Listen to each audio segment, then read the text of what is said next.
that was God's hand in my life to be able to get to a place where my life wouldn't just be about me, but it would be about him. You know, it's great that you said that, because it was funny enough. I wrote something down before the show that some of the things I wanted to touch base on, and you're kind of doing it already for me, which Praise is the great. Lord. Yeah, because I wrote it down right here. It's lead by serving, and we were talking about how men are supposed to be men, and I was just thinking about it, and I was like, I prayed, and I was like looking some stuff up, and I was like, oh, that's a good one. I want to touch base on this, because here's the thing is like you just said, yeah, it's uncanny, man. It's the Holy Spirit, because here we didn't talk about that. We didn't discuss it. I haven't seen your notes, and I'm just you asked me a question, and I'm just giving you an answer, man. That's really what it is, man. Mm-hmm. Oftentimes our faith is an obstacle instead of a bridge. Yes. And we have to learn to be bridge builders, Yeah. And and that was one thing that too, like even the day before Jesus was crucified, where he was washing his disciples' feet, and they're like, no, you're not washing my feet. And they're like, no, you got to know how to lead by serving. And that is like, like you were just saying with your baseball and your football people, is like, a lot of these men, like, yes, they're sitting there trying to serve, and look at what the outcome of those seeds that were planted for. It created good fruit. Yeah. It takes time. Have you ever talked to a farmer? They're probably the most patient people that you've ever met. I'm not saying all of them are that way, but man, my father-in-law, man, I tell you what, man, he was a tomato farmer in Guatemala, and that man was patient. Yeah. He understood that sometimes things don't come out the way that you plan. Yeah. But you got to trust in the process. Mm-hmm. And a lot of athletes nowadays, that's what they always say. We got to trust the process. Yep. But the process that God has you on, the life that he's allowing you to live is a process. And then the end goal is not to have the most toys at the end. Yes. But to understand who he is in your life, mm-hmm. that's the end goal. That's the purpose, the gist of being here on this earth. With the men's group that we have at our church, we have two kind of arms, I say. One is very important to be a scholar, a Berean, to understand God's word, to really be able to convey it and make it your own. Yeah. Paul talks about the word of God being inscribed on the tablets of our hearts. The Bible talks about how the heart is so critically important, because from the heart is the matters of life, Yeah, no, absolutely. Then the water that we're supposed to have for people to come when they're thirsty, when they are in a desert place, that's supposed to be flowing from our heart, living waters, Yeah. So that's one arm of it, to be in a Bible study. And then we do that Tuesday nights with Pastor Tom Lutweiler. And I love that man. I tell you what, you talk about a godly man. Wow. I tell you, man, when I tell people, man, look, you're getting filet mignon. You're getting filet mignon. This is legit. Some of the best Bible teaching you'll ever run across. Absolutely. I love Tuesday nights. Tuesday nights, I invite people to, on the air to come out and everything. It's like, wow, Tom, it's funny because when you sit here and you're having a conversation with Pastor Tom, he's like kind of, he's a little standoffish a little, but then when he's up on that stage, he's just like, I'm like, I can't get enough of this guy. Like, who did you just turn into, like, Superman? You just stripped off and put on a cape, and then you get up on stage and start and we're in Revelations right now, and the way he's describing Revelations and the way he's like, I read that book I don't know how many times, but the way he is preaching it and teaching it is like, I've never heard it like this. I've never, so when he was saying, this is what we're going to be doing, I was like, ooh. Turn up the volume. Yeah. Pastor Tom is the man. Yeah, man. And, for a long time, like I've been going to Calvary Chapel, Reno Sparks, coming up on 20 years now. Nice. And, that was something that was a difficult choice for me, primarily because my mom, my wife, I was serving as an elder at a Spanish-speaking church. Mm-hmm. But the reason that I had to move on is because the adherency to God's word is so important to me that I needed to move on to the next thing that God had in my life. Not to say that where I was at was bad in any way, shape, or form, but I needed more. Like, there was still a hunger that wasn't being satisfied. Yeah. And so just like when you have, there's nothing wrong with a burger. Yeah. There's nothing wrong with some ground beef, some ground chuck, some 30-70. You know what I'm saying? Sure hope There's not. nothing wrong with that, man. That tastes delicious. But you can't live on that, you know? Exactly. You're gonna be Yes. rolling down a hill real quick. You Real know what I'm quick. saying? but you know, you gotta have that filet mignon, man. That stuff that you only need one bite to be full. You know? Yeah. And so that's one arm of the ministry of men's ministry there at Calvary Chapel Reno Sparks. The other arm is our accountability. We call it run to win. So in this life, we are called to run the race, Yes. not to a prize that is perishable, not to receive crowns that fade away. Yep. No, but a crown that God will gift you. And at the end of that race, at the end of your life, when there's no looking back, because you're looking forward to Christ. Yep. And to run to win, you got to have guys that are running alongside of you. Amen. During, you know, the times that you get to be an athlete in your life, you know, those times will fade away.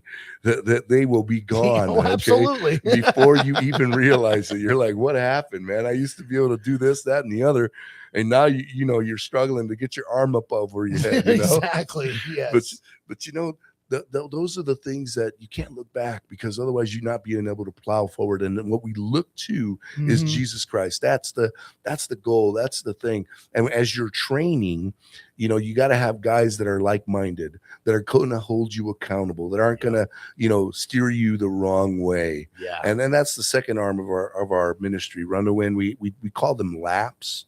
We do 5 weeks looking at character studies of principles, tenets, of how to be a godly man. Yeah. Those tenets, we have a thing called tips on being a man.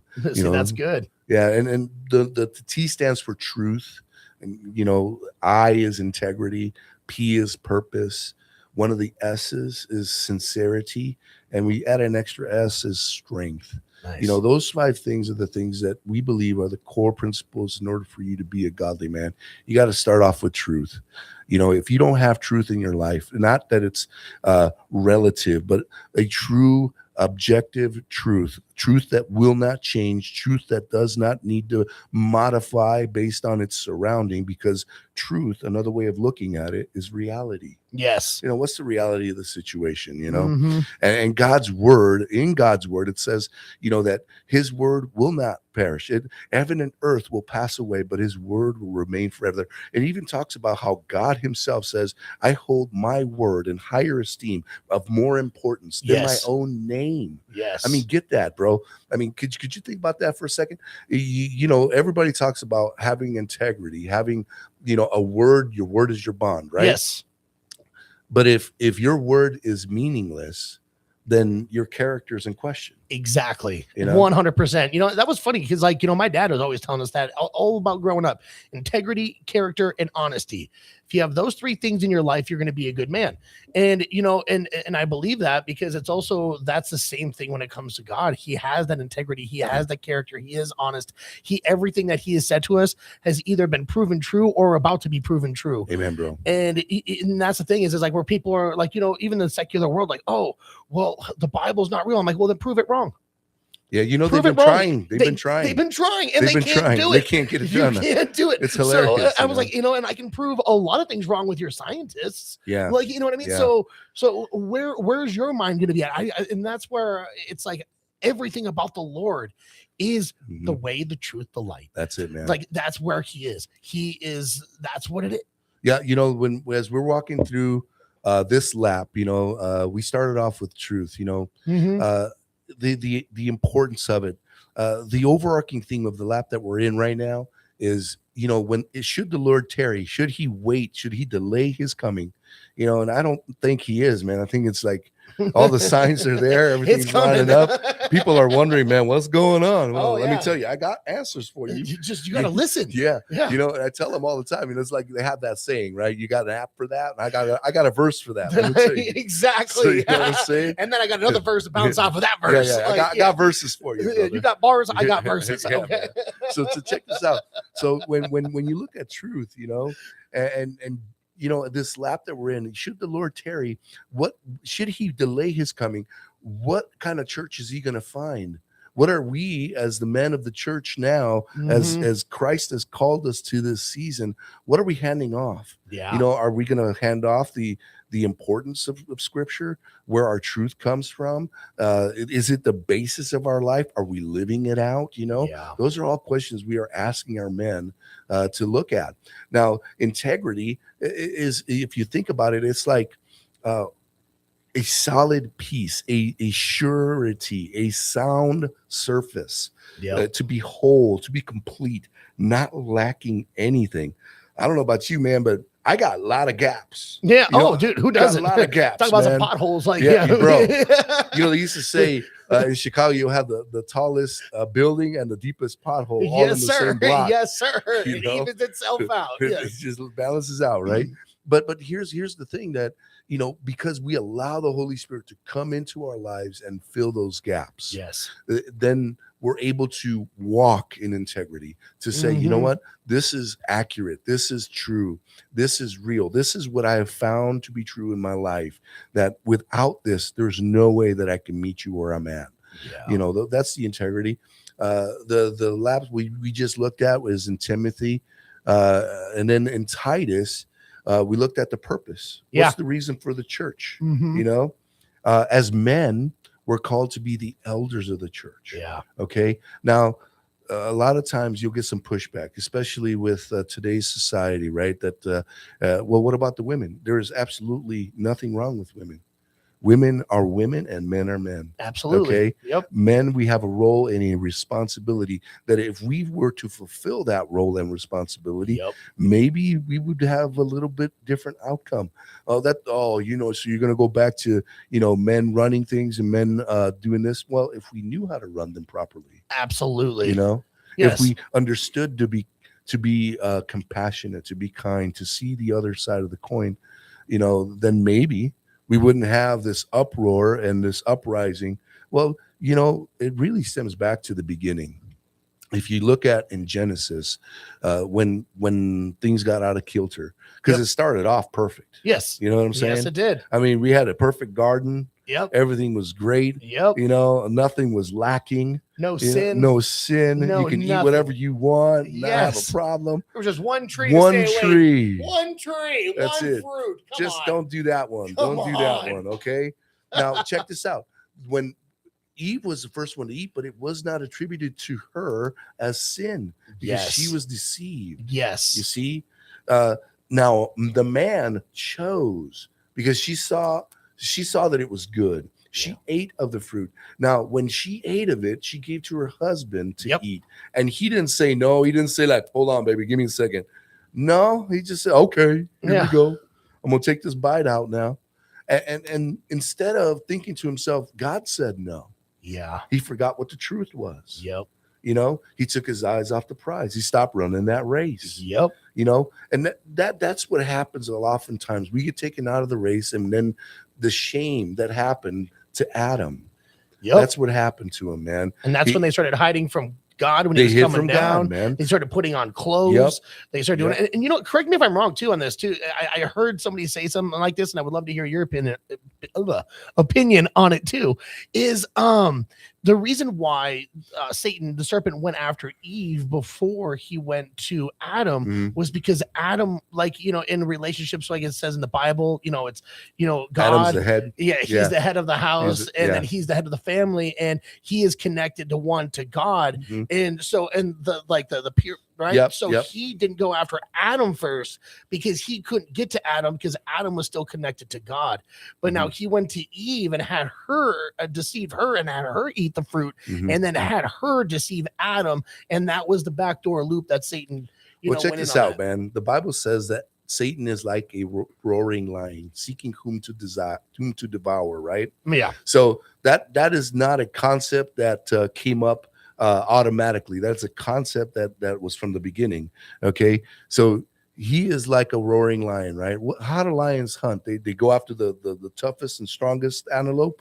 no, They go after the weakest, and hopefully they're thinking the slowest one. exactly. Right? Yes. So that's not to say that Eve is any less than, but she is a fragile class. That means a more fragile vessel. Yes. We're fragile too. We're not finite. We're not all powerful. We're not omniscient, nor are we all powerful, right? Correct. We don't know everything. We don't have all the power. But he knew that she was the opportunity, and he enticed her. Yeah. And then because she was deceived, then she was able to entice her husband because he had the choice. Yes, You he see, did. you got to remember, Mhm. he's the first Adam. He had the first opportunity to choose, right? Yes. So check this out. He's got to choose between the woman that God has given him, as he stated later in an accusatory form. Let's not lose that fact. Okay. He's trying to pass the buck along. God, it's your fault, man. You gave me this woman. What's wrong with you, man? It's a good thing. See, accountability. That's it, man. You want to be accountable. Integrity. Come on, you bro. know? Come on, man. What are you doing, Adam? What's wrong with you? So check this out. It's So funny. so then, you know, he had to make the choice between God and woman. Yep. Now, until that point, there was no reason for him to understand otherwise, that God would find a way, that God is good. There is nothing that would indicate to him that God would have destroyed him. The only thing he knew is that she was going to have to die. Now, get this. This is my own personal hobby horse, okay? Okay. Now, Jesus came and died for his bride, Yes. right? Yes. That's what he did. yes. He for died us. for me and for you, the Yes. church. He died for all the Mhm. believers that were before the cross, waiting for his coming. Okay, the Old Oh, Testament. I see where you're saints. going with this. right? Actually, I see You, this. you see where Okay, it's I going, see where right? you're going Connecting the now. dots for It's me, right? good. It's good. So Keep Adam's going, got brother. the Keep choice. Adam's got the choice. Yep. Yep. If he would have gone to God, hey God, you know, she ate this fruit, she sinned. Now what do I do? Yep. How do we fix this? All right, Adam. Now you got a choice to make. Would you be willing to die? Because he's sinless at that point. Yeah. He's still sinless. Wow. You know, do you have the choice, Adam?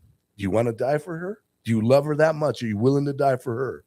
And then I will redeem her for you. But he didn't do that. Yeah. And how oftentimes do we do that? We take matters into our own hands instead of seeking God first. You know, instead of doing that. And what it causes a shame. It's just like Adam realized that he was naked. Yep. Before that, they were still naked. Yeah. They just had no problem with it. Yeah. Just nothing changed. You And then know? all of a sudden the sin came in. Exactly. And the shame. I mean, have you ever seen a little kid, you know? I mean, you know, my little granddaughter, man, the other day, she was at the cafe. She took her shirt off. I'm like, baby girl, you need to put the shirt back on. She don't know. She don't know. She's She like don't 1 know. year old, man. She Yeah. don't know. She's barely walking around. Yep. You know? Yep. And that's like, there was no shame, Yeah. you know? Before that, before this incident where they understood the difference between good and evil, Yeah. okay? Before that, there was no shame. There was no need. They would meet with God Yeah. and they would discuss what they did. Yep. And God had no severed relationship. And then what winds up happening, he makes the choice. He eats of it. His eyes were open. And it didn't open when Eve ate the fruit. They were open after he ate the fruit. Wow. Why? Because he's her covering. Yeah. You see? She still ate and everything, Mm-hmm. but he's her covering. Yep. Just like Jesus is our covering now. Absolutely. And when he covers us with the blood of the Lamb, not to cover our sin, but to take it away. Yes. Now we have the freedom to walk in that integrity and fulfill our purpose. The Yes. reason God has left us on this earth. Yes. But that can only happen if we're sincere enough to say, you know what? I own that. That is my fault. That is my bad. Yes. It's really cool, man. Like I love my son. He's probably gonna hate me for saying this and sharing this, but you know what? I'm gonna ask for grace. He gives me a lot of grace, man. My son he is a truly amazing young man. I ask myself often, how in the world did a guy like me have the privilege and the blessing of a son like him? Yeah. You know, and it makes me realize, you know, God being perfect gave his perfect and sinless son for me. Yeah. Man, if you were to ask me at Amen. any point in time, God got the short end of the deal. Yeah. But you know, the beautiful part is, man, God looked at that and said, I'm good with it Mm-hmm. because I get to fellowship with Felix. I get to fellowship with Ted. I'm willing to give up my son for you, Yeah. man. And then he doesn't ask anything in return. He just says, I want to love you. I want to use you. he wants a relationship. Yeah, with I us. want you to get to know me. Yeah, that, You know? I mean, come on. Yeah, because he knows Come us. on. Like, He knows us. I mean, exactly. he And, knows and us. that's You know what why I'm saying? sometimes it blows my mind too. Like, we're gonna go on a break here in a minute, but it blows my mind on some people. Like, yeah, we have our free will, and he is all knowing. He knows everything, and he could have made a bunch of robots. Like, oh yeah, you guys are just all gonna serve me. That's just what it is. Mhm. But no, he gave us the free will for us to choose him or Yeah. choose the world, and because he wants that true love. He doesn't want the false love. He doesn't want the fakeness. And that's what, Pastor Phil and I were talking about. He doesn't want that lukewarm. No. He just spits it out. He wants the real love from us. And and the closer we get to him, the closer he's going to get to us.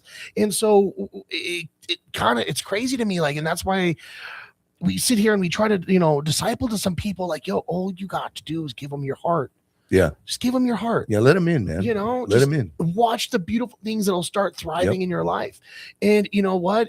Sometimes it's true. Like we're like new believers or young believers are like, oh my gosh, I gave my life to Christ and all these things started falling apart on me. And it's that'll happen. Yes, yeah. It's you gotta not tear like, it down before you can rebuild, baby. That's exactly what I saw. I said the same thing. I was like, he had to come in like a wrecking ball and destroy it. Dude, that wasn't going to work anymore. Build you, yeah, because you built your own building and it wasn't working, right? Yeah. Right. Okay, then he had to break it down and then rebuild it into something that he needs to build up for. Yep. Now watch the holiness in this new building of your body. Like Yep. he's building a temple inside of you. Just have faith in him. Yeah. Trust the process, right? Trust the process. Trust the Yes. process. All right, we're going to go on a break real quick. Pastor Felix from Calvary Chapel. I'm Teddy P. If you're enjoying the conversation, please check it out. We're going to be on for another couple of hours. And if you are missing this, it's all good. You can go to the 777 Crew website, go onto the radio page, and you can listen back to every episode that we have done. We'll be back after a couple tracks. We'll be back.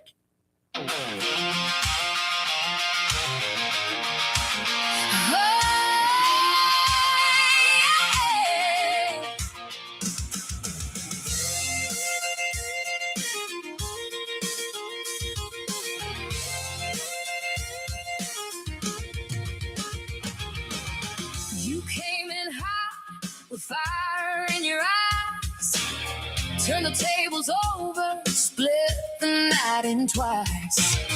Doves in the rafters, coins on the floor. You said this house is for prayer, not a bargain store.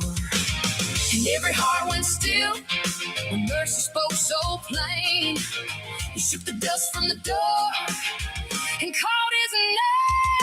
Move this mountain, speak it clear. Faith like a seed brings heaven near.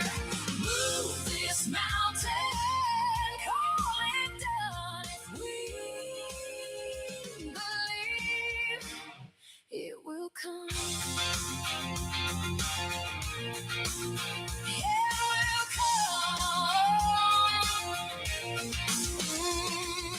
Morning found a fig tree standing all alone. Leaves look full of promise, fruit was never home. You said the roots can hear what the tongue believes. What we ask and pray, we can receive. And every doubt went still like dust in the flame. If we don't keep our hearts split wide, heaven knows our name. Move this mountain, speak it clear. Faith like a seed brings heaven near. Move this mountain, call it done. If we believe, it will come.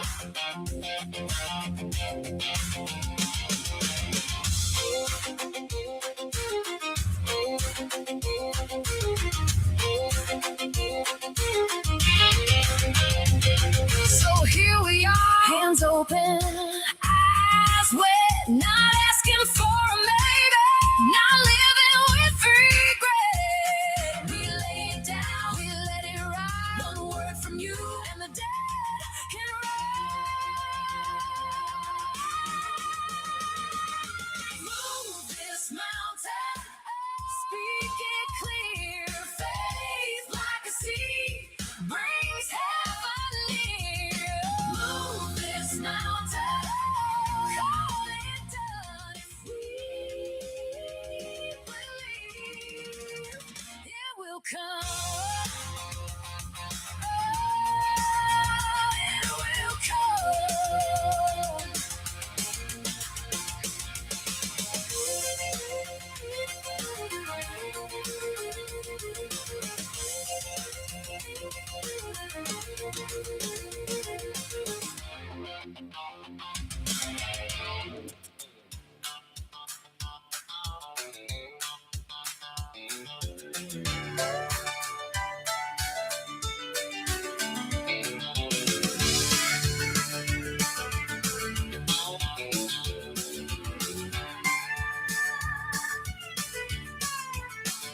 You didn't come to break me down. You came with mercy in your hands, not to send the lost away, but to help us understand. Love stepped out for the whole wide world, and every stray had a room to stand. What you gave was open-hearted grace with a nail-scarred plan. Whoever leans on you won't fall. Whoever trusts can live it all. The light is here, the dark must flee. You showed us how we're meant to be. Bring the light, let it shine on me tonight. Not to judge, not to shame, just to call my heart by name. Bring the light, I wanna walk where truth is bright. Love came down, hope came through. I choose the light, I choose you. Oh, I choose you. Some love the cover more than day. They hide their hands and call it wise. But every secret starts to shake when heaven opens up its eyes. I've seen pride fold in the dust. I've seen a liar finally kneel. Where the truth walks in the open, that's where wounds begin to heal. Whoever leans on you won't fall. Whoever trusts can live it all. The light is here, the dark must flee. You showed us how we're meant to be. Bring the light, let it shine on me tonight. Not to judge, not to shame, just to call my heart by name. Bring the light, I wanna walk where truth is bright. Love came down, hope came through. I choose the light, I choose you. Oh, I choose you. No hiding place can hold me now. No shadow gets the final word. Won't you do the truth come running to the dawn we've always heard. We step out, we stand free. We let the healing find us here. Light is not afraid of us. It draws us near. It draws us near. Bring the light, let it shine on me tonight. Not to judge, not to shame, just to call my heart by name. Bring the light, I wanna walk where truth is bright. Love came down, hope came through. I choose the light, I choose you. Woo! Bring the light, let it shine on me tonight. Shine on me, not to shame, just to call my heart by name. I wanna walk where truth is bright. Love came down, hope came through. I choose the light. I choose you. Oh, I choose you.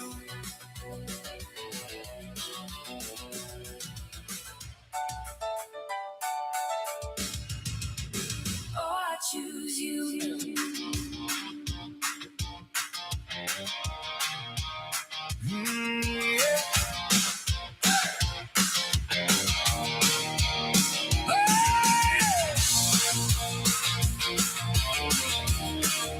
Oh, yeah. Oh. Out past the county line, where the dusty roads unwind, you call me by my name, then pointed me outside. No more sitting safe and small, no more hanging on the wall. You said, come on, walk it out and carry it to all, to every hill and home, to every soul alone. I hear that call again, it shakes me to the bone.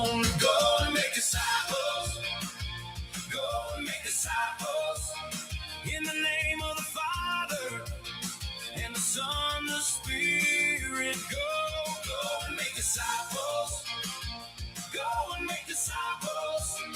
I was made to follow you, then take your loving soul. From the porch to the downtown crowds, from the fields to the prison grounds, every face, every name, every heart needs you now. I don't need a perfect plan, just a willing, open hand. If you send me, I will go with your fire and my stand. To every hill and home, to every soul alone, I hear that call again. It shakes me to the bone. Go and make disciples. Go and make disciples.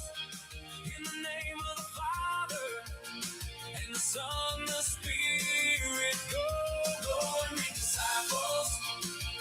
Go and make disciples. I was made to follow you, then take your loving soul.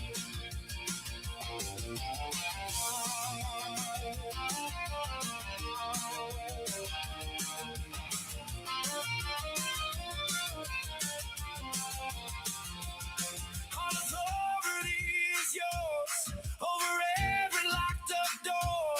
So I step into the world like I never did before. Go and make disciples. Go and make disciples. In the name of the Father and the Son, the Spirit. Go and make disciples. Go and make disciples. I was made to follow you, then take your loving soul.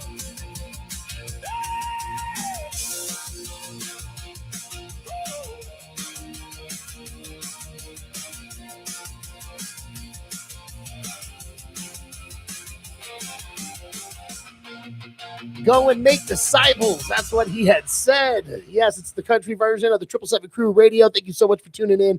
We got Pastor Felix from Calvary Chapel in the studio. Again, please go check out the website. You can Google us at the 777 Crew or the 777 Crew Radio. You can listen to all the previous interviews we've had. You can listen to the music. You can check out where we're going, what we have coming up. And we were just right before we went on the break, we were talking about, destroying our own buildings so God could come in and rebuild it back up the way that he needs us to build us, because obviously our building was not built with the right tools. Let's make it like that. We started building it up on our own, right? We Exactly. just had a way that we thought we needed to go, and it seemed right to us. The Bible talks about that, but the end thereof is death, destruction, finite. There is nothing permanent at that point. So if you're sincere enough to understand that truth, to understand, this isn't working. Right. Yeah. I need to figure this out. You don't need to figure nothing out. Just come to the Lord. Yeah. What's keeping you from coming to the Lord, man? Well, man, I still kind of like to smoke weed. I still like to, watch porn. I kind of enjoy my alone time with myself. Like, bro, those things are not edifying, right? Well, I feel good. How soon after you feel good do you want to do it again? That's not feeling good, man. No. So what's God doing? Because if you're doing that and you're like at a party and you're like, well, I got to get a few drinks in before I loosen up. It's like, bro, you got all kinds of walls, man. Exactly. And those are the walls that God wants to tear down, exactly. so that you can be free, man. You caged up, brother. You are caged up. You're stopped up, man. You can't be yourself without these external devices, bro. If you really want to be yourself, man, well, I'm not comfortable with myself. Well, the Lord will fix that for you. Absolutely. But you got to let him tear it down. Exactly. Get you down to the base. Now he can build you up, There are times where the pastors, there's guys that'll have a message that's hot and heavy. They used to call it Bible thumping, or preaching you either out of hell or into it. It's like, wow, that's rough, man. I don't think that's a great idea. You don't want to preach anybody into hell. Well, you're not giving them the way out. That's really where that stems from. And if you're sincere in your understanding of what you need, what is causing you to be separated from God, Mhm. then he's willing to build a bridge for you. And that bridge is Jesus Christ, Absolutely. you know? And so when you have these things, when you have these challenges in your life, you know, like for instance, we talked about porn for a second, you know, I'm thankful that wasn't something that really messed me up. Yeah. You know what messed me up is this, man. Yep. The applause, Mhm. the prestige that came from, oh man, did you see what he did? Oh, did you see what that happened? Yep. Man, that was not good. You Oh know, yeah. but God's love is so much so that he'd rather break me and then for the rest of my life have consequences of that breaking to remind me of how much he loves me. Absolutely. You know, where's the biblical basis for that? Well, there's a guy named Jacob. You know, let me tell you about Jacob for a hot second, okay? His name means supplanter, okay? Deceiver, heel catcher, all right? Doesn't sound that great. Well, Jacob, you know, this guy, he wasn't the firstborn. Esau, his brother, was, and Esau is like a man's man. You know, I picture him Mhm. burly, kind of like you ever see those brownie paper towels with the guy Yeah. with the plaid with the big old forearms. You're He's funny. jacked. Oh my Right? goodness. That's how I picture Esau. Like, hey man, how you doing? You know what I'm saying? That's Esau. But Jacob, man, this guy, he was an athlete. He was strong. I mean, think about it. He wrestled with God all night. Man, I don't know about you, but when I wrestled, I was outweighed because I couldn't get down below the 205 threshold. I'm like, coach, I can't lose any more weight, man. I'm at 230. I'm at 4.5% body fat at the time. I That's funny. can't lose no more weight, coach. I'm gonna get sick. Yeah. I feel sick now. I don't even think I could do a round. So anyway, you got this challenge. There's this guy, he wrestled with God all the time. And if you ever wrestled, man, 3 minutes, 5 minutes, 10 That's a minutes, long it time. feels an eternity. Yes. You are breathing hard. And here's this guy who wrestled with God all night long. And then God asked him a couple questions. Yeah. Right? First, you know, he reminds him of a few things. As he's wrestling with God, he's like, hey, man, I got to go. Daylight's going to come. You're going to see my face. Apparently, it was pitch dark because he couldn't see his face. And the Bible says that you can't see man. Man can't see God and live, right? Well, what about Moses? He spoke to him face to face. All right, let me give you an example of that. Okay, because that's a contradiction, right? Everybody likes to point out contradictions. We talk about that. Yeah. Yeah. All right. So we like to say, well, I spoke to him like face to face. We have these things called phones. You know, we were on a radio station. Yep. You hear my voice. I can't hear yours. But you and me, Ted, we're face to face, literally, right? Yes, we are. But if we were to go ahead and call each other and not use the video phone calling, Yep. we're still speaking like if we were speaking face to face. Exactly. So that takes care of the Moses contradiction, right? Mhm. So here's God speaking to Jacob, and Jacob is like, you know, trying to figure this out. He's wrestling with the situation because Esau, he stole his birthright. Yeah. You know, Jacob stole Esau's birthright. He deceived his father.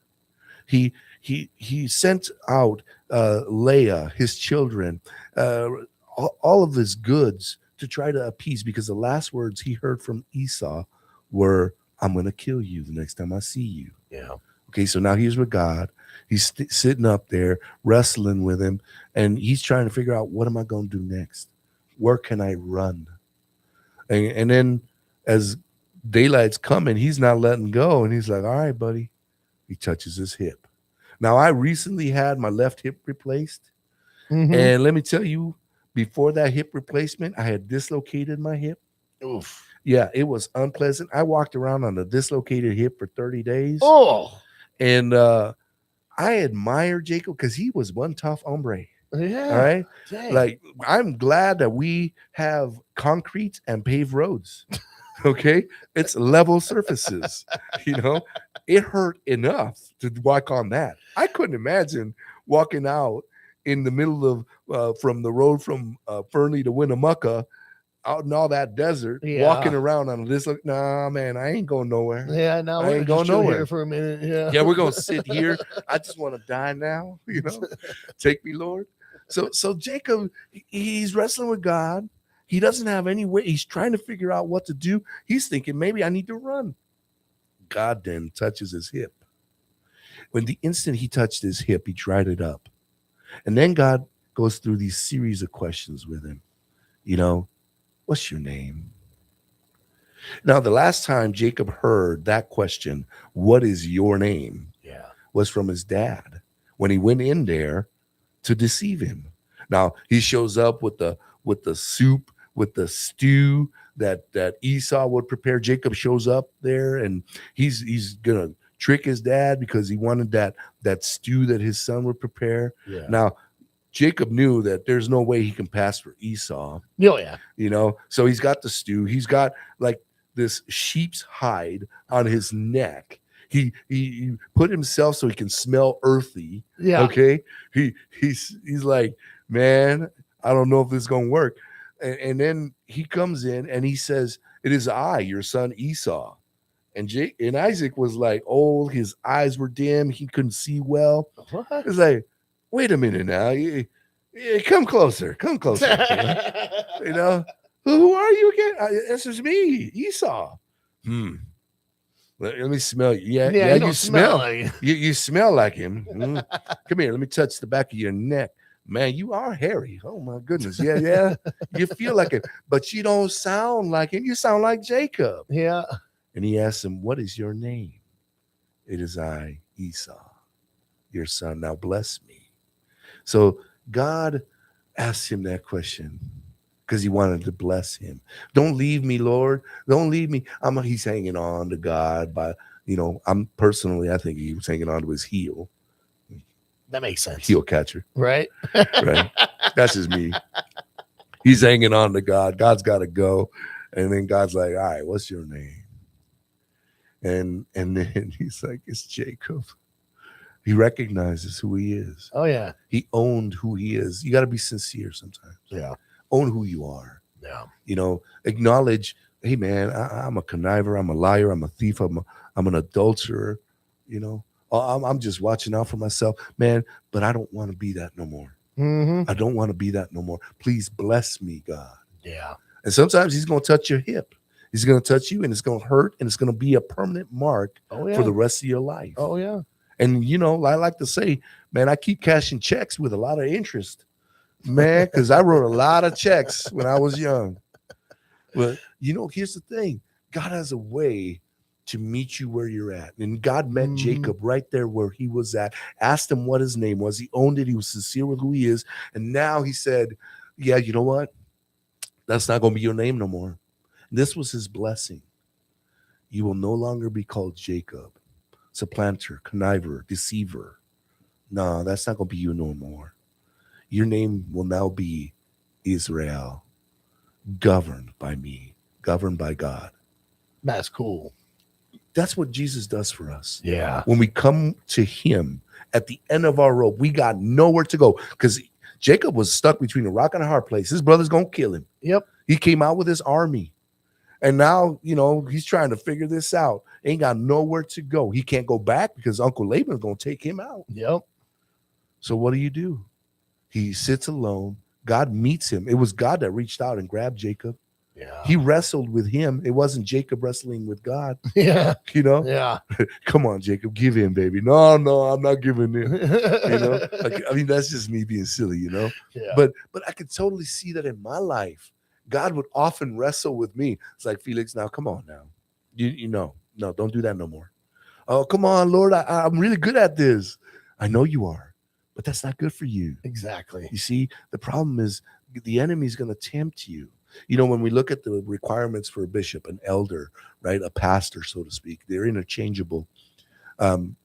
In Timothy chapter 3, one of the requirements is that he not be a novice, because what happens is when you're a novice, when you're a baby Christian, right, Mm-hmm. you just came to the Lord, you're trying to figure it out. Have you ever seen little kids when they first start to walk? Oh, yeah. Or when they first start to sit, man, the first time that I saw my kid sit down, he's grabbing onto the side of his pant leg, and he's like holding on. I could get back up, right? And then they fall over, right? Yep. Well, that's the same thing that happens to us when we first come to Christ. Absolutely. We start falling over because we're trying to hang on by our own strength, Yes. right? So what happens is the Lord doesn't want you to tip over. Going back to that First Timothy chapter 3, not a novice, because pride will puff them up, and then the enemy will Comes get in. them, Yep. and then they'll fall. Oh, absolutely.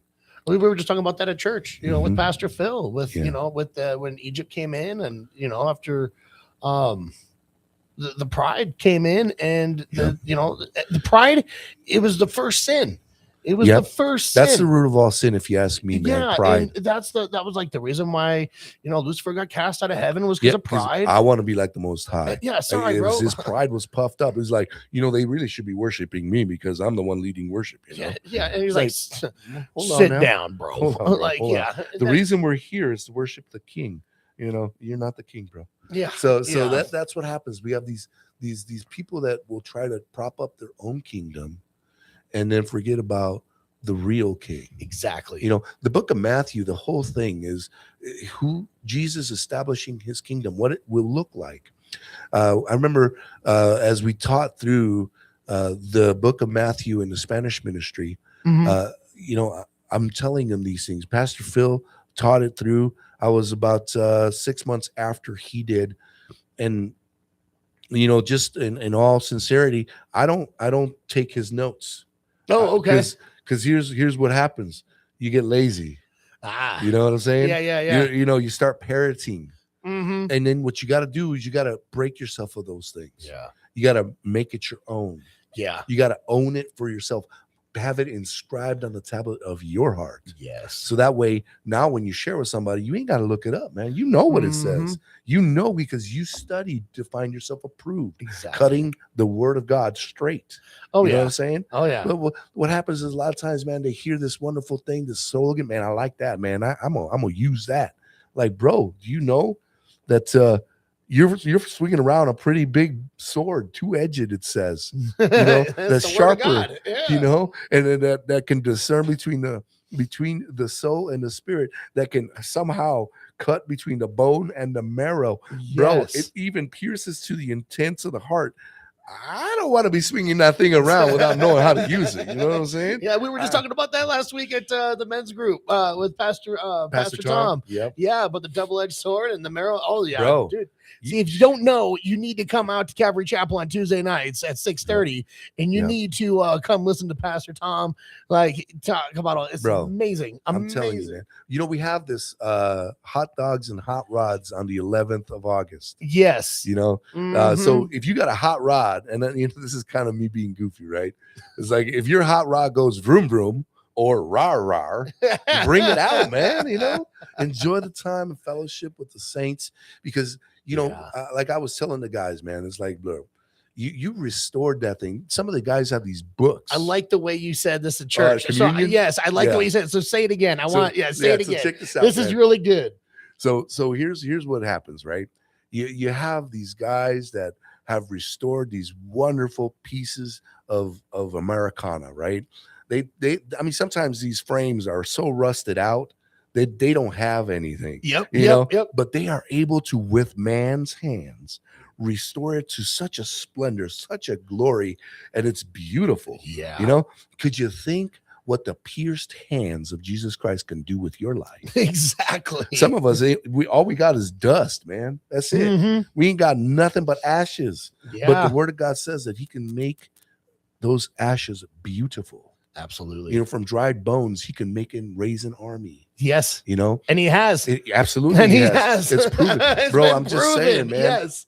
We were talking about that too before we got on. It was like when people are trying to oh, well, prove the Bible is true. It was like, prove it, it's not. Yeah. Because every time, Pastor Phil and I got into this a little bit. I was like, it's there's actually archaeologists, Archaeological. Yeah. people that are now using the Bible to go out and find things, because this war happened, let's go over there, and they're digging things up like these things. So it's like, how are you still? It's kind of crazy to me, how people just don't believe. It's crazy. Well, here's the difference between true biblical Christianity, right? And I was talking about this on last night at the Sunday evening service at our church in Spanish. Oh, okay. Cool. So we do a Spanish service at 5:00, and I was talking about this. It's like, look, we have a diverse palette of people that are calling themselves Christian. Yes. Okay. Mhm. A couple of those are really not Christian. Correct. 100%. You know, Mormons being one of them. And, you know, they do a lot of stuff that's the society would say, well, that's great. That's admirable, this, that, and the other. I'm like, well, bro, but that's still not truth. Exactly. Because, you know, if you take their quote unquote Bible and you take their extracurricular, you know, books Yep. and you look up the geological sites, the geographic locations, they don't line up. Exactly. They don't exist. We were just There's talking no about that at proofs of church too. those. Yeah, Yeah. absolutely. Whereas you can take Yep. any of the Mhm. places that are spoken of in the Bible and you're going to find them. Oh yeah. Oh, bro, what about this, that, and the other? Well, it takes a couple of times because, you know, there's been a few thousand years that have gone by. Well, what about you know, where it talks about in before the flood? Well, yeah, it talks about it changing, bro. Mm-hmm. You know, the geography changed. Yeah. I mean, when it talks about the waters bursting up from the depths, what do you think that's going to do to the geography, man? I mean, just I think it wasn't even 10 years ago. We had an earthquake that happened on Christmas Day in Indonesian Ocean, right? Yep. What happens? They lost coastline. Yeah. Okay.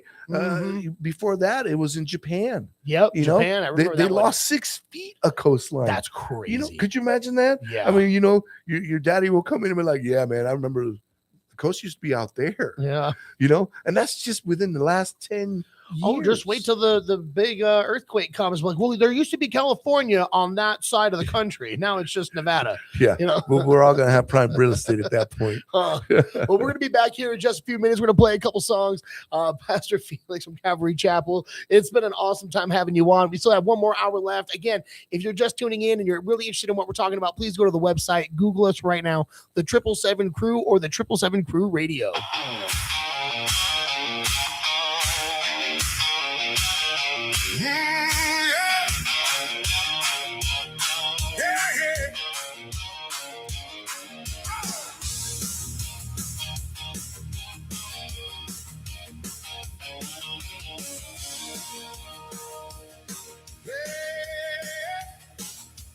You shall have no other gods before me, no little throne, no second crown. You shall not make idols, nothing built to drag me down. You shall not misuse the name of the Lord I serve out loud. I'm singing it like thunder, clear and proud. Remember the Sabbath day and keep it holy. Honor your father and mother. That's the road before me. Hands up, heart open. I know what matters now. Old words still burning in this town. 10 commandments take me home. 10 commandments make me strong. 10 commandments light my way. I'll live them out all day. 10 commandments, take commandments, sing it loud. Commandments, take commandments, stand my ground when the world pulls hard and wild. I'll walk that straight line mile. Oh, yeah.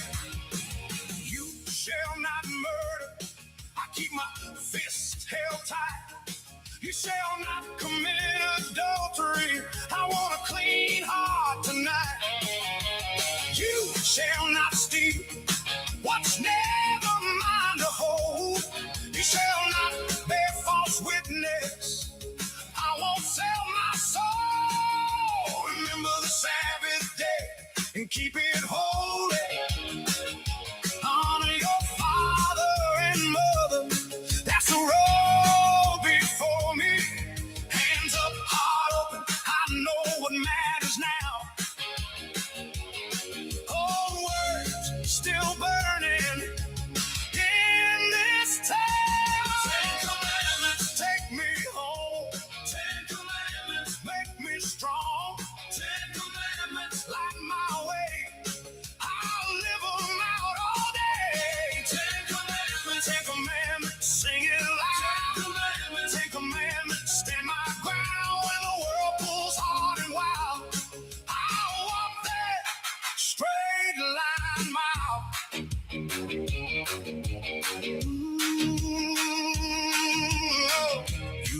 shall not covet what belongs to others. I mind my own blessing. I love my brother. What I got is enough. What I give comes back. I'm keeping faith in the fire. Stand on that track. Ten commandments take me home. 10 commandments make me strong. 10 commandments light my way. I'll live 'em out all day. 10 commandments, sing it loud. 10 commandments, stand my ground when the world goes hard and wild. I'll walk that straight line mile. 10 commandments.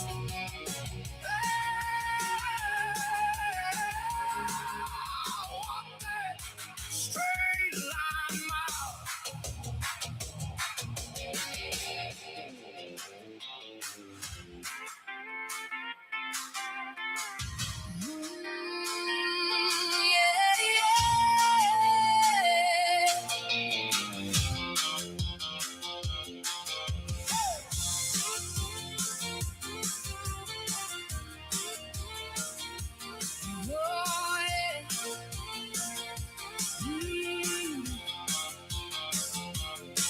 I was lost in my own dust, running hard with a heart made of rust. Tried to earn what I can never hold, tried to fill up a hungry soul. I wore my shame like a second skin, carried the weight of where I've been.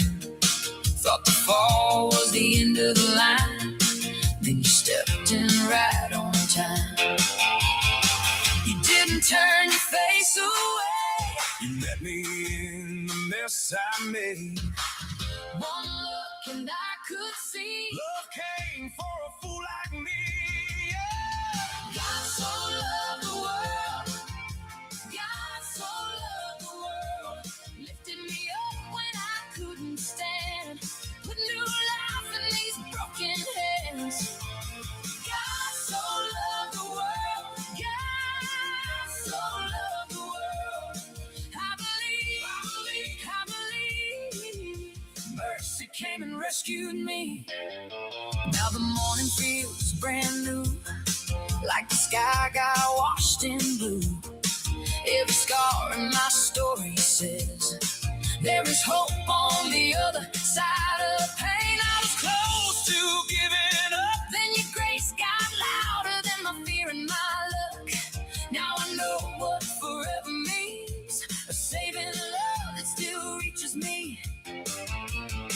You didn't turn your face away. You met me in the mess I made. One look and I could see love came for a fool like me. Yeah. God so loved the world. God so loved the world.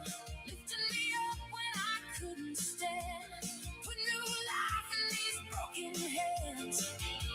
God so loved the world. God so loved the world. I believe. Mercy came and rescued me.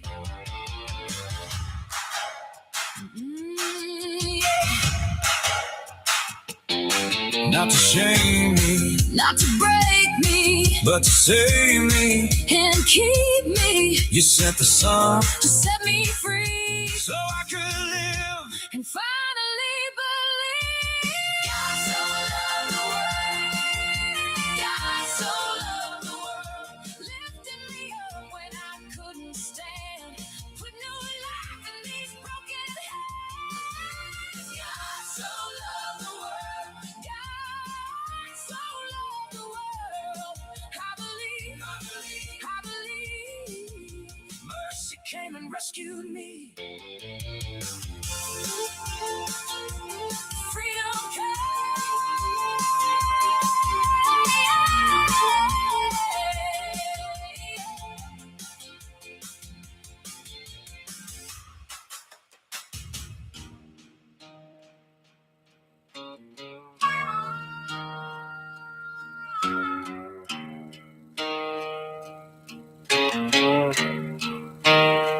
I saw him ride in the night on a white horse, still in his eye. Faithful and true in the grid, judges the world with a righteous hand. Eyes burn hot like a furnace door, a crown of crowns on his brow. He wears a name on his skin that nobody else has known.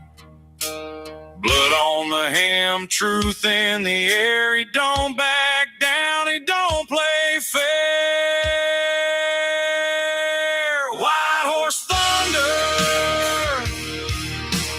ride on, white horse thunder. The king is coming strong, he rules with a rod of iron. He cuts through the line, white horse thunder. Praise his name tonight.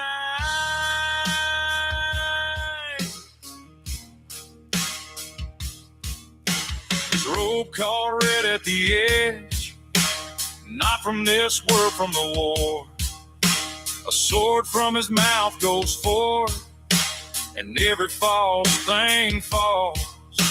The legions of heaven behind, clean as a blade in the rain. The deep road shakes when he moves, and the proud man knows his name. Blood on the hem, truth in the air. He don't back down, he don't play fair. White horse thunder, ride on, white horse thunder. The king is coming strong, he rules with a rod of iron. He cuts through the line, white horse thunder. Praise his name tonight.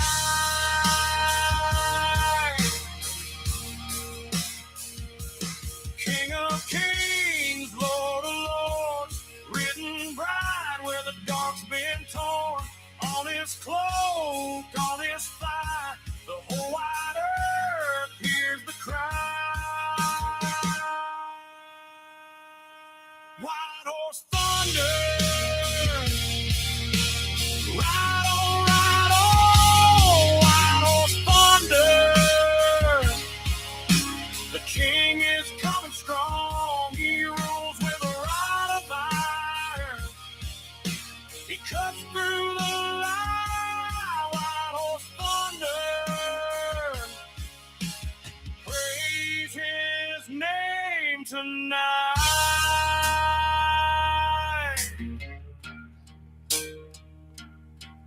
White Horse Thunder on the 777 Crew Radio Country Edition. It's Teddy P. We got Pastor Felix inside the house. Our conversation was getting along pretty good, man. I know. Almost missed the break. I know. Oh, man. As I was telling, I was like, it's two people from Chicago, and you can't shut us We're up. going to flap our gums. It's going to be funny. Yeah, we're going to flap our Speaking gums. about getting together and fellowshipping and flapping gums, there's the men's thing that we're going to be doing here at the church, right? Yep.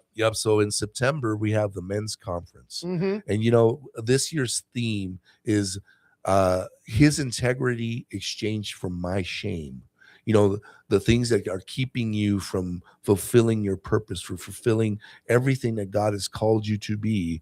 You have to surrender that shame and then receive his integrity in your life. Yeah. And the way that the conferences really kind of came about, Pastor Phil, I'm the men's ministry pastor and the Spanish ministry pastor at CCRS.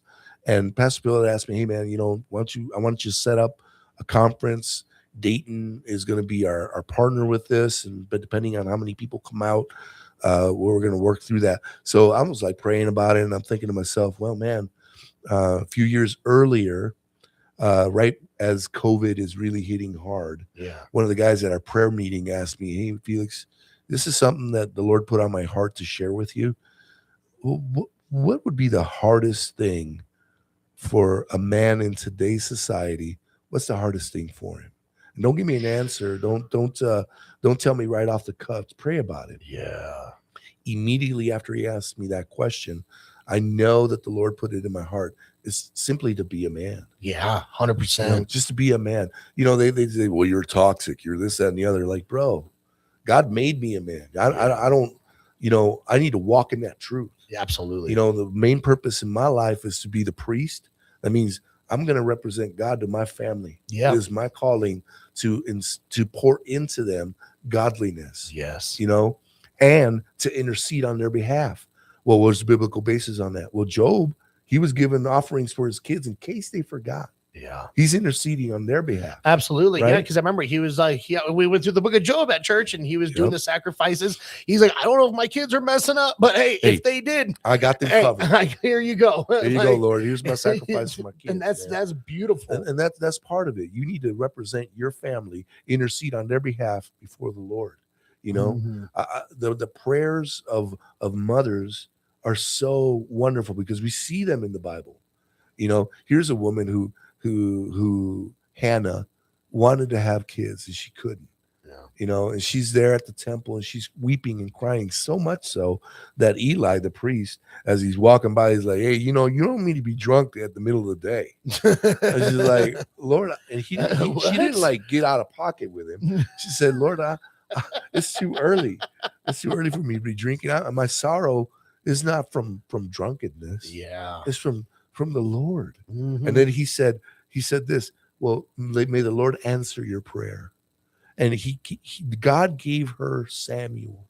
Yeah. And she had disposed in her heart. She decided in her heart that if God gave her a child, that she would give it back to him. Yeah. And that's exactly what she did. And the Lord continued to bless her. Now, being the priest and the provider and protector of your home, you know, it's up to us. It's our job. It's our calling. You know, the first job that man had on the face of this earth, what was Adam's job? What was it? Be a gardener. Tend to the garden. Yep. That was his Tend to job, the man. garden. Yep. You know, now it was easy for him because when he first started, there were no, you know, weeds, Yeah. thistles, thorns. It was all peachy keen. Yeah. Just maintain optimum conditions for fruitfulness. Yeah. Okay. Are we doing that for our wife? Yeah. Are we doing that for our kids? You know, now God made us physically strong. He made us for work, for labor. Yep. Okay. He also gave us understanding, wisdom, intelligence. Some of us, you know, less than others, Yeah. you know, but God has a way of working things out. You know, what I I'm was going to saying? say something. I was like, you know, I should probably keep that to myself. No, man, Well, I'm yeah. gonna go ahead. Man. You know, some of us, man, we got the short end of the stick there. But you know what? God is still able to use the little things, the weak things, Mhm. the things that are despised to humble the proud. So let me ask you real quick. Yeah. So when it comes to marriage and, you know, significant others and like, you know, like in like boyfriend, girlfriend, wives, whatever, Mhm. what are some good practices, daily practices every single day to do with your family? Like I pray with my family every day, like, you know, at least once before we eat Mhm. dinner. You know, we talk about the Lord.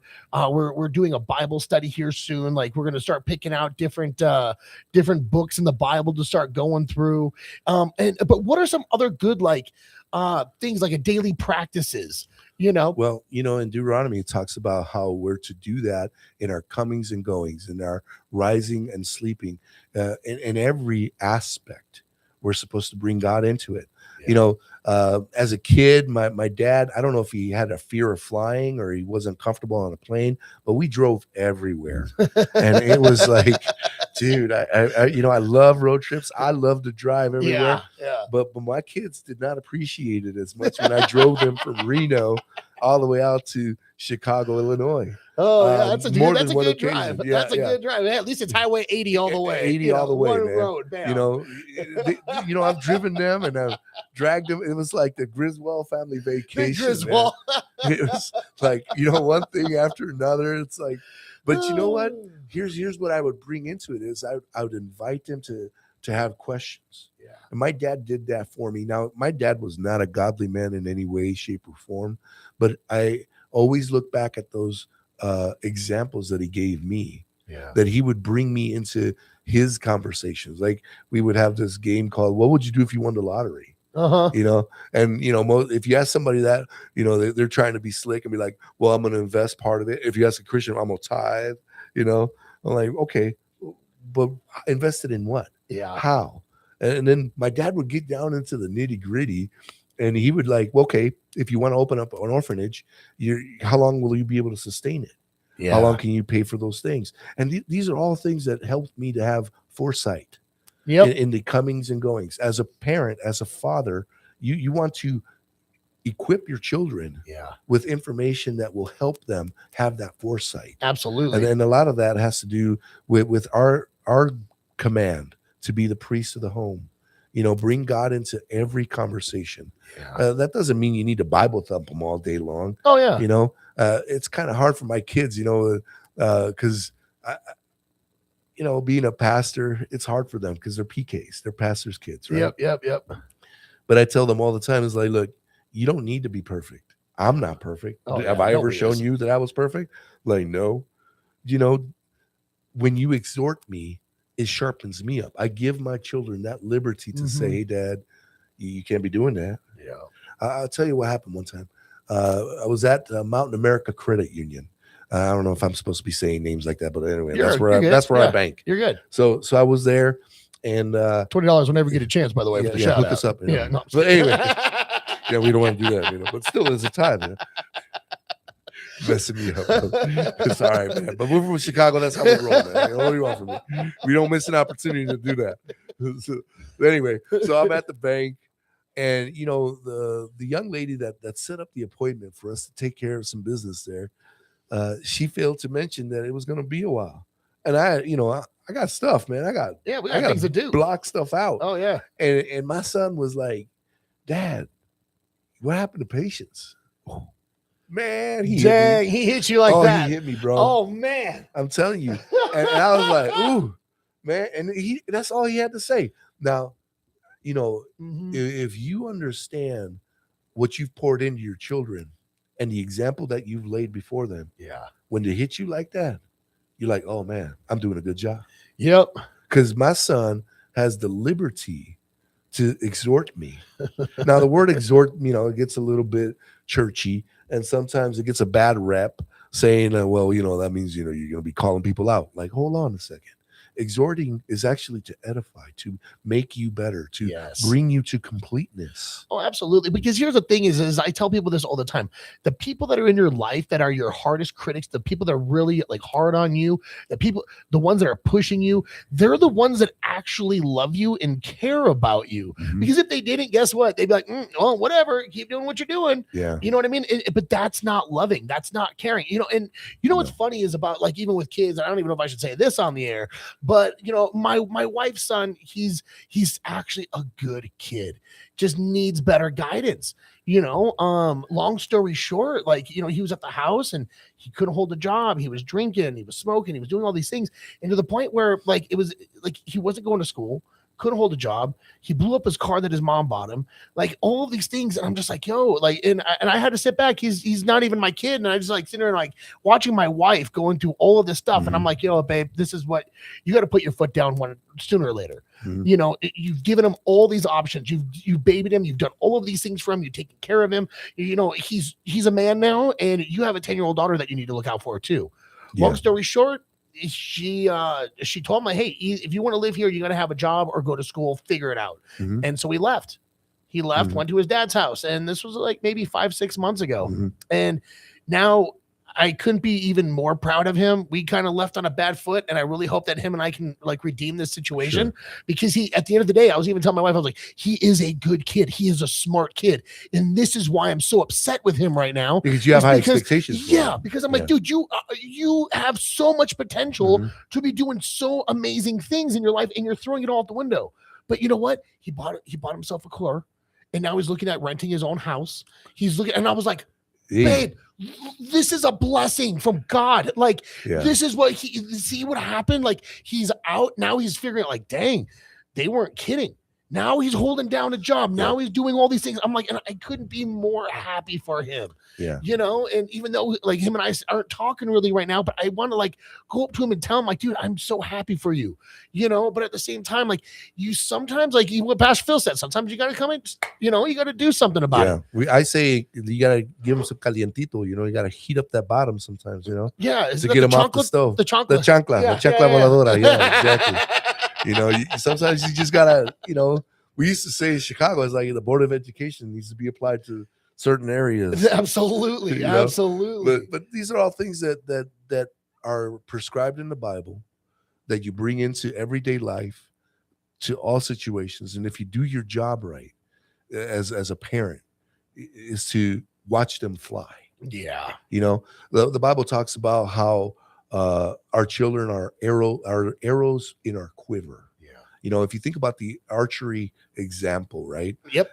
You know, when you draw that bow, if Mhm. you're right-handed, right, you're drawing that bow, you bring that thing close to your heart, you know, Yeah. and then you as the father are deciding the trajectory, Uh-huh. whether it be the angle. And now the arrows in the quiver that were being used then, they're not the fiberglass arrows that you can pick up, you know, the perfect, Yeah. aligned, Yeah, balanced. These are the ones that you No, know, man, you shave go her get a down twig with and shave it down. You know the bend of that arrow. No, absolutely. You Okay. get your own arrowhead on there. Exactly. You know Yeah. the weight that it Mhm. carries. Yeah. And that's how we are to be intimately involved in our children, Yeah. understanding their bend, understanding the weight that they carry, understanding the trajectory that they're capable of. Yeah. And our job is to apply the appropriate amount of tension and give it the angle that it needs Mhm. so that it can fly high, Yeah. far, and hit the mark. And you know what? Here's the thing: is you are. I'm gonna say that's a bullseye. You know, but that was on the point. Yeah, That's on and, point. And here's the thing: is that's so sad these days, and it's really like the enemy has corrupted so many children these days, and to the point where a lot of, like, you know, it even says in Revelations that, you know, the children will start dishonoring their parents, start doing that, you know, things, and it's just, it's crazy to me because even, for instance, like, I feel like nowadays they're like, oh, it's okay to rebel against your parents. Oh, it's okay to think of yourself first, your feelings first, this first. No, I get it. Your feelings are valid. But, you know, for instance, my daughter, right? I've been here in Reno for 20 years, helped raise her. I was there in and out every day for the most part, school events, soccer games, you name it. I was always there. Even if I only got a couple hours of sleep because I worked overnights and drove back to California, I was still there. And she comes to me and she's like, Dad, you've never been there for me. And I was like, which part? Like, Yeah. I'm so confused right now. Like, which part wasn't I there for you? Mhm. Even for her birthday, I made this whole video collage. It ended up being super long with all the pictures from the day I was holding her in my arms that she was born up until that date. I'm like, Yeah. which part wasn't I there? And it was funny enough. I was actually talking to a friend about this yesterday, and his daughter turned 29 yesterday, and she finally kind of started coming back to him. And he was telling me, he was like, you know, sometimes you don't understand. Like, he talked to her, was like, hey, you know what can I do to be better now? What can I do to be better now for you? And she started opening up and saying all these things. And I was like, oh, that's a good idea, you know? And he's like, it's already things that I was already doing. But you got to understand, like, the society that we live in with the TikToks and social medias and Instagrams where they're watching all these other kids like, oh, well, my dad didn't buy me a new whatever, and he was never there for me because of this. And it's like these kids are now getting brainwashed that are like, hold on, no, your parents were really there. And sometimes, like, you know, with good parents and, you know, even bad parents, like if you know, maybe, you know, for these parents that weren't there for their children growing up, you know what, maybe it's time to start getting into their lives and stuff like that. And, you know, because I'll tell you right now, it's been very difficult. My daughter's 18. She just graduated, and everyone's telling me, like, this is what they do, but they'll come back. And I'm like, my phone will always be on for her. And I cannot wait for that phone call. Like, Dad, I need you. Like, and that's also kind of like what we were talking about before, you know, with us as being even new Christians or Christians, like, we can't do this alone. We need our Father, and our Father's up in heaven. And what is he doing? He's just waiting for that phone call, waiting for that phone call. Like, God, Lord, Father, I need you. I need you. And what is he going to do? Same thing that all good fathers will do. We're going to come running. Absolutely. You know, here's the thing that our men's conference in September is going to do. It's the weekend that Saturday. It's the date. The theme is exchanging your shame for his integrity. Nice. And what my prayer is that we would take that opportunity, every opportunity that we have, and bring our shame before the Lord and say, Lord, I don't know why this happened. Yeah. I'm probably a contributor to this happening. 99.9% of the time, that can be the case. Yeah. And own it and say, Lord, what can we do together? Yeah. What can you do with this that I present you? Because that's the society that we're in right now, the captives to the immediacy. This like right here, right now. We are so focused on what this does to me that we forget that there are others that are affected by it. Yes. You know, part of our role, right? Priest, provider, protector, is you can't be a protector if you didn't train first. If you didn't walk through that training yourself, if you don't practice what you preach. Yeah. Right. If you try to, take somebody out with a rifle, if you try to use a sword, if you try to use your martial arts, if you try to box with somebody and you don't practice it, you're going to get knocked out, bro. Yeah. It's going to hurt. You're not going to hit the mark. You're going to fail miserably, and they're going to come get you because you've given away your position. If you're not practicing what you preach, you got to put that into practice. Model it for your children, so that way they know that regardless of what might be going on in their life, they know that you are there for them. Yes. And that's where it goes back to your question. How do you do that? And well, you got to live it out. And you bring every opportunity to bring it into their life. And when they fall, just like when we fall, the Lord's there to pick us up. He's not going to say like, I told you so. No, God doesn't do that. No. Okay. What happens is our shame keeps us from asking him. Absolutely. It keeps us from getting to his throne of grace and saying, Lord, I blew it. I'm here again. It's like pornography. There's this crazy stat. 90% of teenagers, 90% of 18 and unders are now reporting addiction to pornography. That's crazy. When I was like, man, that's insane. That's crazy. When you're talking about these pornographic websites getting 10 billion views of traffic, 10 billion with a B. That's crazy. I'm like, man, I don't understand it. And like we talked about, I'm thankful that wasn't my pitfall. Yeah, me neither. But for those young people that's their pitfall, Jesus has a way to get you out of that. Amen. And that's what we go through on Saturday mornings with our men. That's the accountability groups we have. We meet at 6:30 in the morning, and some guys might think that's early, but you get up at 4 to go to work. Think of it as you slept in for 2 hours. Exactly. You know what I'm saying? Yeah. You slept in for 2 hours. And then we're not going to have you there all day. Let's face it, man. Saturdays is supposed to be family day, right? But what time does your wife wake up? She ain't getting up at 6:30. Nope. No, man. She's trying to get up at 10. You know what I mean? If she's anything like my wife, I love my wife, man. Oh, yeah. But see, God has a sense of humor. I get up at 4 every day. No problem. No alarm clock. Been that way since high school. Dang. Yeah, it's just a discipline that God gave me. I didn't want it. I didn't ask for it, but that's what I got. So I get up at time. I'm ready to go. I do my devos and take care of my business. Yeah. And then my wife will get up on an early day, 7 o'clock. That's like, oh man, that's early today, man. I got a lot done this morning because she's like the Energizer Bunny, man. Once she's up, she going. She just moves. Yeah. And she's more energized the longer the day goes. Oh, wow. Like she go to bed late, man. Like, I'm thinking, baby, it is 11 o'clock. I need to go night. And she's like, well, let's just talk a little more. Yeah. And that's part of being the priest, provider, and protector. Yeah. Being with your wife, dwelling with her in understanding. And let's face it, man, we're men for a reason, okay? To carry that burden. Mm-hmm. All right.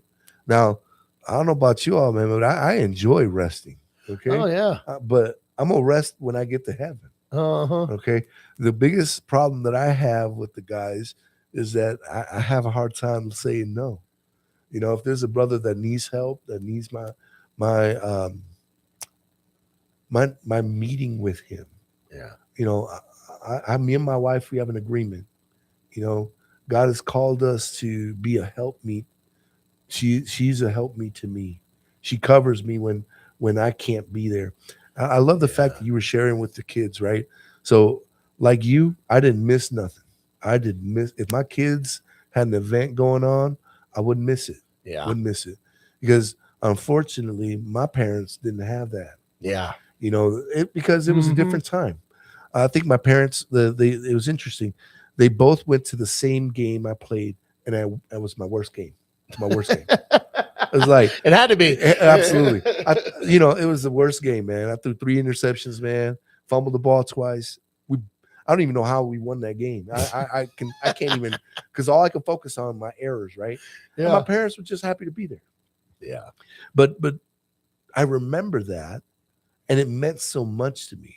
You see, like when you're there at your kid stuff, man, God is there with you at all things, Yeah. including the ugly things, Oh, absolutely. the things that are just ready to destroy you. And you here's the best part: knowing all of those things, He still says, "I love you. Yeah. I want you. You're mine. Mhm. Come near to me. Draw near to me. I want you to spend time with me. I want you to dwell with me." Yeah. You know, bro, that's the best thing ever. And as we're looking at this men's conference coming up, you know, I want the men of this valley. If you're in the Reno Sparks area, look up on our website, Calvary Chapel Reno Sparks. It's calvarychapelreno.org. That's our website. Look it up, register for it. We got a great speaker. He's the founder for Gospel for Africa, Josh Larson. And he's a great bro, man. That's You know cool. how he challenges his men? How? He says, be bold. Yeah. And he doesn't say goodbye, have a good day, be safe. Mm-mm. He says, we're men, bro. Be bold. Yeah. You know, if somebody comes at you, what are you going to duck? You know, yeah. Are you going to dodge and weave? You're not going to, give an answer. The Bible talks about having an answer to every man who has a question for the faith that dwells in you. You know, I believe what I believe because God is real. Yeah. And not because it's a fable, not because it's a make believe, not because it's relative. And you can't say to somebody, well, that's your truth. Really? Because I thought truth was truth. Yeah. You know, the reality of the thing, right? Exactly. And then those are talking points. Mhm. You know, being confrontational, having tough conversations, that's a man's thing. Oh yeah. You know, and it's something that has been lost. Oh, absolutely. Absolutely. I think it's funny because most guys don't know how to handle having full-blown real conversations anymore. Yeah. It's either like, oh, I'm getting triggered, or I'm like, just stop. Like, here's the thing, is like what's right is right and what's wrong is wrong, and what is real and what's not is not. Right. You know, and it's just it doesn't, your feelings don't matter at that point. Right. Now Ken Graves, he's a pastor out in Maine, Bangor, Maine, or is it? No, it's Portland, Maine. So he's out in Maine, right, in the northeast part of the country, and he's got this like really deep burly voice. Sounds like a mountain man. He's a man's man. He speaks very eloquently, kind of like that. That's funny. And he's like, men have two emotions, both of which get them in trouble. One of which is anger. Yeah. Well, what's the other emotion? Do you really want to know? That's funny. Get you in trouble, bro. Oh, that's But, funny. because when God made Eve from man, I like this because he shares this, and I think it's right. When God made Eve from man, he took something from man and made her. Mm-hmm. Everything that she is was once part of Adam. Yes. So at some point in time, Adam had emotions. Mm-hmm. But when God pulled Eve out of him, well, she got most of those emotions. Oh, isn't that You know, nice? I, Geez, gosh, we don't have to deal with cramping once a month. Like, thank you, Eve. bro, Oh. that's it. That's the one thing. I'm like, Lord, I'm so thankful. You know, I'm so grateful, Lord. I know it involves me. Yeah, yeah. It's like I know it involves me working more. I know it involves me taking the hit when nobody wants to get hit. I know it involves me picking people up when I ain't got strength to pick myself up. Yeah. I get it, Lord, but I am so thankful I ain't got to deal with that You know what I mean? Yeah, I'll take out the trash every day. all day, every day. Not a problem. You know, I'm grateful for God making me a man. Now, if I was a woman, I would be grateful for God making me a woman if God made me a woman. Mhm. But see, God made me a man. My wife understands that God has made her a woman. Yep, exactly. And coming together, being one, makes us complete. Yeah. It allows us to fill each other's gaps. Oh, absolutely. You know? Absolutely. Yeah, because that's why he made man and woman. Yeah, 'Cause man. we are not women and they are not men. Nope. And that's another thing in society today where it's just like, I can do everything a man can do. I'm like, sorry, sweetie, but you can't. And here the thing is like I feel like a lot of things in society nowadays where women are forced to put on these masculine masks and they have to play this masculine role. And then you wonder why they're so angry, depressed. They have all this anxiety because like you're playing a part that you're not supposed to be playing, Right. you know, and you know, even to touching base on the whole transgender thing. Yeah. Why do you think there's so many problems with them mentally? Because they're trying to play a role that they're not supposed to be playing, Yeah. you know, and I'm not trying to be rude or disrespectful, but it's what it is. Like we were just saying, what's right is right, what's wrong is wrong. Right. You know, and like I'm not picking on anyone, but like just because maybe that's how you feel is not what reality is. And Right. you know, God made you the way you are for a purpose. And you know, when you start realizing their purpose on why God made you that way, then you're going to be able to like thrive and strive for his kingdom too. Yeah. You know, and it's just, yeah, it gets difficult with that. Yeah, it is. It's a big Mhm. challenge because they got a lot of voices speaking to them. Yeah, And what winds up happening because God's a gentleman, he's not going to force himself on you. exactly. Okay. He's going to allow you to peter out, so to speak. Okay. Mhm. He's going to let you run out of juice. He's going to let you come to the end of yourself. And then he's going to be like, okay, do you want me to help you? Do you want to be healed now? Do you want to be healed? We were talking about that Yes, one of sir. the breaks, man. You know, I love that, man. It's like the pool of Bethesda, right? Here's this Mhm. dude. He's trying to get somebody to get him into the pool when the waters are moving and all, and that way he can be healed. Well, he can never make it there fast enough. He never can be the first one in because that's the only sucker that'd be healed up. And then Jesus is like looking at him after the whole event occurs, and he's like, "Hey, do you want to be healed?" And he's like, "Oh, how can I, man? Ain't nobody here to get me in there first." Right. Look, man, that wasn't the question. Do you want to be healed? Mhm. Well, yeah. Okay, then pick up your stuff and go, man. Just don't sit no more.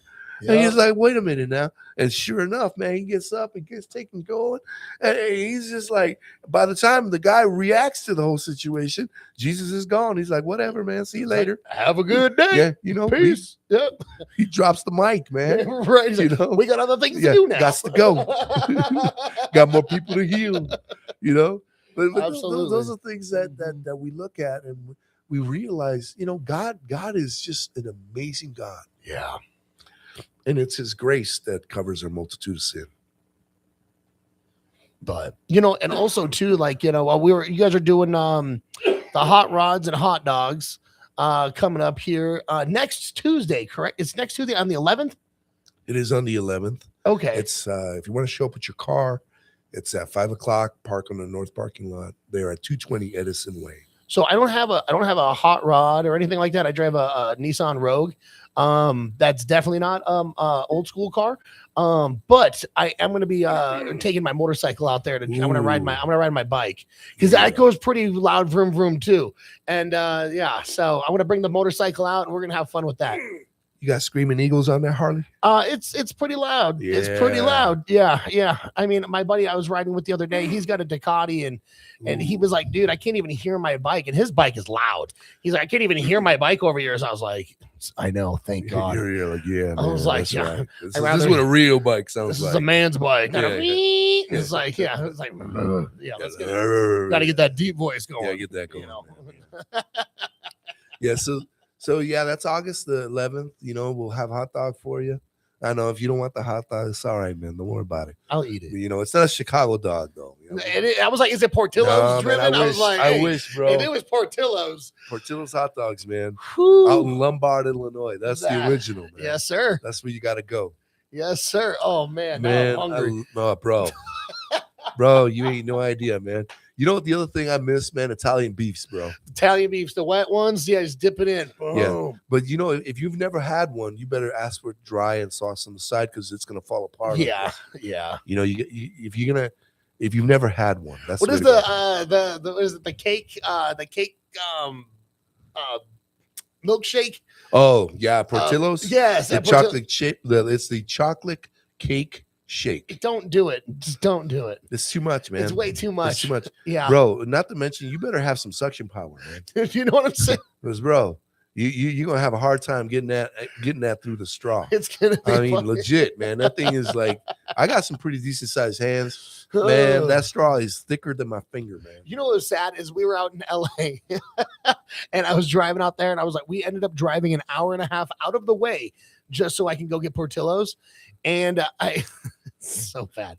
I ordered 12 hot dogs Bro, and they were like, everyone in the car was like, are you serious right now? I'm like, you have no you idea. have no idea. I was like, that's why I Leave brought me the alone. cooler. Leave me I alone. was like, and they're like, Leave me for alone. real. And I was like, Yeah, yeah, yeah. absolutely. Yeah. And I ate 12 hot dogs. Oh man, Yeah, literally within like 2 days, I just ate them all. it's the poppy seed bun, Dude, man. you can't. You know, it's that the peppers, the Yeah. neon green relish, Ah. man. And then the mustard. I always like Oh, extra mustard. bro, I'm a mustard freak. That's how you know you're from Chicago. Bro. It's like it's a mustard. you can't be touching any of that ketchup on a hot Nope. dog, bro. Nope. Like, why'd you do that? You just ruined the hot dog, bro. Dude, you know they used to throw the hot dogs away. Yeah, Now they don't do that anymore. They just get a dirty look. And I'm like, wow, y'all got soft back home. yeah, bro. What Like, happened, man? Dude, I don't know. Just slap it out of people's hands, man. Yeah. It's like, bro, what you doing, man? And you're ruined the still hot paying dog. for it too. Yeah, you're paying for that. You're paying for that. You pay for that. one. Oh man. Well, Pastor Felix, thank you so much for being on the show today.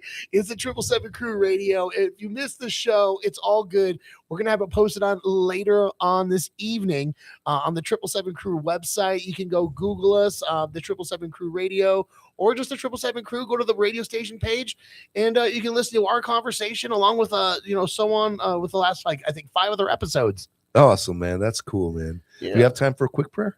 Yes, we do. Excellent. Absolutely. Then we're gonna play a couple songs, and then we're gonna get out of here. Nice. Lord, thank you so much for this opportunity. I pray for the people that are listening, Lord, for the people that will listen in the future. Lord, I pray, Father, that they would know you, that they would understand how much you love them, your willingness to meet them where they're at, Lord, that they would truly surrender their shame and exchange it for your integrity. Lord, I pray, Father, that you would use this broadcast for your glory. And for those who have questions, I pray that they would come to you, and that your people would meet them where they're at. Help your body bring them into the fold. Lord, I pray that for the men of this valley, for the audience that's listening, that they would take serious that role of being the priest of their home, of being the provider and the protector, that they're longing to do that. I pray for their wives, Lord, that they would come alongside of them and encourage them to fulfill everything that God has created them to be, to encourage them, to motivate them in a godly way, to desire those roles, to submit to those things. I pray, Lord, for our children that the enemy is trying to destroy before they even get going. Yes. I pray that you would do a work in them, that for them that enjoy this wonderful platform of the music that's played, that they would relish in growing in the knowledge of our Lord and Savior, Jesus Christ. Help us to be about our Father's business until you come and take us home. In Jesus' name, amen. Amen. Right on, bro. Thank you so much, Ted. Got it, brother. I love you, bro. Love you too, man. Yeah, we got to do it again sometime. Man. Absolutely.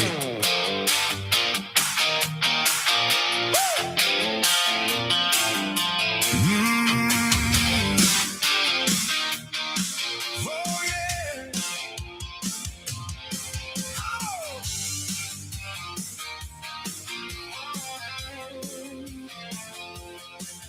Our fathers walked the sea, cloud over their head. The rock that followed them was the grace that fed. They drank from mercy stream. They ate the heaven bread. Still some fell in the dust when they chased what dead men said. So I'm looking where I step. I'm not chasing after smoke. What was written down before is a warning, a road. For glory's sake, I'm staying true. For glory's sake, I'm coming through. I can't bow down to a lesser flame. I want my life to lift your name. For glory's sake. For glory's sake. For glory's sake.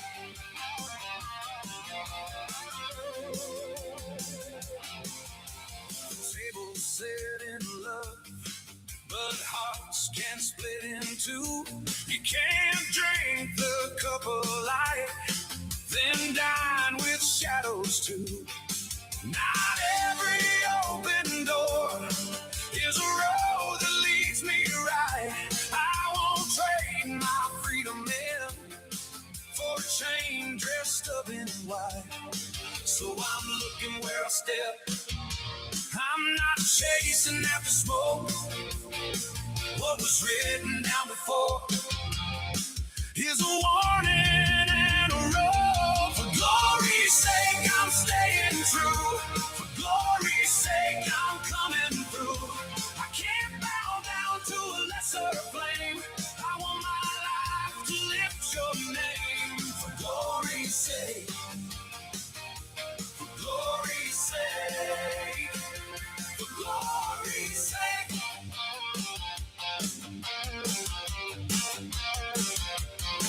If I'm eating, let it praise you.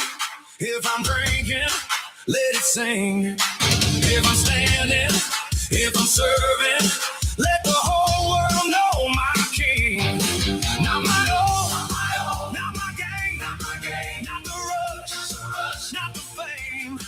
Every breath, every roll, let it honor your great name. For glory's sake, I'm staying true.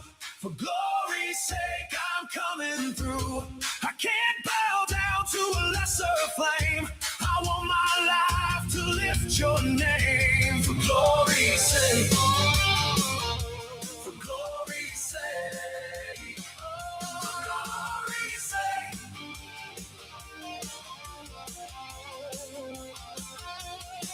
So whether near or far, I'll keep this one thing clear.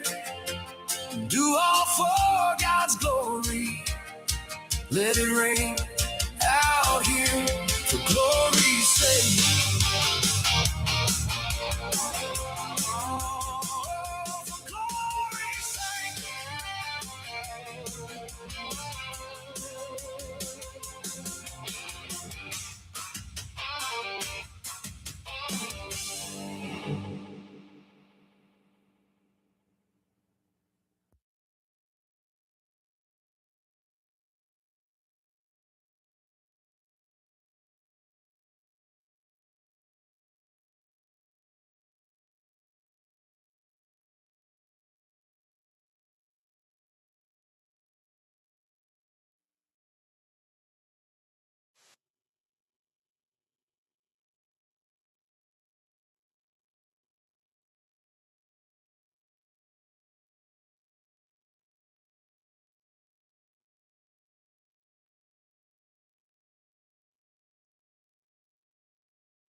Being blunt with J Biggs will start momentarily.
That's right, ladies and gentlemen. It's time for Being Blunt with Jay Biggs live from the Reno Town Mall, 4001 South Virginia. Come on down. It's an open studio concept. We're here live till 6.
Right.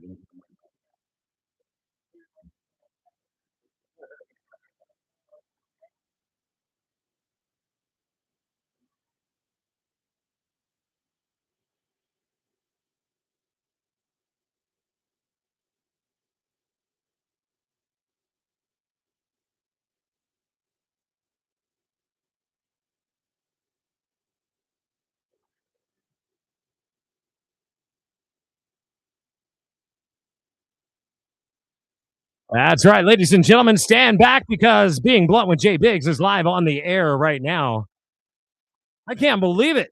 My gosh, it is the one, the only Monday once again. But you know what? Mondays aren't bad here because it's the start of an awesome week here at KPGF 93.7 FM, as well as 103.3 FM and 1400 AM. I am Jay Biggs. And as I mentioned earlier, you've landed up on Being Blunt with Jay Biggs. And this might be your new favorite radio show. You might think it sucks. I'm not sure what you think.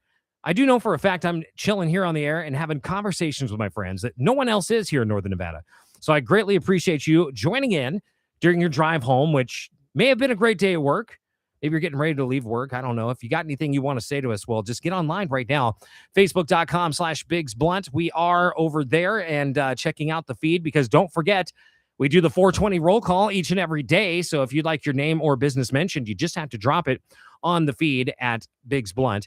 And of course, make sure you get over to YouTube. We are live right now. We've got our, well, not my face, but the face of our guests on the air right now on the YouTube feed. Just search Northern Nevada's Voice. Also, you can stream us. Maybe let's say you're at your computer and your boss is not letting you, watch the video stream. That's okay. We do have that live feed right now at americamatters.us. So lots of ways you could be listening or watching us right here or even stalking us. Who knows? Rob the Rabbit Dog, what's up, bro? How are you doing? Yeah, I'm doing good. Just running amok, enjoying the sunshine. Right? Aren't we all? We all? Well, it's one of those days, man. Hold on a minute. Actually, let me ask you this. Are you really enjoying the sunshine out there? It's been cloudy, bro. I don't know. I was out at the pool earlier soaking up some rays. It felt good to me. Oh, maybe so. Well, maybe it's just me in this area here. It seems like it's been cloud covered. I know somewhere that has been cloud covered, and that's over our guest of honor's house recently. Thank gosh it's still there and everybody's safe. But Cold Springs, man, Brian Wirtz from Big B's Unique Cuts. How are you, my brother? I'm doing good, man. Glad to be back. It's been a little bit. I know. And we'll welcome back to the Ring of Fire, apparently. Geez. Every single day there's a different fire, whether it's a house. Do you believe, do you think it's just the heat? No. Yeah, something weird's going on, dude. Too many in too small of an area. Too many coincidences. There's got to be some vigilant group that sets up cameras somewhere and stalks these people or whoever is doing whatever it is that they're doing. What about those cameras that are already stalking everybody that they're talking about? Oh, the flock cameras? Yeah. Yeah, if we can have flock cameras, why the flock can't we stalk? Why can't we stalk these guys? Anyways, my gosh. Yeah, it's weird. And you're right about that, Brian. It does seem like too many and too little, and it's just odd because there'll be like this patch. Somebody will post it, especially, I don't know why, somehow, some way I am on some group for the North Valleys. There's a few of them, yeah. Okay. Well, either way, I'm seeing these people posting, there's a new fire up on Peavine, or there's a new fire right behind Cold Springs. And it's like, who would even be out there with anything flammable at this point? Maybe. I mean, if there's places to go up there in the hills that they could camp out, but I mean, there's guys that go up there and shoot and things, but not in the areas where the fires have been. And then it was tragic last week. I wasn't in town, but about 2 blocks away, like 3 or 4 homes were burned down. One person lost their life. Families displaced. It's just been tragic.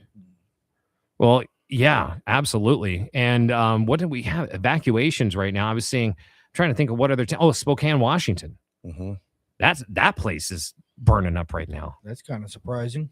It is, yeah, absolutely. Apparently Spokane now, someone once told me, I've never actually been to Spokane as an adult, so I do not remember what the geographical layout of the town is, but somebody told me it's a lot like Reno, how it's like in a valley in a bowl. So I don't, can you attest to that? Have you been there? Not in many years. I drove through when I was coming down this way about a year ago, but that was just a pass through, you know what I mean? And I don't pay a lot from of where? attention. from Minnesota. Oh, okay. When I came out from Minnesota, I originally went through the north side, went through Washington, stayed there for about a week before I came down here. to Scenic Nevada. route, yes. Yeah. Right. Well, you know what? Oh, yeah, that's right. Because you went up there to meet up with Trevor, right? Word, yeah. Yeah. Okay. I remember that. I remember.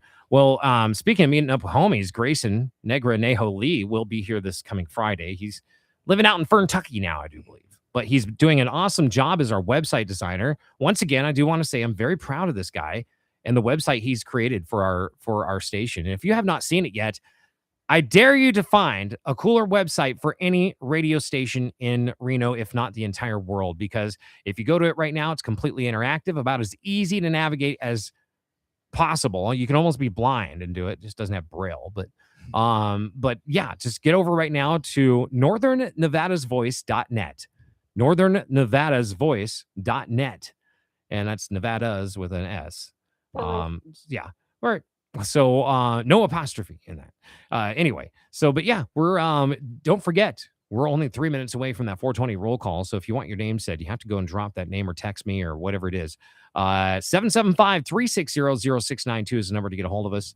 And Grayson has actually, he's just texted me with an update right now saying that the shows are now in order on the website. So boom, that's awesome. Yeah. We've even got more organization than we had 5 minutes ago.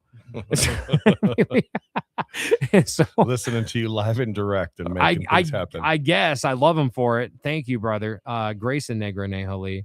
Yeah.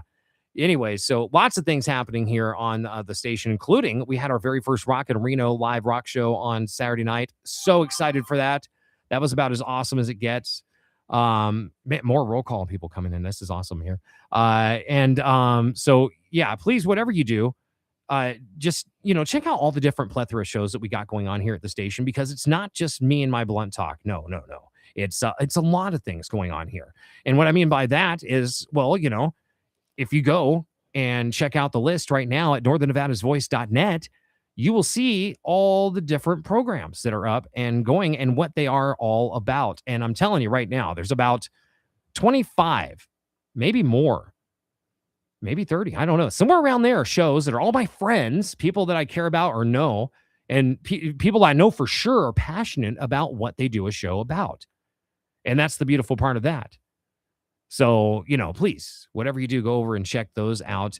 And once again, that site is made by Grayson Lee. And if you'd like your website designed, please get a hold of him at GraysonLeeExperience.net. That's GraysonLeeExperience.net. GraysonLi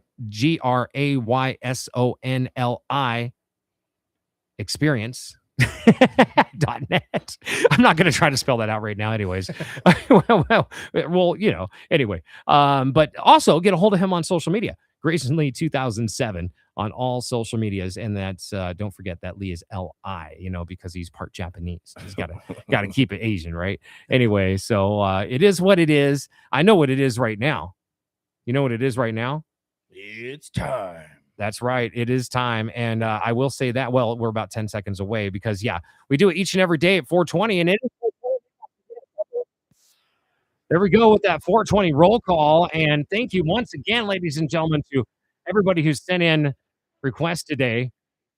Hey, Colonel George from Military Matters, Carolyn from RSC, Zeus, what's up over at Combat Sports and Fitness? My buddy Chris from Renown. Ricky's checking in today as well. My God, we got a lot of folks here dropping their names. Maida, Stella, Ashley, Nico, once again, Mox Lee, our dogs and Grace over there. Ted Choli, what's up, bro? Honey MX, once again, checking in. Omar Rodriguez, all the way down in Urington. Wow. Jeremiah Kranzler down in Urington. Wow, okay. And the Rabbit Bitch.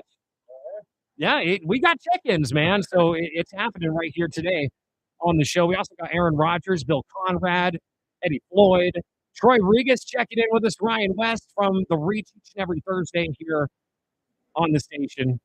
Chris Nixon from Fernley checking in, as well as Envy the Truth, who's going to be in a little bit later with her show. So lots of cool things. Don't forget, this is Urban Monday, ladies and gentlemen, which means that all the shows are urban-oriented.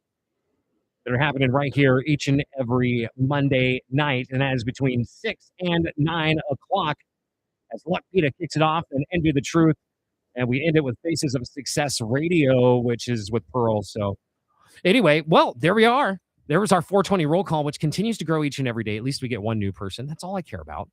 And as you know, I've explained to everybody, we are growing from the ground up here. It's like, 93.7's been on the air a long time. It's a heritage station. You've heard it with many different platforms, but never anything like this. Never. Because this is a place for everybody. Much like Big B's Unique Cuts is a place for everybody. And Bob's Friggin' Nuts is a place for everybody to go and try too. We're going to get into that. Yes, we're talking meat and nuts right here on the show. He does the whole package. Get ready for all the meat jokes today. Yeah. Anything have to do with meat, it's me. Right. Well, I was telling the CFO, Scarlett, his wife, about you coming on this week. And she was super excited because she goes, I know those trucks. They're pink, aren't they? And I'm like, yes, they are. So she knew exactly who she was looking for. And those trucks really do stand out, dude. So you were smart. And that was exactly the goal when I used to work for other companies and they would say, someone was around or whatever. I would always get frustrated when they didn't know what the truck looked like. So I decided I was going to make trucks that no one was going to forget. I love it. Well, you definitely have. And I will say that this is a lot better of a setup than having like a Wienermobile or something that you drive around. Which was here last week. It was. Yes, it was. I did hear that. So I did not go and check it out, but it does cruise through town occasionally.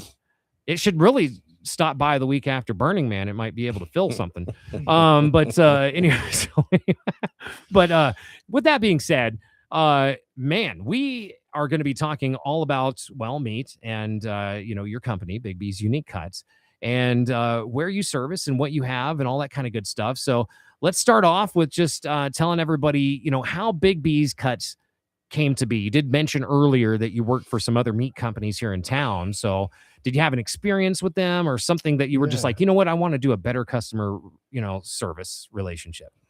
It was more, yes, I did work for another company and it was more, it was the customers, but they were doing well with the customers. It was more the way the reps were being treated.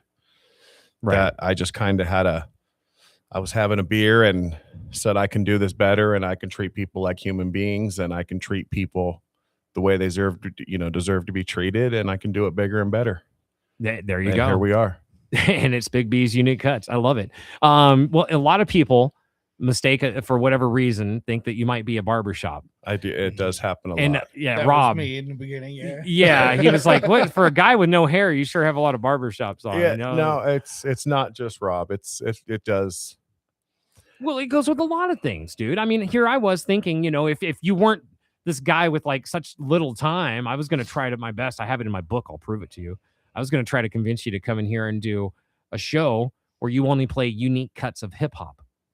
I thought that would be really cool and to promote Big B's. Mm-hmm. So who knows? Maybe we do a hip hop hour on Friday nights called Big B's Unique Cuts, and it's really just hip hop music or something like that. Play some old school, right? Hidden gems, if you will. Yeah, we could do that, and as long as it was brought to you by or something like, what I mean, that would be awesome, actually. So, and that's funny because I do have, as of this last week, I had an epiphany. Let's just say that, because we had our 3-hour comedy set up the last 2 weeks, and I realized something. The third hour is not going to make any sense, and here's why. There's a open mic thing, and it's awesome. I went to it because we decided, okay, if we can't beat them, let's join them this last week. Is what I pretty much said. So Midnight Coffee Roasters has a comedy stand-up thing they've been doing for a long time, and they built up a lot of steam. There's usually about 30 to 50 people at least, and there were that many there. And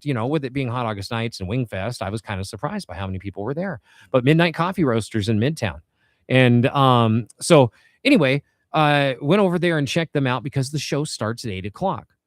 So now I'm talking to them like, hey, maybe we can do something with a sponsorship for the show. We're just going to stay until 8:00 so that the comedians can come over between 6 and 8 and do live comedy, and they'll promote the crap out of Midnight Coffee Roasters. And then we'll just tell everybody to transition at 8:00 over to live comedy at Midnight Coffee.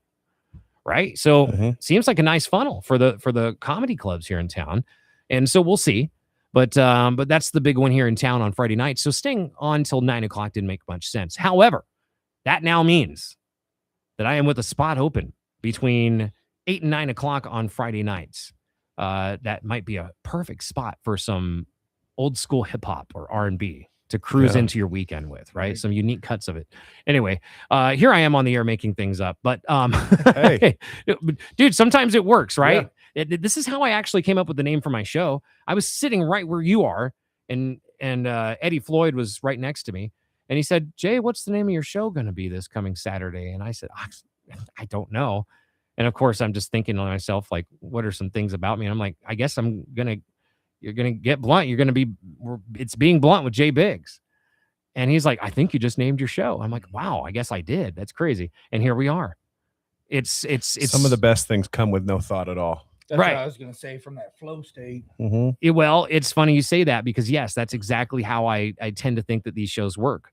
And these conversations are great, much like Teddy P was having with that pastor before here, that before you guys came on, a great conversation. And I love that transition between music and conversation because it's like me and you could be sitting like at my house, at a round table talking or whatever, and a song comes to mind. I'm like, oh, dude, have you ever heard this? And you're like, no. And I'm like, oh, okay, well, let me put it on real quick, right? And that just kind of reminds me of like how life is. So these hybrid half like talk and music shows to me are kind of cool. I mean, maybe it's just me. No, as long as you keep them entertaining, right? Right. Well, that's the thing is that, the music's not got to suck, Right. and on top of that, you want to engage the conversation too.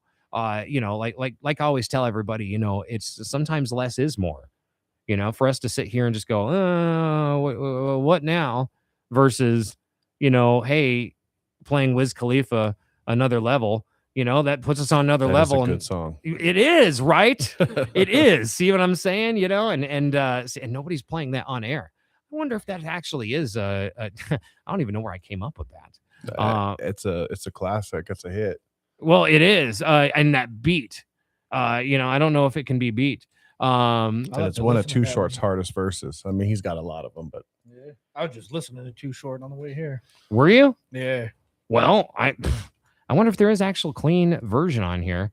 I don't know much of Wiz's Wow. music though. I've only heard a couple. I don't know of if his you can songs. clean up that. Let's song. try Right, it, yeah. dude. Let's try it. It's 4 minutes long. Let's give it a shot here. It's Wiz Khalifa on my level. First time probably ever played on the radio in Reno. Love it. And yeah, we're doing big things right here on the station. Stick around, ladies and gentlemen. It's Being Blunt with Jay Biggs. We'll be right back.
That's right. Get on our level right here. 93.7, 103.3 FM, 1400 AM. Definitely, that's the first time that song's ever been played on an AM radio station. Somebody right now in Elko is trucking along going, I like this Wiz Khalifa. It's better than Wiz Cheese. Well, great job finding the clean version. You got Wiz Khalifa's verse and about 3 words of Too Short's verse. Yeah, I know, right? Yeah. Well, hey, whatever. Well, at least we got it on the We air. The still knew it beat- was Too Short. Right. The beat was cool. The beat is off the chain. I don't know if it gets much better than that, honestly. I mean, well, hold on. There's a couple beats out there that I've experienced, like Bones, and we'll play that, of course, here in a little bit because it's like just mandatory Bones every day because definitely nobody's playing that on the air, and I just love that music. Anyway. So Big B's Unique Cuts is on with us today. You've seen the pink and blue trucks driving around with the meat inside of them and possibly even at your door, depending on if you've ordered or not. And if you haven't, where can folks find your products before we start talking more about them? Online at bigbsuniquecuts.com, or you can give me a call at 855-NV Meats, Nevada Meats. 855 NV NV Meats. Yeah, don't ask me what the numbers are. Just look for NV Meats. That sounds like it's meant to be an innuendo as well.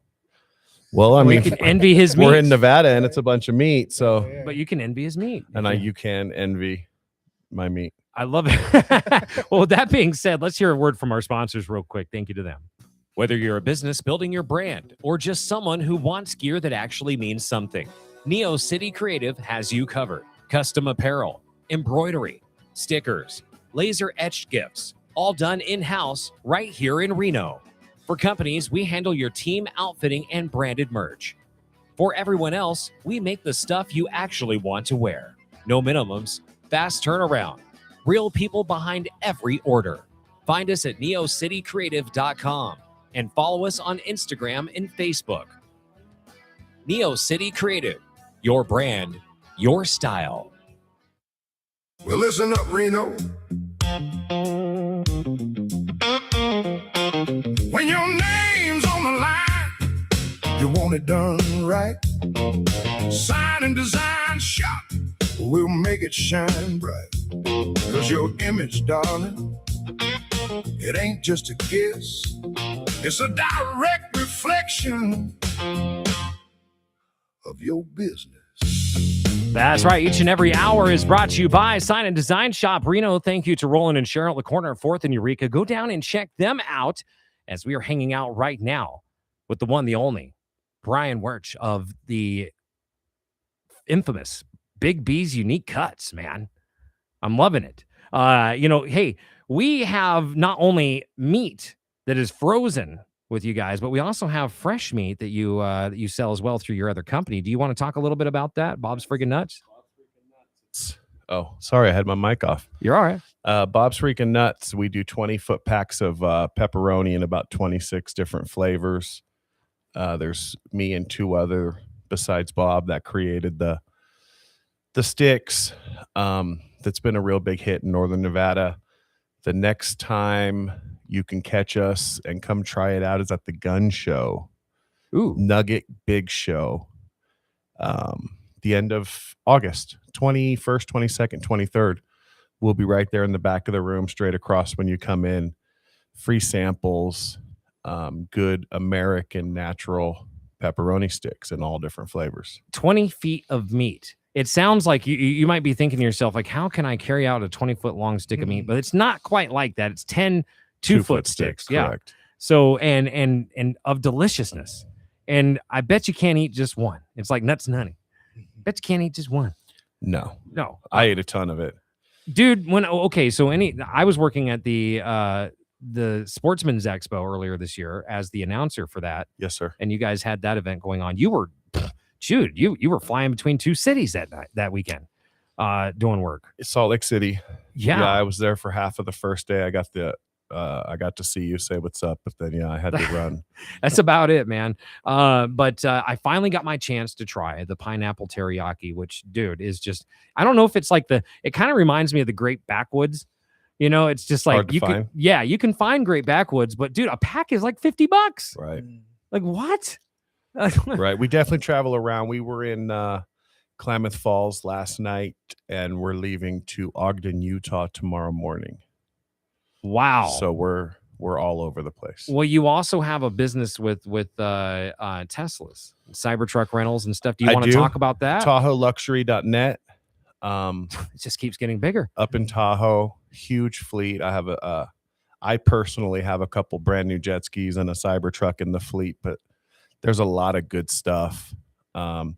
Give them a call, TahoeLuxury.net, if you want to go have fun, whether it's a Cybertruck, a jet ski, or one of the nicest boats you've ever seen. Tell them you heard about me on the radio, and they'll save you 10%. If you want to drive around like Kanye West does in Hollywood, you can go up and get a Cybertruck and cruise it around Tahoe. So there you go. I think that's actually kind of cool. I'll To pass see on it. the Cybertruck, but the jet ski would be fun. Yeah. Oh yeah. There's like I think there's 5 or 6 in the fleet. I have one of mine is like the baddest machine on Lake Tahoe. It's got Bluetooth. It's like the Cadillac of jet skis. Hell yeah. What? Yeah, maps and all. I don't even know how to use half the stuff, but Yeah, yeah, What do you need sub. a map on a lake for? well, I don't know. It's there though. It's there.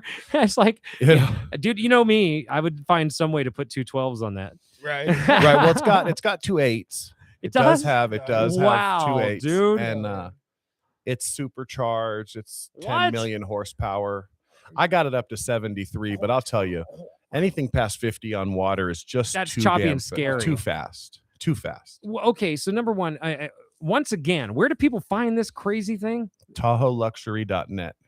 Wow. Okay, I'm gonna have to go and check that out myself just to Oh, see yeah. what other kind of craziness I could get into up there. But a Cybertruck and some jet skis, including the apparently the Ferrari of jet skis. That's wild. Dare I say you're gonna next is onto a jet so you guys can get to and from these places. Hey, I have big dreams. If I can ever find a way to make it make sense, yes, I'll have one. Hey, I'll make sense of it right now. You're going between Idaho and Utah and All the time. Reno, right? Like, so seems like the whole thing could be a tax Oh. write-off. No, I actually just lied to you about Bob's Freaking Nuts. Uh-oh. Urington, Lyon County Fair. Big B's Oh, Unique Cuts will be yes. there. So will Bob's Freaking Nuts. Nice. And that is, please forgive me for the dates. That's not this weekend. That is next weekend in Urington. It's a pretty big turnout. It's a pretty big fair. Yeah, we've actually got so I used to live down in Urington, and James Umbach, who hosts Nevada Backstage here each and every Saturday. By the way, he debuted this last Saturday. Very proud of him as well, just like Rock and Reno. And make sure you check him out and he's talking everything from Story, Churchill, Lyon, all the outlying counties other than Washoe. But anyways, so that's 9:00 each and every Saturday right here on the station before Doug the Jazz Thug. But the fact that I just said I used to live out in Urington, this is how I know the meat is going to be a hit out there is because, well, never mind. It's going to be a hit out there because we have a lot of loyal customers out there. And then, of course, we get a chance to find our new loyal customers. Right. Well, I used to be the big B of Urington. And You now still it's are, you. bro. I'll never take that from you. Well, thank you. Do you guys have a location where you're set up yet out there? Because I mean, there are a lot of listeners out in Urington. It's the Lyon County Fair. So I don't know where in the fair it's I'm at going the to be. fairground. Okay, I wasn't sure. I'm sorry. For some reason, I was thinking that they were going to block off like downtown and put you guys up there. But no, you're right. It's going to be at the fairgrounds. So that makes sense. Don't listen to me. I usually find Listen to out Big where B. I'm at right when I show up, Right. but we will be there. Well, hey, if you're out there, make sure you listen. AmericaMatters.us. You can stream us or simply go over to NorthernNevadasVoice.net. NorthernNevadasVoice.net. Just want to say that. Take a little I was pause. trying to find it. You're going to have to help me spell. That's okay. Probably. That's all right. Sometimes on cell phones, it has issues. I don't know why that is. So maybe we're going to have to create an app. I was talking to Grayson about that, but I'm looking at it right now. It looks pretty good. So just get over there and check it out. And you can click the Listen Live tab, and that will take you right to AmericaMatters.us. Or you can, once again, just go right to AmericaMatters.us and stream us worldwide. YouTube, we're also worldwide on that, if that's what you want to call us, even though we're about as wide as the room right now. Nobody's watching. So, well, I mean, everything is brand new, dude, and thank you. Thank you to the people that are day one sponsors so far, like Roland and Cheryl at Sign and Design Shop who believed in this. Thank you to Neo City Creative.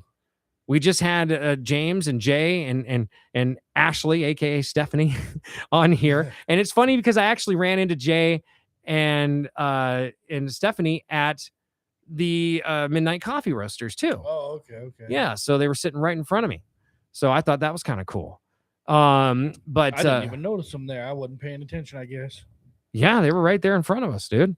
That's wild. I was Oh, watching you the know what it comments. was? Is that I wasn't sitting with you that whole time. You were Yeah. over at the table. I was sitting with somebody else. I was sitting with who the heck was it that was there with us? Oh, Pinche Chris. Yeah. I was with Pinche. Anyway, so but that was one hell of a night, honestly, that night there. Yeah, Midnight Coffee Roasters and all that good stuff with them. But thank you once again to our day one sponsors for doing what they have done and just showing love as we are starting something new. It's exciting. We're the voice of Northern Nevada. I mean, literally, our directional signal goes north all the way on 93.7 to Hallelujah Junction, and then carries over to Sutcliffe area, which is basically like the Burning Man people and all that good stuff. It was- A little bit different type of people, but no, I love that you laughed at that because no, seriously, Gerlach's more of like where the Burning Man happens, but I'm just saying, like all the people are going to be stuck in the traffic from Burning Man, and all the people that are definitely stuck in traffic heading back towards Pyramid Lake on Pyramid Highway. or stuck in traffic on any road in Northern Nevada. Yeah, dude, it's like, it's funny because I took my lady home this morning and before I came to work, and I just said to myself, I think the only feasible route anymore where you're not going to get stuck in like just a ton of traffic is on West McCarran. And that's if you travel, and even that is it's pretty thick.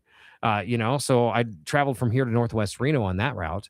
And it is what it is. But with that being said, I think it's probably a good time for us to talk about traffic and do a little traffic report because it is, here we are 4:44 in the afternoon and people are going to be leaving work headed towards home here momentarily if they're not already on the roads. And guess what? Traffic is effed up. Yeah, that's right. 395 north if you're going back towards, Big B's Unique House. Yeah, it's And bad. Going south is bad because an RV hit a guardrail on the way down here and dumped 500 gallons of gas on the freeway. Are you kidding me? That's why I was late. Wow. Because an RV pulling a Jeep went into the guardrail, went on top of the guardrail, ripped it out, and dumped 500 gallons of gas on the freeway. I You just said- watched the City Fair bus do that the other day over there on the Virginia entrance of the freeway. You know what's crazy? Let me go into a little something here. Yeah, go ahead. Love it. I just got back from Cancun. I spent a lot of time in Mexico. I was one step away from being a Mexican citizen before COVID. If you've ever been to Mexico, driving is chaos. They're not scrutinizing you for your speed, for your running stop signs, for your staying in the lanes. None of this like they do in America. And you never see accidents in Mexico. Yeah, they get that perfect. It's weaving it's through each organized chaos. It's like the Philippines. If for you sure. if you see the cops, you just wave at them and keep going. You don't slow down. other. Mhm. But then you come to somewhere like Reno where the cops are watching you, and if a cop's sitting on the side of the road, it causes a 10-mile backup. And there's accidents everywhere. And these people with set rules at a four-way stop can't seem to figure out how to do that appropriately. I was sitting at one the other day. I was the last person to the intersection, and the other three were all sitting there waving at each other like, "It's your turn, it's your turn." I'm like, "Does nobody know?" how to Sitting in do there this?" flashing my lights like these Mhm. idiots. Idiots. You go down there and use the public buses down there. Mhm. There's no bus stops. You see the bus, you wave, it stops. Oh, I have a Okay. green laser. People go. And it's not like here where there's bus stops this time, that time. And the buses down there are more on time than they are up here with all the rules. It's just crazy. yeah. It's Just- just weird how that goes. Absolutely Yeah. crazy. Well, I mean, nothing's perfect, right? So, it is what it is. But all right, this is what we're gonna do real quick here. I think we're gonna take a break as we move forward on the show. And don't forget, if you would like to be a part of the show, it is an open studio concept right here, 4001 South Virginia at the Reno Town Mall, right across from the beautiful Atlantis, and right next to the Burlington. Or if you've ever been unemployed, you know where this is at. Or if you're old and you have bad feet, you know where the proper fit is. Which, If by you're the young way, and have bad feet. yeah, well, hey, right. Well, even dude, me, I'm in Merrill's. I love Merrill's. I don't care. I'm the young hip spokesman of Merrill. So, anyways, I'm gonna bring them back, make them cool, baby. Anyway, with that being said, let's go ahead and take a break. And we are glad that Brian, made it back. Apparently you paid the $100,000 to the cartel to be released. And so Just traded him some of that beef jerky. They tried to put me in jail just getting into the country. Oh, damn. what? Over my black and milds, yeah. Over your blacks? Mm-hmm. Yeah, They don't want the negros there. They tried to charge me an $800 American tax for bringing 2 cartons. Damn. And I told them to arrest me. Wow. I've been arrested in Mexico a few times, and you never even see a jail. If you see a jail cell in Mexico, 'Cause you don't have money? You did something bad. Okay, that makes sense. So usually they just take you to the judge, and he's super cool. Really? Mhm.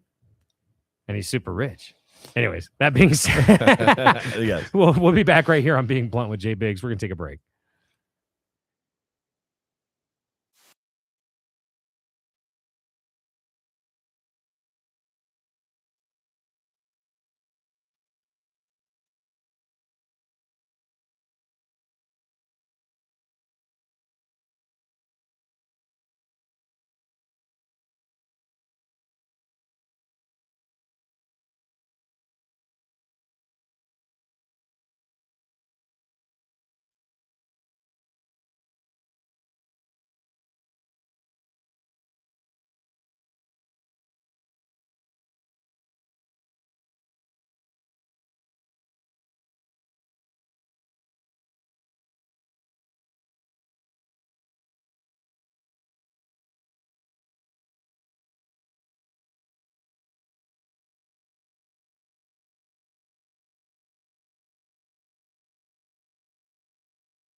Cruise home to this, Reno.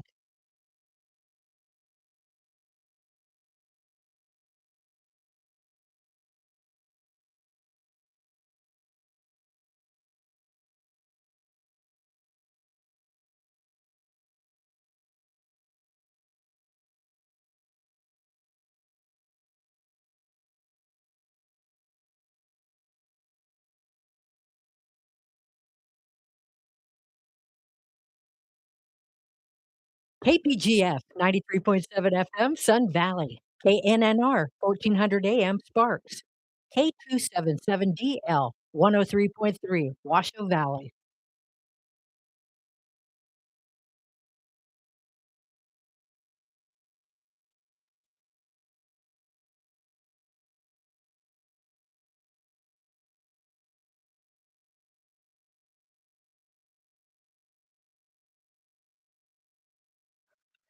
Yeah, we are vibing out right here in the studio. 93.7 on your FM dial, 103.3 FM, as well as 1400 AM.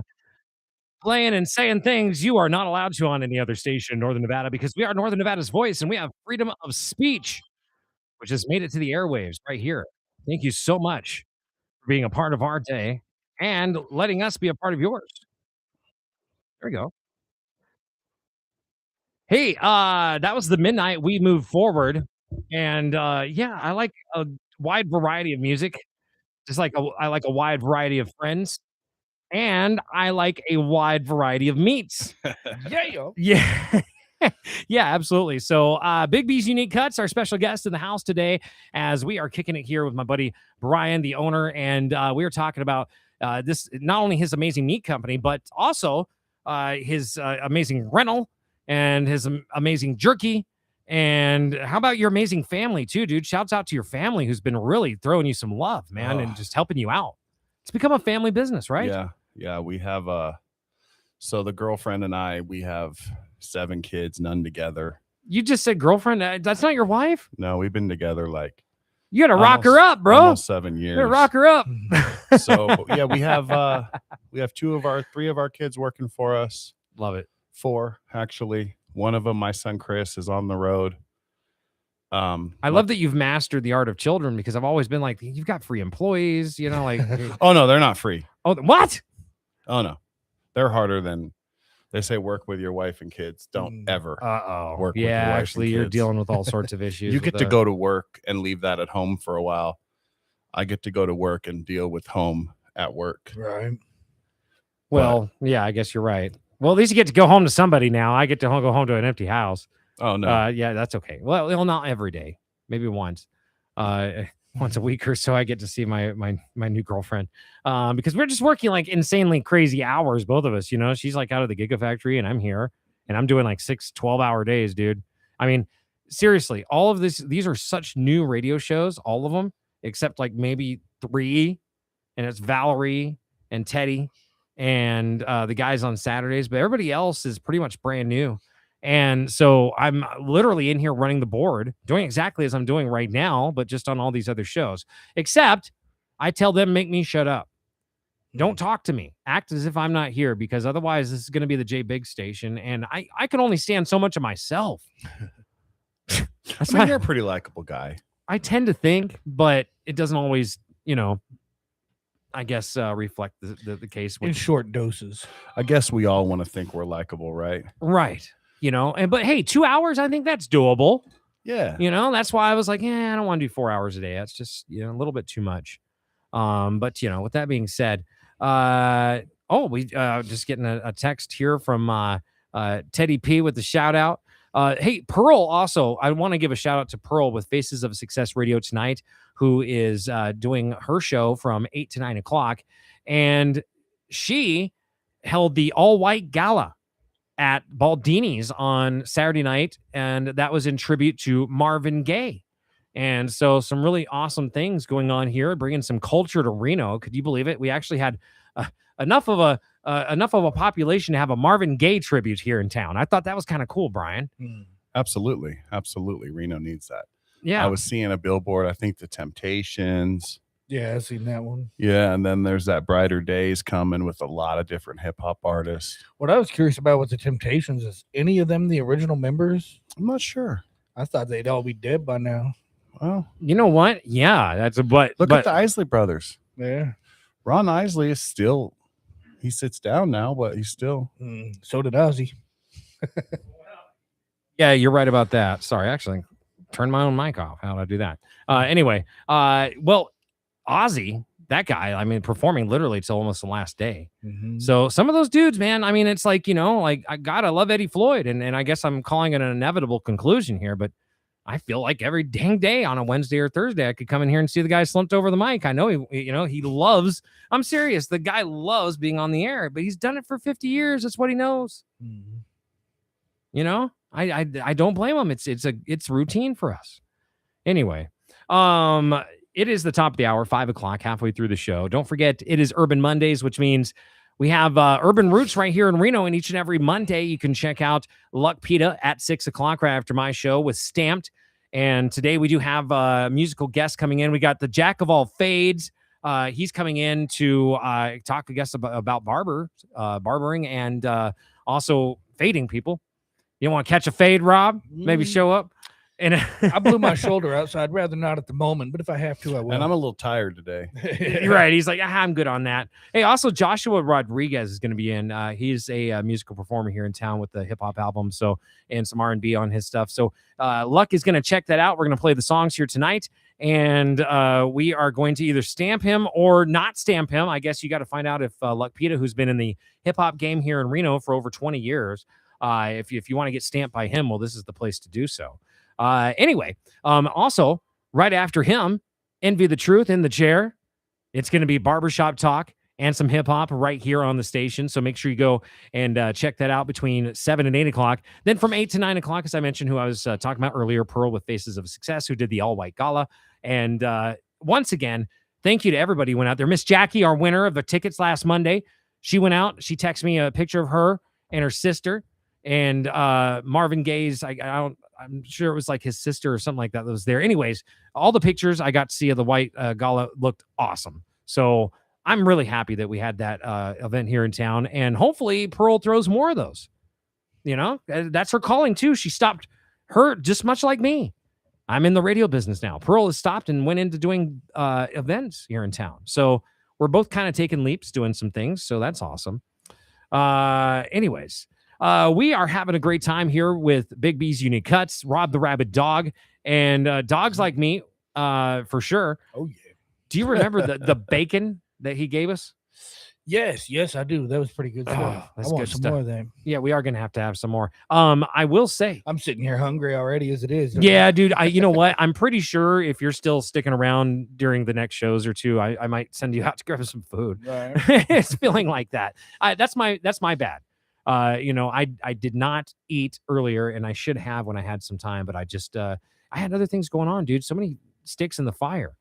Right now as general manager, I'm not only building a radio station. Hello. Well, yeah.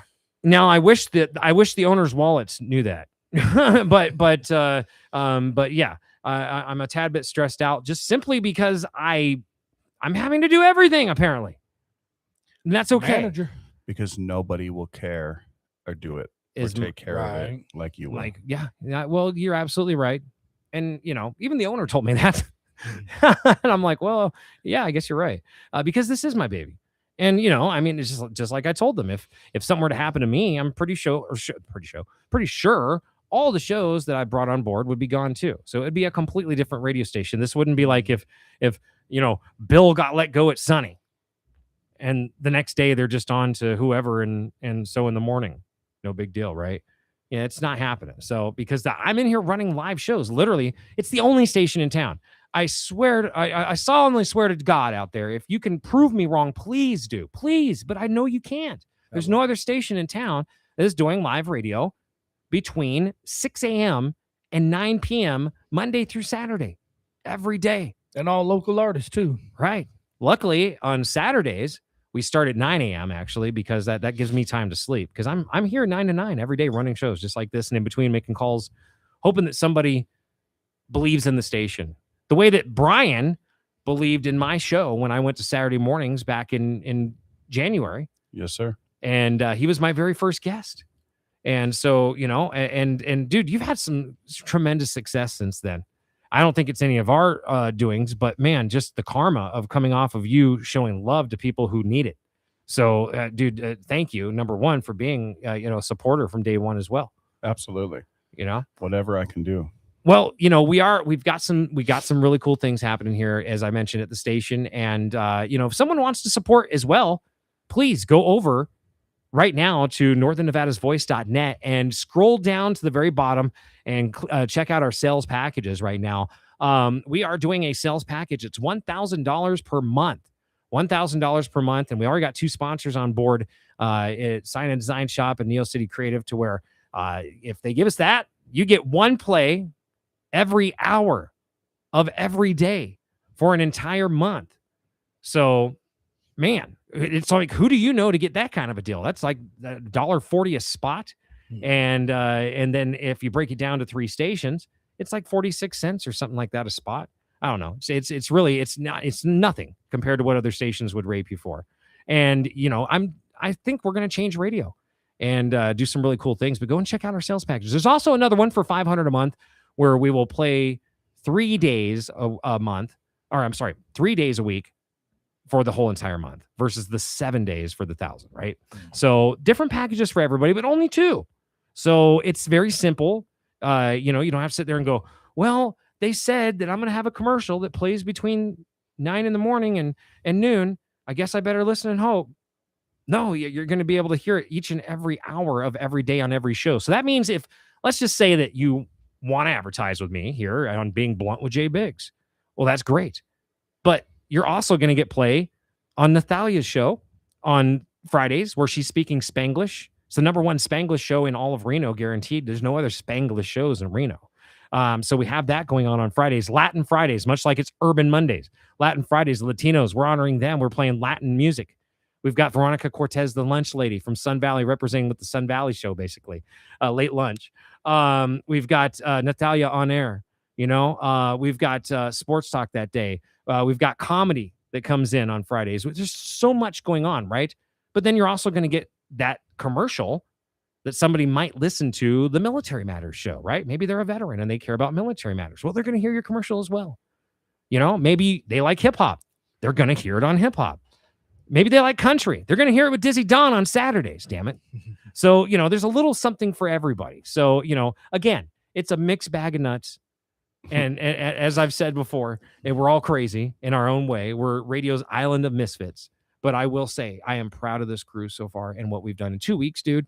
I mean, Brian, it's been a while since you've been here. Yes. What do you think of the actual atmosphere of the studio since last time you were here? Well, I'm sure you saw me when I walked in. It was totally different. Right. So way more open, inviting, a lot of people, friendly. It's just a cool place to be. Come down and check it out. Come get on this mic and talk, whatever it is you want to talk about. It's a new thing for people. We're still getting folks on board as far as having the open studio concept, because Reno Town Mall, and we just had Rob Roth, the owner of the mall, was on the show last Thursday.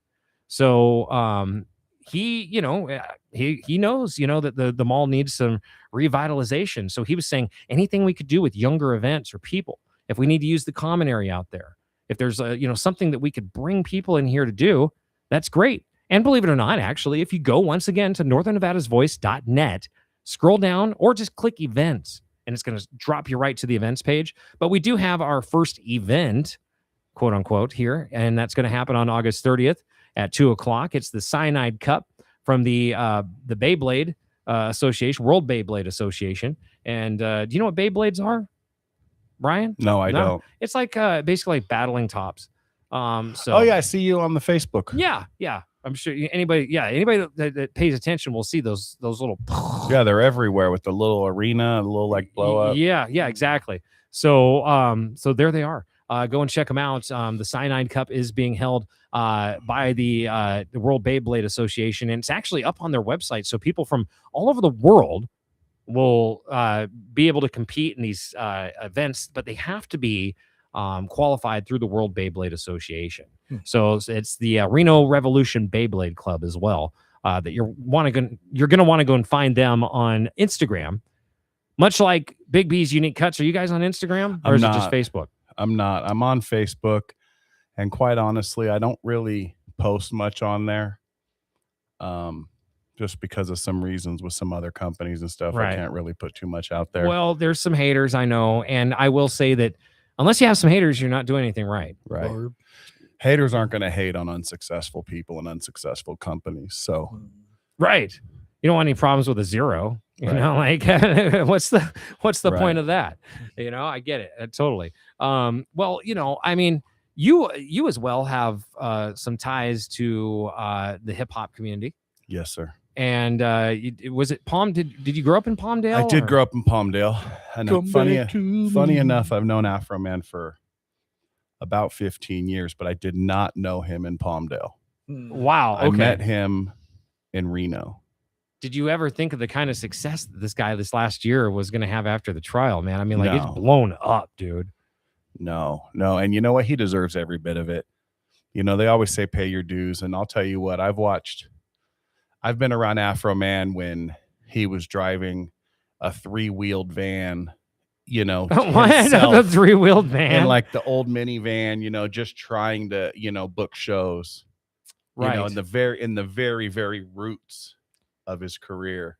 And I've watched him just over the years, and now the success he has is well deserved. If we could have only platformed him on, we have a show here each and every Sunday night called Tornado Alley to Cali, and it platforms all independent local artists between Tornado Alley, where I grew up, in Kansas City, and California. And you know, someone like Afro Man, when he was driving around in his raggedy van, could have benefited from shows like that and that kind of exposure. You know, so I understand where you're coming from, because, dude, the music scene when you first start off, remember, you know, like I told you, I'm tied in with Tech Nine. So there's a lot of that too, that I know, like the grind of it and the come up is, you know, a lot of it. So you're in vans with 10 of your homies and traveling around and getting Motel 6s with the crackheads.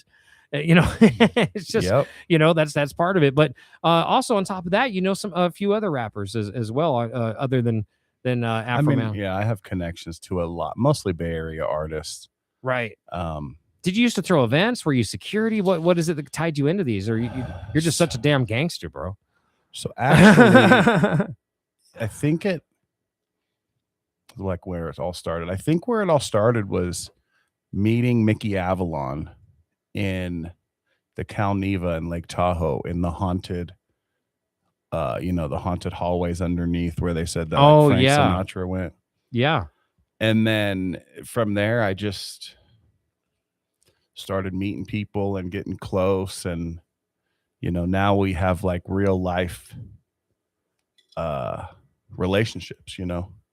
Right. It's not about being like a fan of theirs or anything. You guys are literally will go out on boats together, hang out, go to each Yeah. other's homes, you know, things Yeah, like that. For example, last week, and I was in Cancun. I was sent down there at the wrong time, and I couldn't believe I missed it. But my uncle Rappin Forte remarried his wife, my auntie Mina, and I was invited to the wedding. I was one of the first ones invited, and it was horrible the way things worked out, and I missed it. Congratulations to y'all. But you know, things like that. It's not just like, it's not just like I see him at a show. Like, these are people that I talk to every single day. Right. Right. Exactly. Well, So it's he retired his Players Club card, huh? Yeah. there you Yeah. go. Well, they've been together 20 years. It was like a Yeah. a renewal. When they got married 20 years ago, it wasn't like a Oh, wedding. It was gotcha. a quick. And then they finally just did the thing and Yeah. had the big ceremony in California. And yeah, it was cool. That's cool. Well, you know, it's good to have you know, low friends in high places, or as I say, high friends in low places. That's right.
That's right, ladies and gentlemen. We're back here on Being Blunt with Jay Biggs, and we are live from 4 to 6 p.m. each and every Monday through Friday at the Reno Town Mall, 4001 South Virginia. If there's something you can bring to the show, do not forget we got an open studio concept, and we got about 40 minutes left to where you can come down and say your piece. If you would like to maybe promote a business, maybe you've got an event coming up or something personal that's happened in your life that's really cool. Maybe, you know, like I've mentioned before, I don't know, maybe you grabbed a hold of a wheel when a plane was taking off and you survived the whole travel. I don't know. As long as you don't suck, come down, be a part of the show. We would love to platform you. Look how good they look. Uh-oh, Rob. Anyways. Off the leash. Yeah, I guess he is off the leash, which, by the way, that's another show eventually we're going to get going here when we get you figured out. Hello. Off the Leash MMA with Rob the Rabid Dog. I'm pretty sure that's going to be great because Rob knows his leash, you know? I know a little bit. Yeah, he does. And he's also a judge for the Nevada Athletic State Commission and referee as well. So lots of attributes there on Rob the Rabid Dog's plate when it comes to the MMA field. Speaking of MMA, I was just talking earlier to two very prominent coaches here in town. Whether they love each other or not, I don't know. But Zeus Roberto from Combat Sports and Fitness. And I'm going to be giving him a shout here in a little bit. And also Rick Collup. Got on the phone with him earlier of Reno Academy of Combat. So love both of them. And man, Rick and Heather, I have not seen them since the last King of the Cage, I think, or so.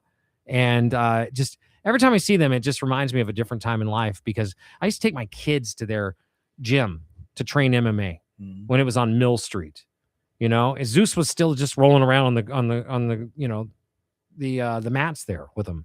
So, but that's how Reno is. You know, everything kind of evolves, and people eventually, you know, get going and do their own thing. Much like people have said, "Oh, I remember Jay Biggs from 99.1 with John Potter, or when he was on, you know, The River or something, you know." And now here he is doing his own thing. So it's just everybody evolves. Just like you, Brian. You were working for another meat company. You saw that there was a need for better customer service, better meat, better care, and cooler vehicles. And you definitely got that covered. Tell us a little bit more about, what kind of products you have and what you offer people and where you offer them, because it's everywhere, right? Yeah, we're everywhere. We're at, all the Western states, different events. You know, we do door to door, but the business model we're trying to create now, one of the reasons why we're doing the radio and things like that is appointments. Have people call us. The goal is to not bother you, but bring good quality, affordable food, whether it's beef, chicken, pork, or seafood. Food that's processed and packaged right here in Reno. It's not shipped in from anywhere. Grocery stores are crazy. I was just sent a letter, and I'm not going to say what grocery store it was because I don't know. And Elko says we're out of meat, and the whole meat compartment was empty. Sorry, folks, we're out. What? They had nothing in Elko. Damn. So I sent a couple trucks out there, but there must have been a barbecue going on or something. I don't know. No, this was just last week. It's just damn. crazy. But we want to make sure everybody has something to eat. We have something for all budgets. Good food.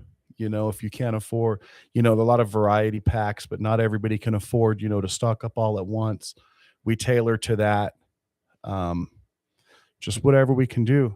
That's I like right. how you said you don't bother or pressure people, because I No. remember one time years ago I ordered from the Schwann's guy, and that He dude kept showing coming up back. like a Jehovah's Witness. And no matter how many times I was unimpressed with the food, so I didn't want to get no more. And he just kept coming back and kept coming back. He's like a girlfriend that don't want to let go. And that happens a lot in the meat business. It really does. But we're trying to, like I said, go away from that. We also, we're the low price leader. There is some other companies in town. I guarantee to be cheaper than them and beat their price by 10%. Whoa. So, don't be afraid to call me and say so-and-so has this for this. And not only will I match it, but I'll beat it by 10%. So Match your meats. See, I love won't that. be under, I won't be outsold. Hell yeah. Yeah, he won't be under unique cut. I will not. There we go. So as far as like where you guys service, is there a limit? You just the state of Nevada, pretty much, or No, we're in California, Nevada, Oregon, Oh Washington. wow, okay. So you really I'll be are all in over. We're going to be in Utah tomorrow, Ogden, the Weber County State Fair, or I don't know if it's Weber or Weber. Sorry, Ogden, Utah. If And you're that's the listening, meat, but not the jerky. both. Oh, I've both. going, Oh, okay, correct. that's awesome. Okay, for some reason I was thinking that the meat was like Northern Nevada, and the jerky No. was all over. The Okay. nuts ain't going with the meat. No, Huh. no. Yeah, it is. The pepperoni's going too, Yeah. and we've been shipping. I just sent 5 or 6 cases to Texas a couple days ago. So Well, dude, these trade shows that you're at, they're just, oh my God. It's maybe the ultimate food to have just laying around because people throughout the day are going to eat it, and it's like, hey, you have 10 feet or 20 feet of meat. So it's like, it's nothing to really break off of a 1 foot stick and be like, hey, try this. Cause you're never going to eat the 20. yeah, and I mean, I want to shout out the Reno Rodeo because, there's people waiting to get into that, and they welcome, Bob's Freaking Nuts in, and the following and the support we got from Reno and the rodeo was just astronomical. Was I that your couldn't- biggest weekend yet? Well, yes, but it was, I mean, it's 10 days, so it's more than a weekend. Okay, right. Okay.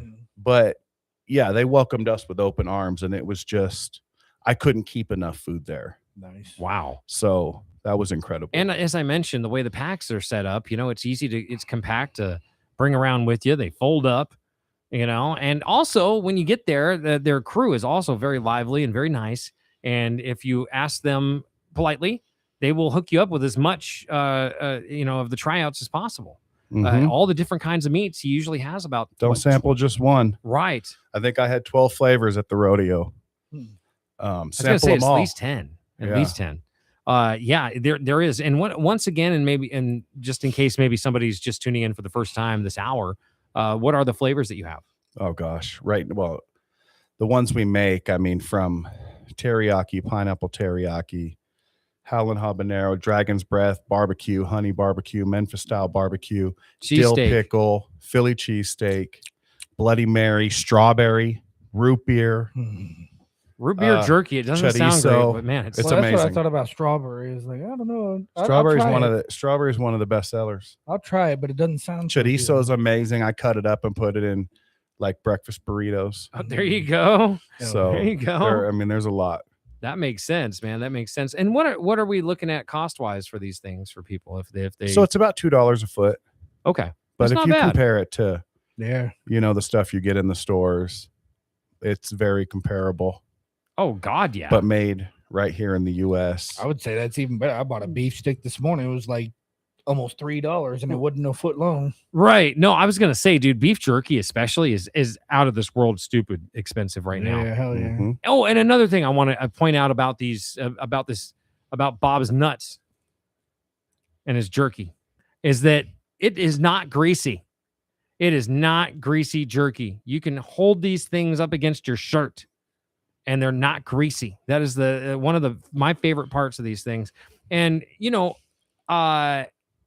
if you can't eat all 20 feet in one serving, much like Brian told me to do, he said, take it home, throw it in your freezer.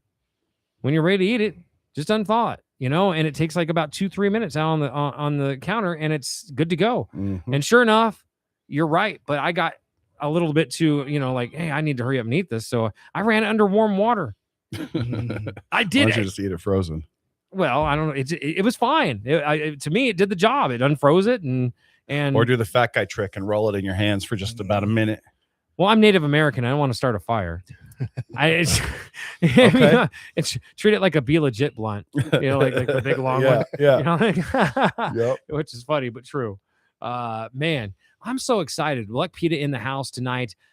We've got our urban lineup that's happening right here on the station. Remember, there's no other place in Reno that is offering the urban community any sort of love as far as locality.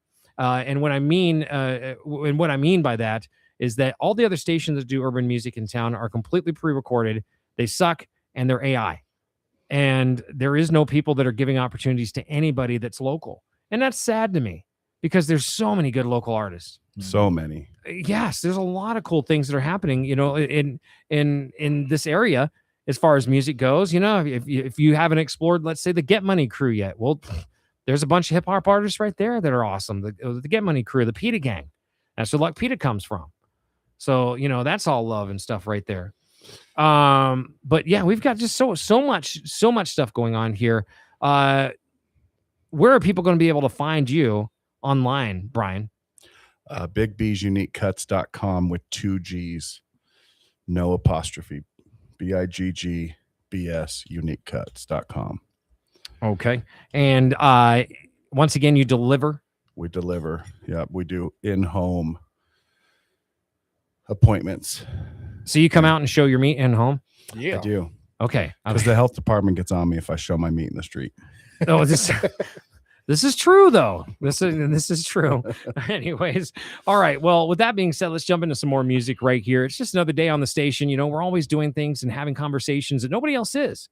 You know, 93.7 FM. Don't forget, it took 250 dang years for it to happen, but freedom of speech has finally come to the radio. And try to prove me wrong. If there's anybody else doing what we're doing, I don't even want to be involved in this, as we have got live radio here all the way from 6 a.m. to 9 p.m. each and every Monday through Saturday on the station. So stick around. It's Being Blunt with Jay Biggs. We'll be right back.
Yeah, that's what I'm talking about right here on 93.7 on your FM dial, 103.3, as well as 1400 AM. Jay Biggs here with Being Blunt with Jay Biggs, and we are live in the studio, 4001 South Virginia. It's right across the street from the Atlantis Casino, right next to Burlington Coat Factory, and right next to the unemployment office. If you have ever been unemployed, you might know exactly where this is. There's also a library here, and we've got Our Town Pizza in this complex as well, who is recently on Drivers, Dine-Ins, and Drives. And blew up. I know, dude. I know. You know, it's not bad pizza. It's got the 8 corners or whatever, but pizza's got to be really, really, really, really, really good when it's this close to a Little Caesars to me to not pay $5 anymore.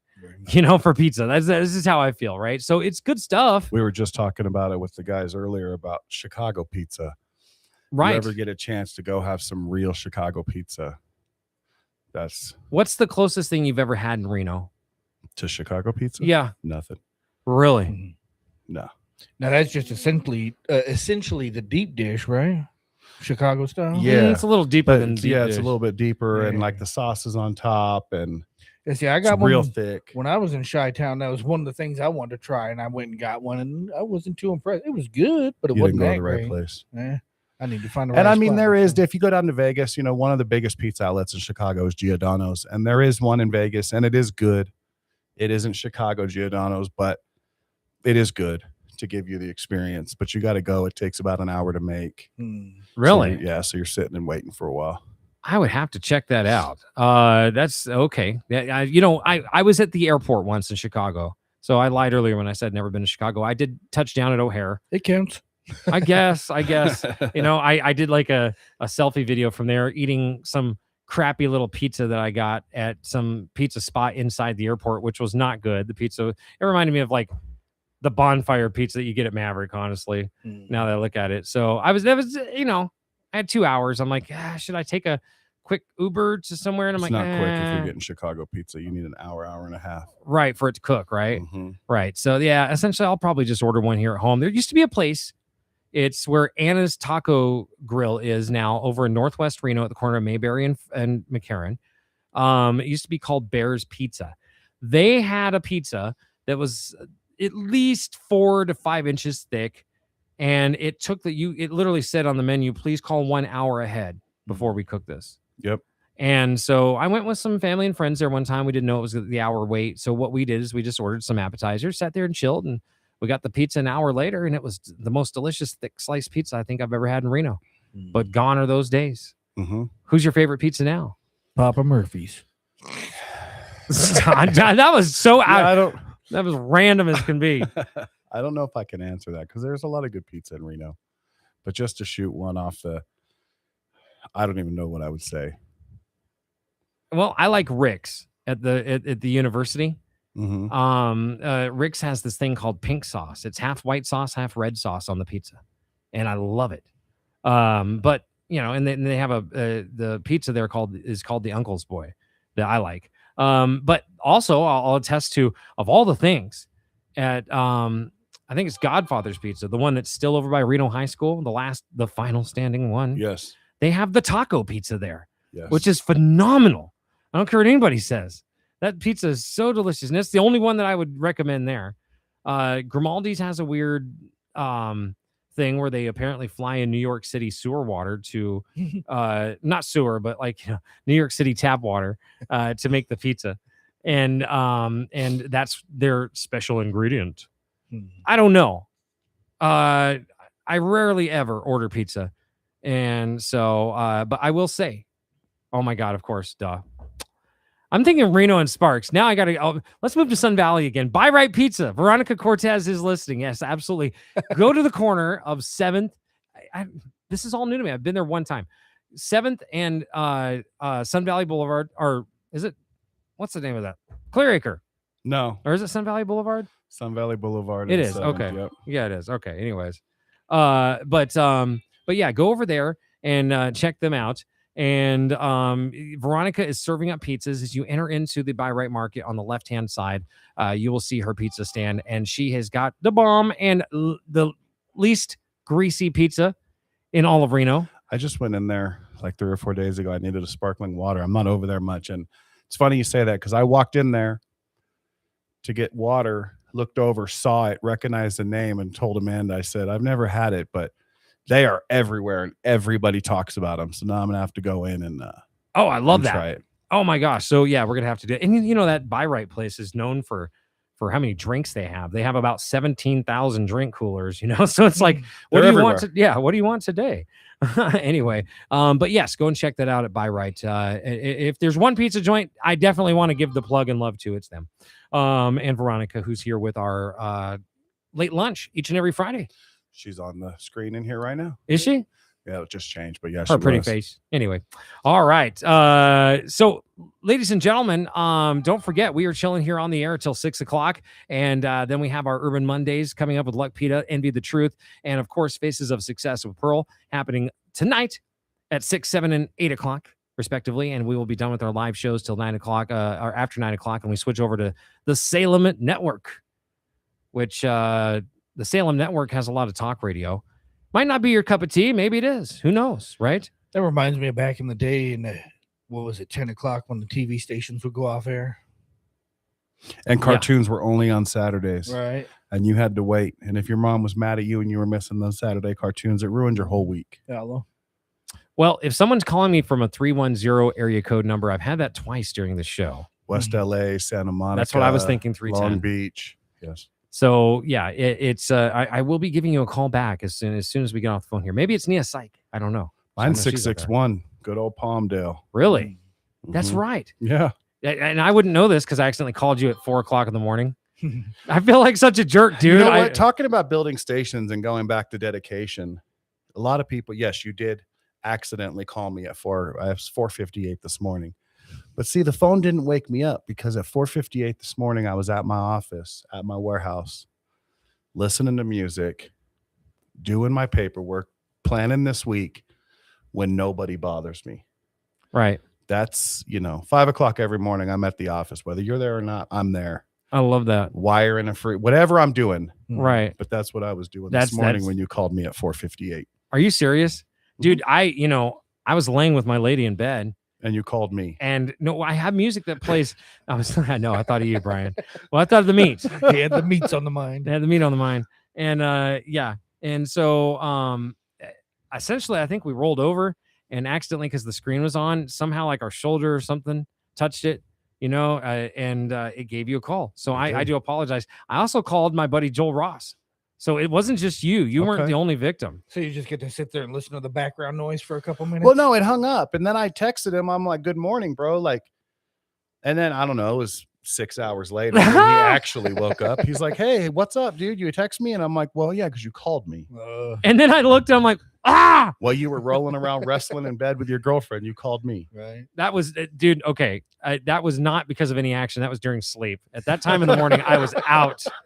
I was out as it could be. I did find out who it is that's been texting and calling. It's Amy McConnell, and she's going to be on my radio show this coming Thursday, and she's got some cool things to talk about. So we're going to be chatting with her.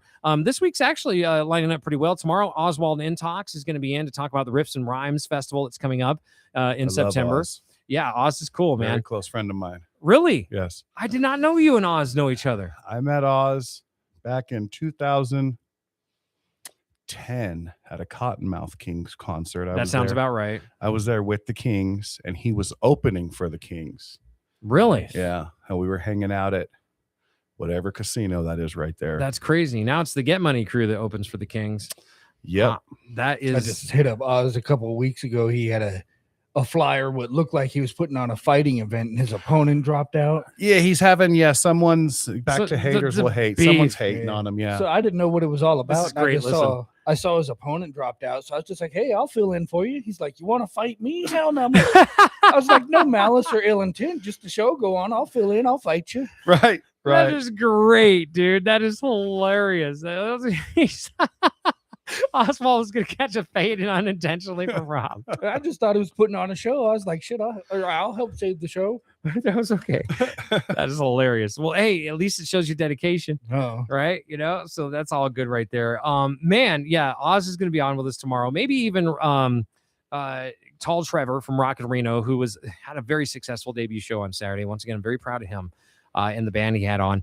Go and check out that YouTube. It's up at our YouTube. Just search Northern Nevada's Voice on YouTube, and you'll be able to check it out right there. Other than that, on Wednesday, my good friend Jay Shuffleboson, who is from I met him originally when I was first training, doing some work with the WWE, and he essentially, me and him, because he ended up going off to where he was in charge of these shows where guys would like dress up like not lair, but like gladiators, and they would go out in the forest and like joust each other and stuff. Like, I'm trying to think. LARPing. No, it's not like they were doing it like that. It was like a festival, like The a Renaissance Festival. Renaissance. Thank you. Sorry, I was trying to think of what the name was, but he was in charge of the stunts at Renaissance Festival. So he was off traveling the world, like being a carny, right? Being a wrestling person. And then somehow, some way, he landed up in Tahoe. And he called me like about a year or so ago, and I was like, "Hey, dude, I'm up in Tahoe now." I'm like, "What? No way!" And so we've just reconnected again. So there's that goodness going on. He's going to be on the show Wednesday. So I'm excited to have him on, because the last interview I did with him was the day before I got COVID, and somehow I caught COVID in 2025 of all years. Yeah, I know, right? You're a little late to the party. Yeah, I know. Like, right. I mean, it's not even cool. Like during COVID, if you got COVID, it was kind of cool.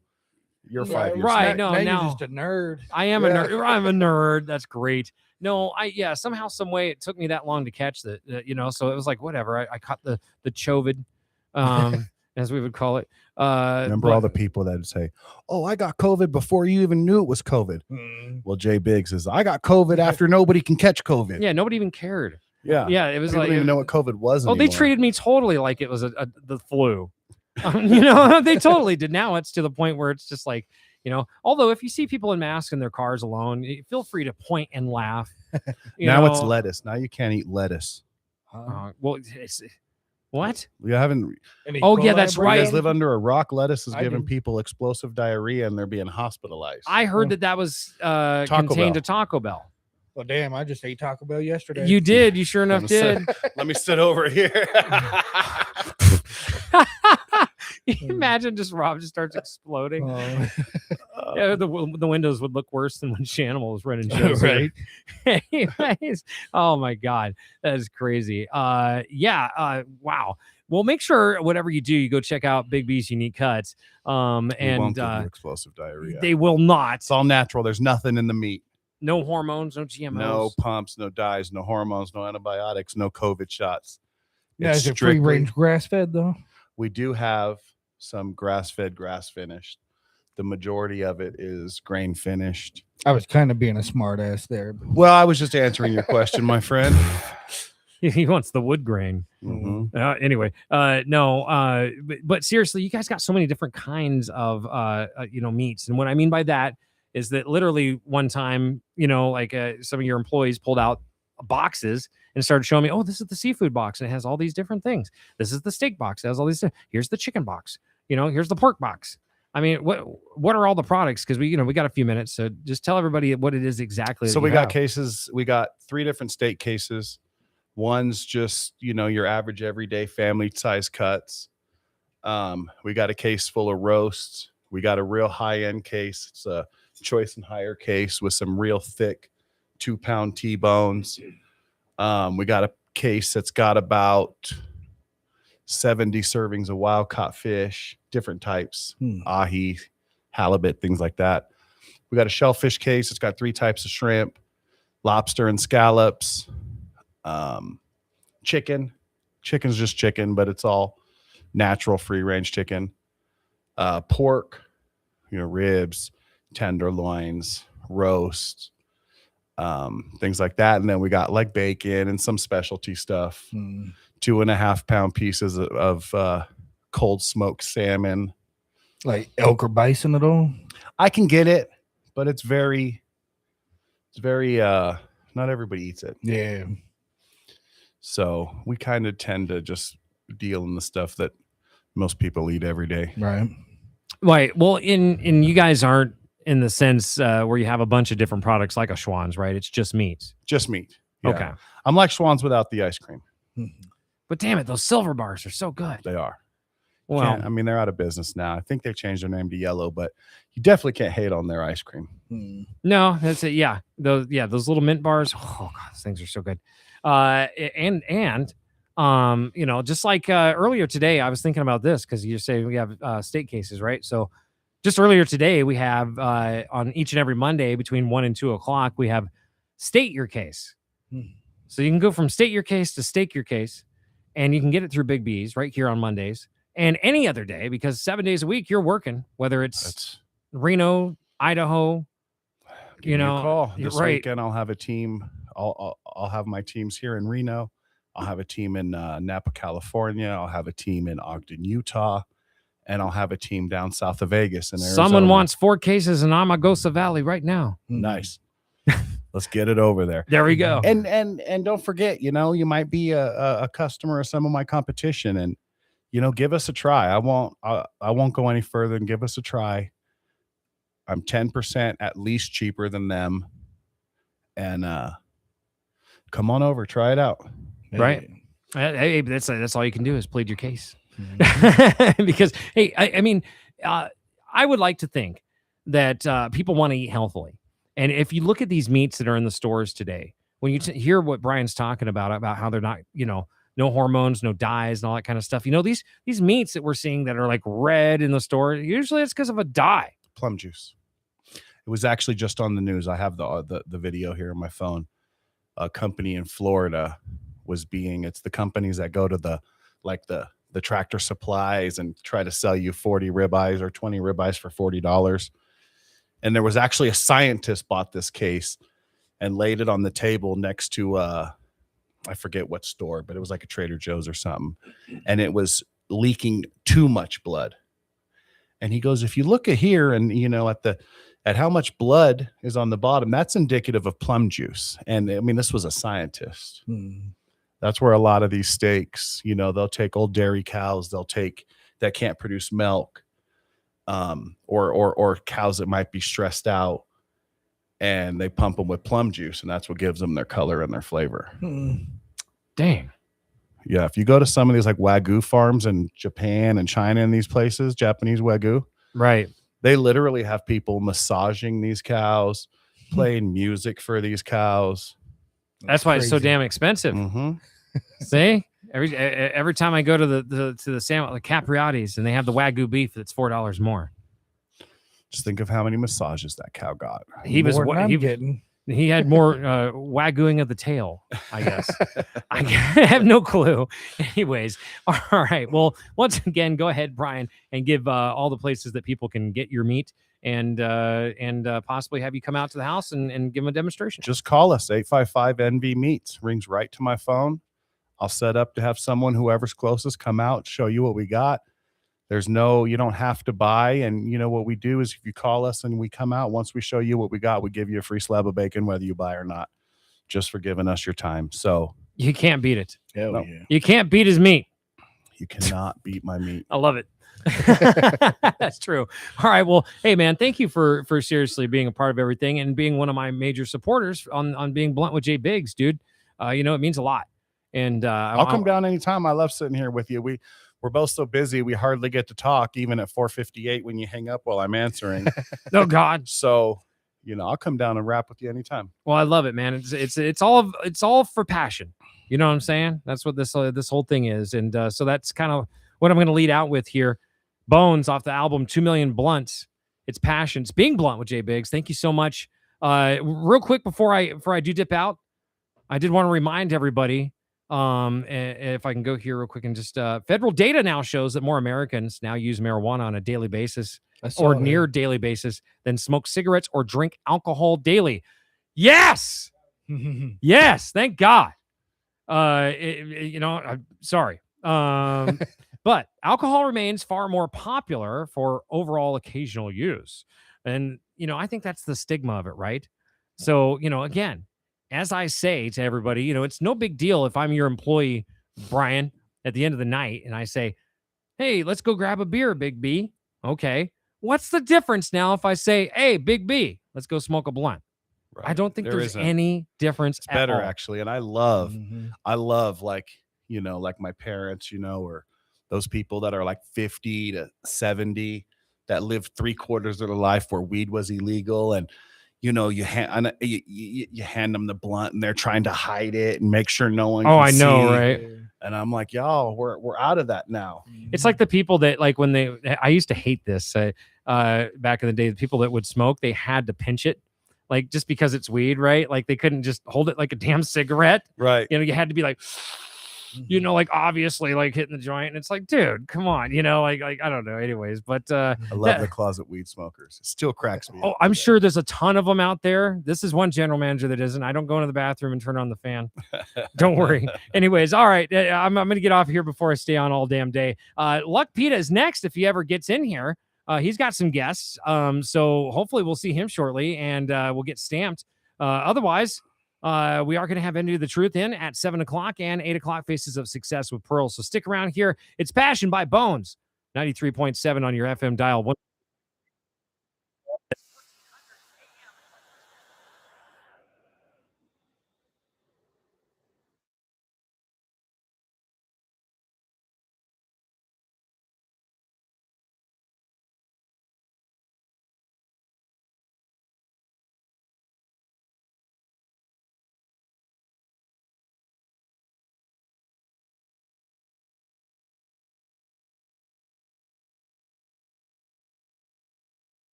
KNNR, KPGF.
Yo, what's up, Reno? You are now officially locked in with Stamp, the show where the city culture gets its passport from. Yeah, you don't come through here and lock in with Luck Peter, man, and get the solidification and get stamped. You are not official. Yeah, for sure. I finally had somebody brave enough, you know what I'm saying, to bring their talent, you know what I'm saying, to actually bring some music, something for y'all to listen to. You know what I'm saying? Something for us to critique, something to come through and get stamped. What's up, my guy Stizzy, man? Yes. So far, man, I was listening to a couple tracks, man, and I feel like this is how we gonna do stamp from now on. If I get an artist or somebody that wanna come up here, we're gonna get you a couple tracks. You know what I'm saying? And the whole thing gonna be about you. We're gonna have music for surely. You know, we're gonna have music in and out, but we're gonna play every kind of song that you got, you know what I'm saying? So that way we can get the maximum uh notoriety and exposure for somebody coming on stand. Yeah. Well, with that being said, man, I got Jay Free up in here, man. Yeah, say what's up to the people, man. It's good, Reno. I'm out here. I'm representing the biggest little city in the world. I'm honored to be on this show, man. They said, I think Big said that I was stabbed before I even got on the air, so that's a good thing, I think. Oh yeah. Nah, I listened to you on the way over here, and now you got some official stuff on it. Thank you. I appreciate that, man. From for being a sure. critiquer, you know, a listener and an artist. Yeah. You know, I could tell your elements. I could tell you was getting it mixed and mastered. I could Yeah. tell, you know what I'm saying, it was Yeah, on for one sure. accord. Shout out to Full Price, man. Full Price JT. Oh, That's my that's boy my right guy, there. man. That's Yeah, my he be guy, working on man. my stuff, man. That would go hard for real. Okay, yeah, that's my guy. He shot a couple of my videos too. He shot a song, the video actually that handsome that we heard. Oh, really? Yeah, That song go, Yeah, bro. yeah, That he song shot the go. video. Man, we had the That fool be wild, going crazy. we had with the the wild camera. orchid shut down. Everything. Nah, Yeah, no we was way, there no going invite. Come on, crazy. dog. We was there going crazy. Shout out to Full Price, Yeah, yeah, for for real. sure, for sure. I gotta get him on here one day too. Hell Man. yeah. Hey, but let us not wait. Could we go into the we can go into one of his songs? That seasonal lover. Hey, this is Jay Free, man. Seasonal lover, man. This is a blapper right here. I was listening to this like 4 times on the way here. He got Let's 2 go. other songs. Let's go. It's fire, but this song right here, I gotta start the pot off. Hell This yeah, one. hell yeah. Yeah.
And this is Stamped.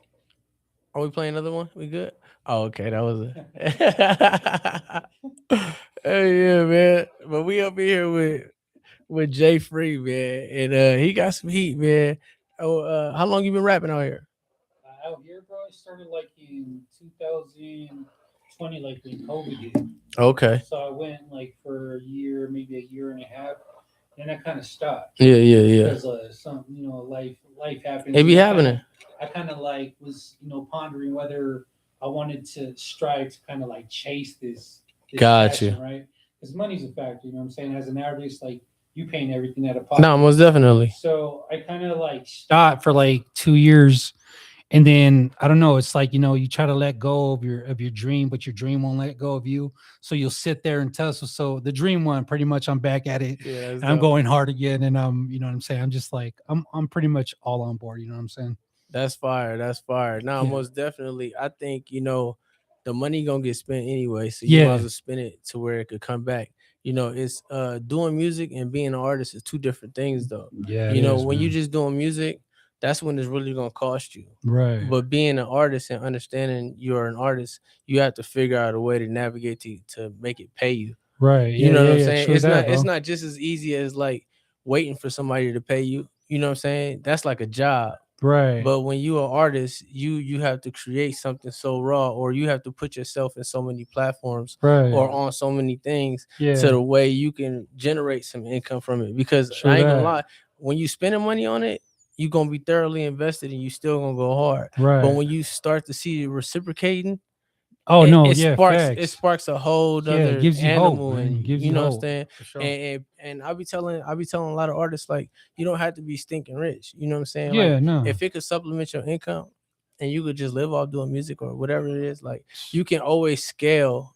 And Right. if you do 10 times more, you're gonna make 10 times more. If you do right. 10 times less, you're gonna make 10 times less. But life is a business, period. You Period, know what I'm bro, saying? And that's yeah. really why I came up with this show, because you got to get stamped. Yeah. You know what I'm saying? Like, Yeah, yeah. like if you don't take your craft to a certain level, Right. whether it's music, it's acting, or whatever it is, it's 1,000 other people, you know what I'm saying, trying to do the same thing. Right. So yeah. you have to take it there, you know what I'm saying, For every sure. single time. And that's crazy that I just came across your songs and Jay put me in. That was Yeah, dope man. alley-oop Shout out to right Jay, there. bro. I just Jay hit him up Blunt, at man, for sure. I hit him up out of nowhere and I just asked, and Yeah. homie was like, all up, yeah, for sure. Send you something. I'm like, hell yeah, let's get it. hell yo. yeah. Oh man, hey, bleep me out. I don't know if that was nah, but most definitely, that's why I opened this, wanted to open this platform. You know Yeah, what I'm man. saying? That's It's cool, like- man. I appreciate this. And It's it's all crazy that it ain't that many people jumping out there and they scared. love. Right. You're scared to come to Stamp. You know what I'm saying? Don't You're get me scared. wrong. I'm nervous, bro, but I'm here. This is But what I you want. believe This is in what I what you want. what is you paying for if you don't believe in it? You know what I'm saying? I'm Right, not going to the exactly. store and buying a sandwich if I don't believe that that's the sandwich that is gonna be good, or Glory's if on it's the not other gonna side be of tasty. fear. You know what I'm saying? Yeah. Nah, you gotta go in there, and if you're gonna put your money in it, or you're gonna invest in it, or you're gonna put your time in it, which is worth way more than money, because Hell yeah. I don't care how much money you got, you're not buying 5 minutes. Right. You know what I'm saying? So if Right. you're gonna put your money, you're gonna put your time and your effort into it. Be good. Yeah. Like, and believe that you're good and strive to be good. Yeah. You know what I'm saying? True Don't that. be in your comfort zone. Oh, I just like to do this. Then if you just like to do it, then you just gonna stay in that I just like to do it In that area. position, yeah. Don't compare yourself to nobody that's actually Nah. trying to do it. Yeah, You know what I'm saying? bro. And I learned that lesson a long staying, time I like ago. to do it Yeah. section, because you gonna go broke, it's gonna go bad. Like, you know what Yeah. I'm saying? Like, but as an artist, like, it's plenty of avenues, man. It's sync licensing. I don't know if you know about sync licensing. I could give you so much game on so much stuff though, but Yeah, like, for sure. throughout shows, sync licensing, and getting placements and stuff like that, even dealing with certain producers. This is what people don't understand. Like, invest your money, because you might invest your money with a type producer. Right. You know what I'm saying? That's really where I would, you know what I'm saying, because that's like two networks going at the same time, but the producers touch everybody. Yeah. You know what I'm True saying? that. They open up super duper doors. So it's Yeah. like, yeah. So if you're gonna go, like, I would say, like anything else, just get a plan, run with your plan, and just do your thing. Yeah. But your craft, immaculate. I mean, not immaculate, but It's immaculate. for me bro. to, I just like for real, for me to Yeah, hear thank you, you. I you know what I'm saying? appreciate that, bro. Especially like everybody, bro. I be hearing stuff and I be like, bro, why'd you even record this. Yeah, bro. Like you didn't hear that back before you let me Yeah. hear it. You didn't hear it. Like, come on, man. Yeah, I But hear nah, that, it's bro.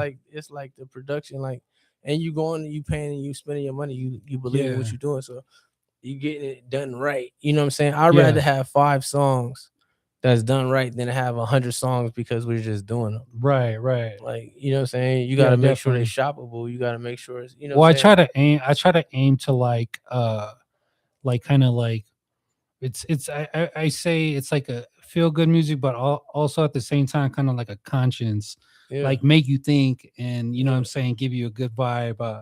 I definitely want to relate to people in, you know, what better way than through music, you know what I'm saying? Nah, I tell people, man, a song not recorded is just like a book not being read. It don't even True. exist. It True. is not even, you know what I'm saying? Yeah. I believe we live in multiple universes. You know what I'm saying? True that. No, that's like facts, bro. in your head is one world. Yeah. When you put it on paper, you produce it into the world, it's a whole nother world. Yeah. You know what I'm saying? When us two, like, we're engaging right now, close to each other, we're in the same world. But when you Right. go your way and I go my way, It's a whole we on different two world. different chessboards. You You know ever what I'm know? saying? You ever notice like when you have a really good song, or let's just say the song's fire, Yeah. but then when you put a visual to it, it's like it gives it a whole nother Yeah, life. yeah, a whole because nother life. you bro. opening the senses because they Yeah. could hear it now. Yeah. Now they can see it. And if Yeah. your visual is good enough, they could almost smell it.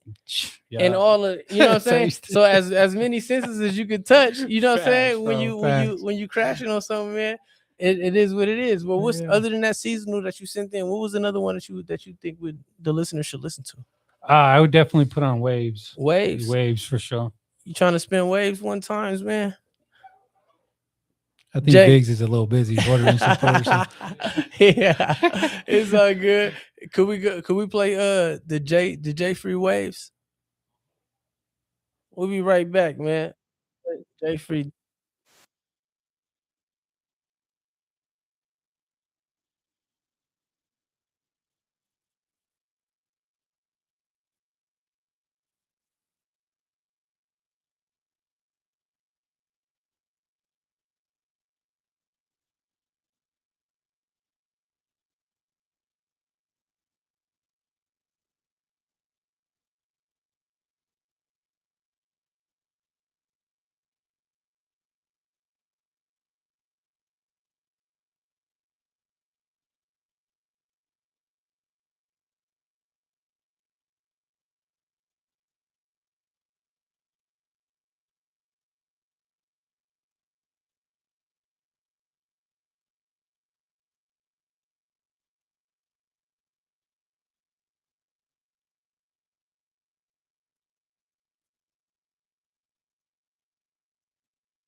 What's up, Reno? You are back tuned into Stamped. We up in here with Jay Free. Yeah. What's up? Yeah, he been doing this thing, man. Hey, what was that? What was you telling me earlier? About having a song on 104.9. Yeah, about how Yeah, so I got man, I'm telling you, it's all got alignment, bro. So pretty much I started like literally a month ago going hard again writing music. Yeah. And Tony Tone, he was on 104.9. He was like a DJ on there. Okay. I had him on my friends list on Facebook. So at that time, like 2 years ago, they had like the local artist hour where a bunch of local artists. I was on there. He put me on, bro. He put me on. tight. Shout out Tony Tone. He's cool. He's a cool dude, man. And I reached out again asking if he still had it. Unfortunately, he's not working there no more. But he shot me the information to Bill Schulz, I think, and he's like the top dog, bro. Like out here in Reno, he's like running 9 radio stations. And I just shot him an email, and I was just like, "Hey, man, is there any opportunity for like radio play? Whether I have to pay or free or whatever, bro." Yeah. Homeboy was like, "Just send me your music, bro." So I sent him my music. He picked 3 songs, and then we chose. It's called Dance Baby on the radio. They have it Dance for Me, but it's by Jay Free. So it's been playing for about like I would say a month now. Oh, that's clean. That's Yeah, clean. yeah, That's bro. tight. That's tight. Yeah. Do you got you already got it on the listing and all of that, right? Like My Spotify and all that. Yeah, it's on that's Spotify. dope. Yeah, that's for sure. dope. What's the song called again? It's called Dance Baby Dance Baby by Jay Oh, Free. yeah. It's for the club. If you know what I'm saying. I gotta check that. Trying to do something for my ladies. You know what I'm saying? Oh yeah, no, most definitely. Didn't it sound like something ran into there or something? I don't know. I think so. I don't like that there's a glass behind us like Right. that. I can't. I would rather be facing the glass. Oh, this is it right here. Oh, this is it? Yeah, this is it. Oh yeah, let's spin it. Is this radio edit? Radio edit. Okay.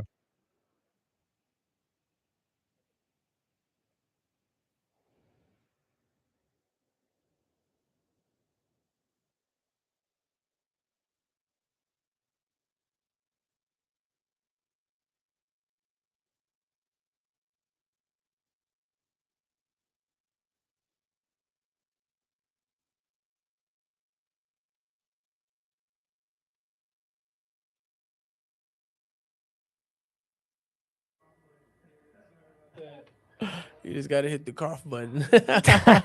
It's all right. I dumped it out. We're good. Yeah, that's a little preview too. Yeah, that was a little preview too. Sorry about that, ladies and gentlemen.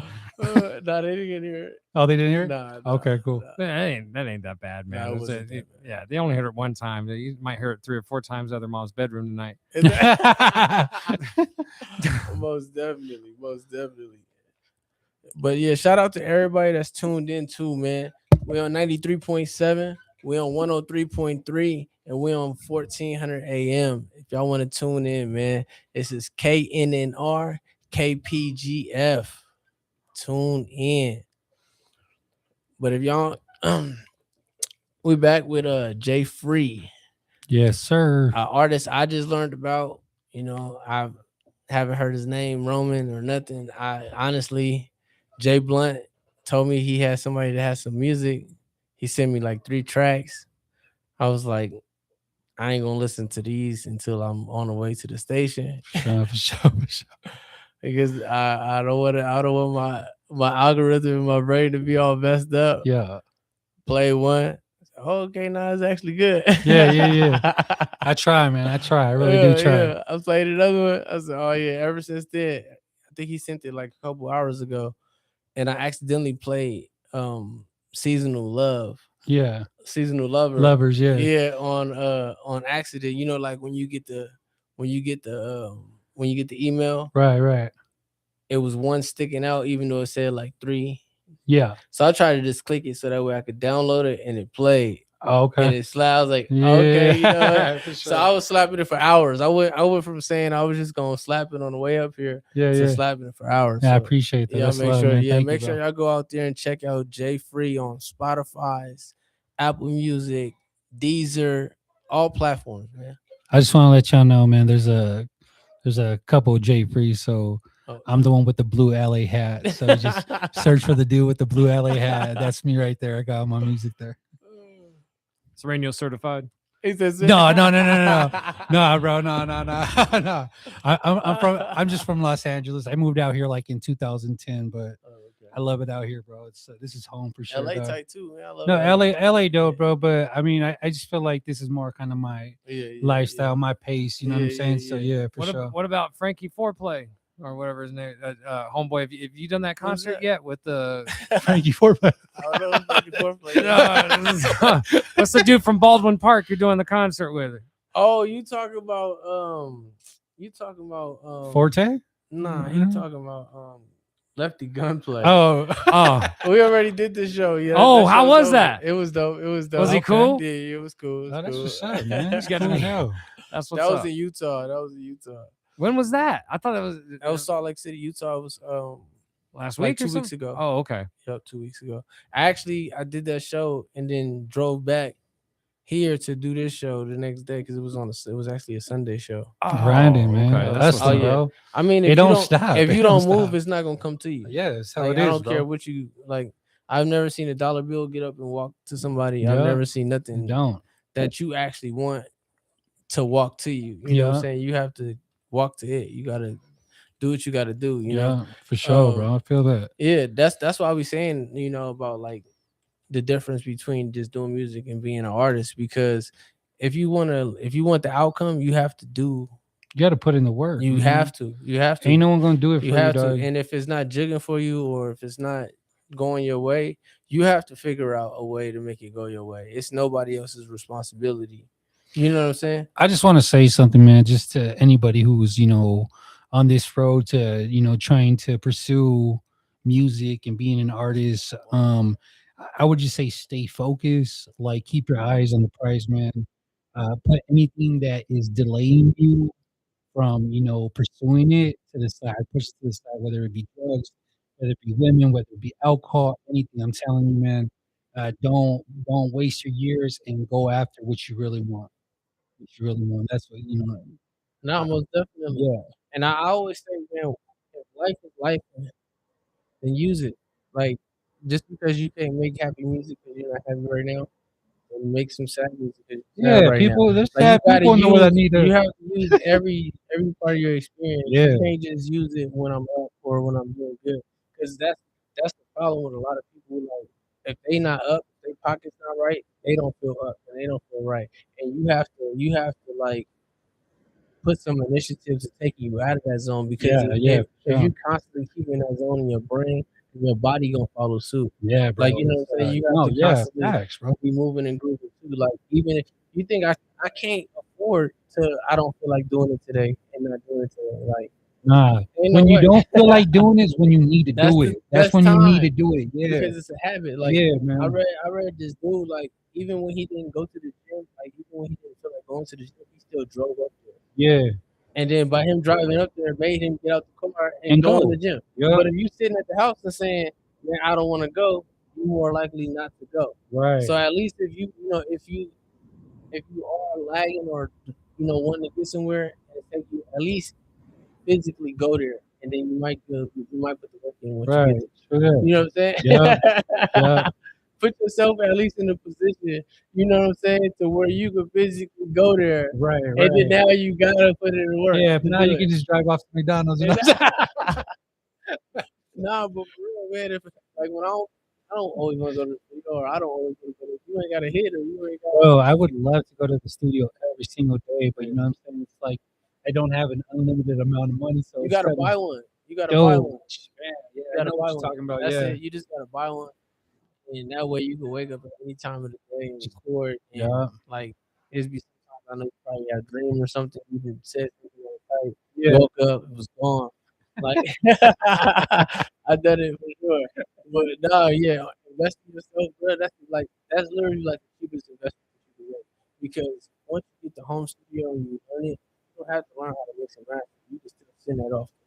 Yeah, no, You can true still send that. it off. You know what I'm saying? True that, And yeah. then what I use one for, because I still go to the studio, but I use it to practice. So now, if I pay you for 2 hours in the studio, guess what I'm about to go in there and knock out 5, 6 songs. 'Cause I already got them memorized. Right, I already got right. them ready. Yeah. I'm just dying to record them like Yeah. the way I want to record them. True that. You know what I mean? So that saves you time and saves you money. Like, You can go to get 2 hours, 2 songs. You can get 2 hours and write the song there and take 1 hour, or you could have everything already done. That's skills, bro. To go to the studio 2 hours and write a song there, that's skills, bro. I write songs like 15, 20 minutes. Oh, that's what's up, Yeah, man. but it's if we in the lab though, I want to actually have some quality to the song. So Right. like I do as many as I can at home, get it polished, get it, then I go hit the lab.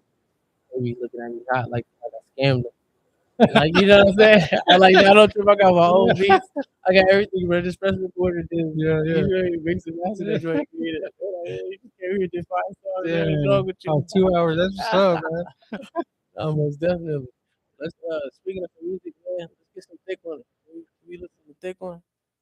Thick one. Yeah. Let's see what we got here. Oh, of course. I took it off our playlist. My bad, bro. Hold on. All right, it's coming. It's coming back. It's coming back. I just had to go get it back. That's all. Who's thick one by? That's 42 Doug and Skilla. Okay. If push come to shove, if anybody got to go, keep thick one. What we go? Well, tell them about this song. Why you picked this one? It's just a slapper. It's a summer banger. I'm really about to I'm trying to get this other song, man, on here. It's called I had a title for it later. I can't remember the song. I did but find this one though. Slap. It's by Bobby Smurder and Okay God, man. It's a banger, but he about to give me the I'm just waiting on the edited version. He about to send it to me. Beautiful. All right, here we go.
What's up, Reno? You are tuned in with Luck Peter and Jay Free, Yo, what's good? and this is Smacked. Yeah. So far, man, he been doing his thing. He done played two thank you. tracks so far. You know, hey, when we get the calling thing up, we're gonna be having people call in too. So, Oh, that'd be dope. so people could be like, "Yeah, that was tight. That was Hey, you tight." suck. We get all that everything. We about to get all that cracking. This is just the beginning. This is just the beginning, man. This is if this is how it's starting, Yeah. we gonna take off. Oh, you know for what sure. I'm saying? Yeah, if this for is sure. if this is the cornerstone, Yeah. yeah, we through the roof, man. And it's for the city, you know what I mean? The Oh, city yeah. got to get with it, man. You know what I'm That's- saying? that's The city got to get stamped. that's the biggest part about it. Like, you got people that don't want to do nothing, that don't want to support the people that want to do something. Yeah. Like if you ain't gonna do nothing, support the people that is trying to do something. Yeah, bros. Like, you know what I'm saying? Because you either way it's effort. Either you using your effort to help, or you using your effort not to help. Right. True that, bro. You know what I'm saying? Because it's not like you don't see, it's not like you don't hear, it's not like you don't know what's going on, because you ain't got nothing to do but hear, see, and know what's going on, because you ain't got nothing going on. Yeah. Most people, not everybody, but you know, No, those no, those I'm saying- selected few, they Yeah. only support when you make it. You know what I mean? And that's because they want support. But Yeah. I'm saying, like, as far as like a community to grow, like, somebody got to add something to something. You know what Yeah, I'm saying? true that, And man. that's why I like Stamped, because it's like I want the hidden gems. You know what I'm saying? Yeah. It ain't just music. It's if you got a bakery, you got a small business. Oh yeah, if for you got, sure. You know what I'm saying? You do comedy. Sure. I had JJ Will on here. You know what I'm saying? I was gonna have a barber on here today. I don't want to say his name. I was gonna have a barber on here today, but you know what I'm saying? I'm gonna stay quiet, bro. Yeah, you know. So I'm trying Jack to. is catching fades on there. Yeah, Oh, damn. God. So I'm trying to make sure that, you know, the people that at least I can touch can be touched by people that might be listening. Yeah, or for a sure, man. different That's love, audience. bro. And that's where it starts at, though. That's what Yeah. I'm saying. Like, it's not like I'm tripping and I'm like, no, I'm just gonna be on Smack. I'm just gonna have people out. I don't care who you are. Right. If you got some good material, I want you to be heard. Yeah, that's You know what I'm right. saying? I'm like, hey, bro, sign this, and you know, I'm not doing it. I just want to. With that type of mentality, bro, you meet like really great people, man. Yeah, you know what I'm yeah, saying? If yeah. you stay close minded, you don't meet nobody. bro. Nobody. Nobody at all, man. Yeah, Yeah, yeah. So it's good to have that mentality, bro. And if you got, you know, that's how you leapfrog. That's how you grow. You know what I'm Yeah. saying? If you open up a network and they open up a network and y'all open up, like, Yeah, straight up, it's bro. endless. You know what I'm saying? It's endless. You know, and a lot of people, like, people ain't been on radio, or people haven't got exposure. So this could, you know, like you were saying, people be feeling like quitting. This could spark Yeah, that for second sure. win and make you want to, you know what I'm saying, make you want to go hard and make you want to do something, because you achieving something that you ain't. No, if you haven't put been your able to heart, do. if you put your heart into it, bro. If you put your heart into what your passion, you're gonna see results, man. You just Yeah. gotta keep going. You know what I'm saying? Yeah. You just gotta get that ball rolling, and you're gonna see it. You're gonna see it. I mean, I definitely been seeing it lately, and you know, little glimpses of hope. You know what I'm saying? Yeah. It does sometimes get like, it feels like dry season, but that's why I'm telling you, like, in those dry seasons, you gotta go hard, bro. That's got, when you practice it. Yes, Hey, yes. boxers ain't fighting every single day. You No. gotta spar. You have to still Right. train. You Gotta still jog gotta. here and there. You gotta do all of that. Like, it's not gonna always be big fights. Like, you gonna have to do. You know, you're Yeah. gonna have to condition and stay in condition and be ready for them big moments. Right. But true if you that. ain't conditioned for them big moments, they not really coming. Yeah, Like, true you know what I'm that. saying? Like, it's not chance by you, like, that this happened like this. Nah, I don't feel like it. I feel like if you wasn't doing nothing, Yeah, then exactly. you wouldn't be here right now. Exactly. You see what I mean? So Yeah. it's like when you start working on yourself, your life starts correcting itself, Right. regardless. You know It's what I'm like saying? it's like your brain turns on. Yeah. And you start thinking on how to move. You know what I'm saying? Like, Yeah, and it starts happening. yeah, it starts happening. If you're not an option, how you gonna get picked? Right. True. You're not that. even making yourself an option. Like, you know Yeah. what I'm saying? Like, who wouldn't? I wish somebody would. Matter of fact, when Jay Blunt told me, "Hey, bro, you want to come on the radio?" What? I want away. You feel- Right as a away, guest, man. what? They Yeah. was like, "Hey, bro, you want to come on there with your clothing line on?" What? I said, man, I just say, "Hey, I didn't got a babysitter." What I say? I'm bringing my daughter with me. That's for Like, sure. you know what I'm saying? We coming. Ain't That's no for way, sure. right? It's like you have to find a way. I was talking to Biggs earlier. Like, so I get up at 5 a.m. I hit the gym, then I get out like at 8:30, then I'll start Ubering. Yeah. And I was tired, bro. You know what I'm saying? And Yeah. I hit him up and he's like, "Hey man, can you come to the radio?" Or he's like, "Would you like to be, on the radio?" I'm like, "Yeah, bro, of course. That's Yeah. love." Like, And then I was like, just let me know when, and I'll be there. He's like, today at 6. I'm like, I'm on my way. For I'll real. be there, bro. Even if I gotta sleep in the parking lot, Yeah, till even if I- yeah, 5:50, I'm waking yeah. up 10 minutes before, and I'm gonna Yeah, come in here bro, and it's handle my love, business. bro. It's love. Yeah, but you also see the You can't miss those opportunities, man. and it's so much you could do. Like you got content from this, you know what I'm saying? Right. You get the people heard you from this. Like it's a whole bunch of stuff going on, Yeah. man. We only got 10 minutes left, and this is Stamped. So we're gonna play his last song and see if he can go 3 for 3. For sure. So this one's let's go.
KNNR KPGF, you are back tuned in with Stamped. I'm your host, Luck Peter, and I got Jay Free up in here. I'm still here. I'm still here. Hey, after today, what you got lined up? You got any shows lined up? Or you got So any- yeah, I'm performing at Project Flow. It's like a little hip hop competition. I wouldn't say little. I don't want to disrespect anybody, man. Shout out to Dan Hubbard. So I'm performing October 10th from 8 to like 11. Family friendly, a little competition. Just want to get out there. I got tickets, so if y'all interested, hit me up at on the gram. It's J_free33. So if you want to, go ahead and follow. Yeah, most definitely. You got Facebook and stuff too? Yeah, I got Drop- Facebook. yeah, drop Joshua all your links. Rodriguez. Joshua. Oh, okay. Yeah. Got you. Yeah, now Dan Hubbard, cool people, man. Yeah, he's cool, Dan man. Hubbard's dope.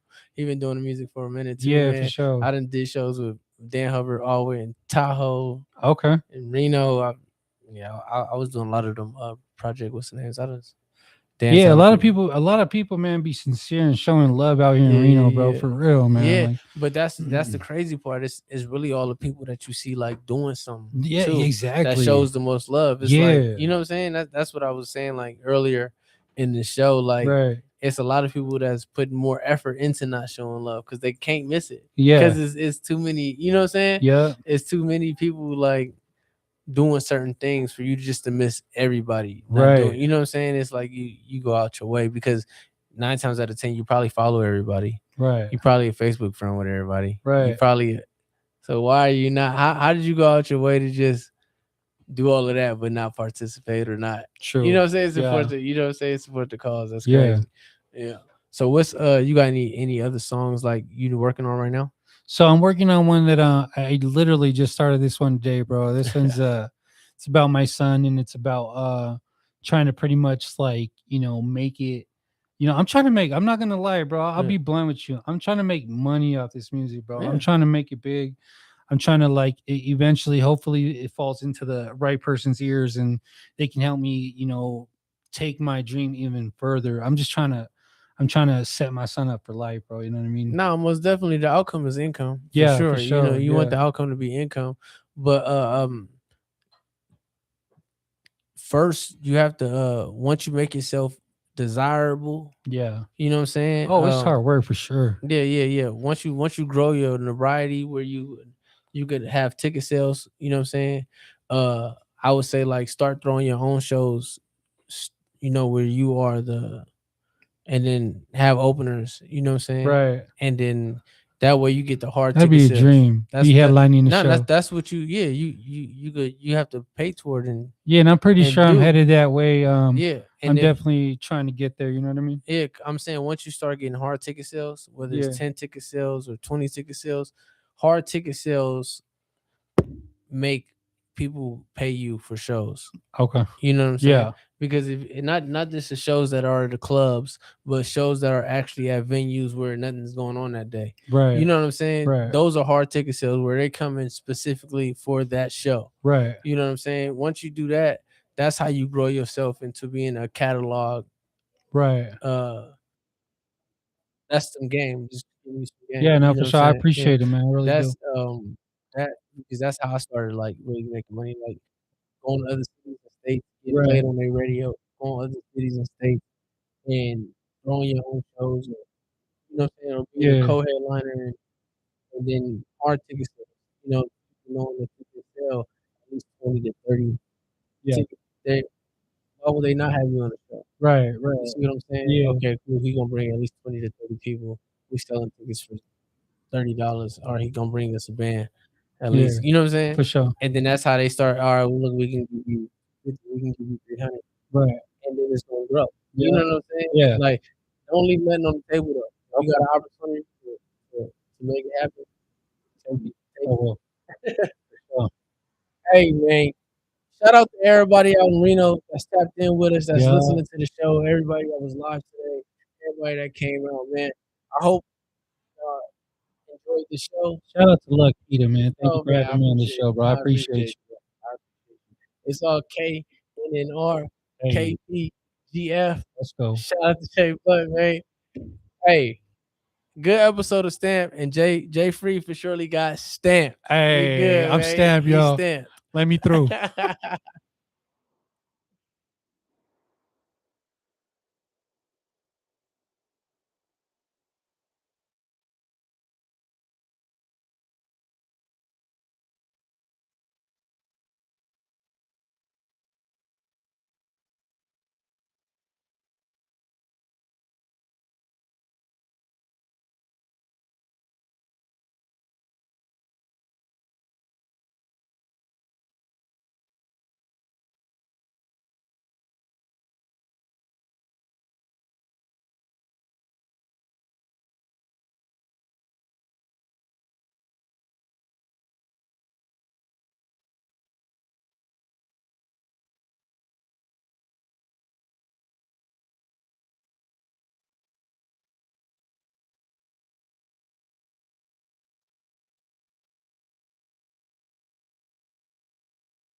Yo, yo, yo, what's up, y'all? What's up, everybody? Welcome to Back in the Chair with Envy the Truth and Famous Flacco, where every chair has a story and every story deserves to be heard.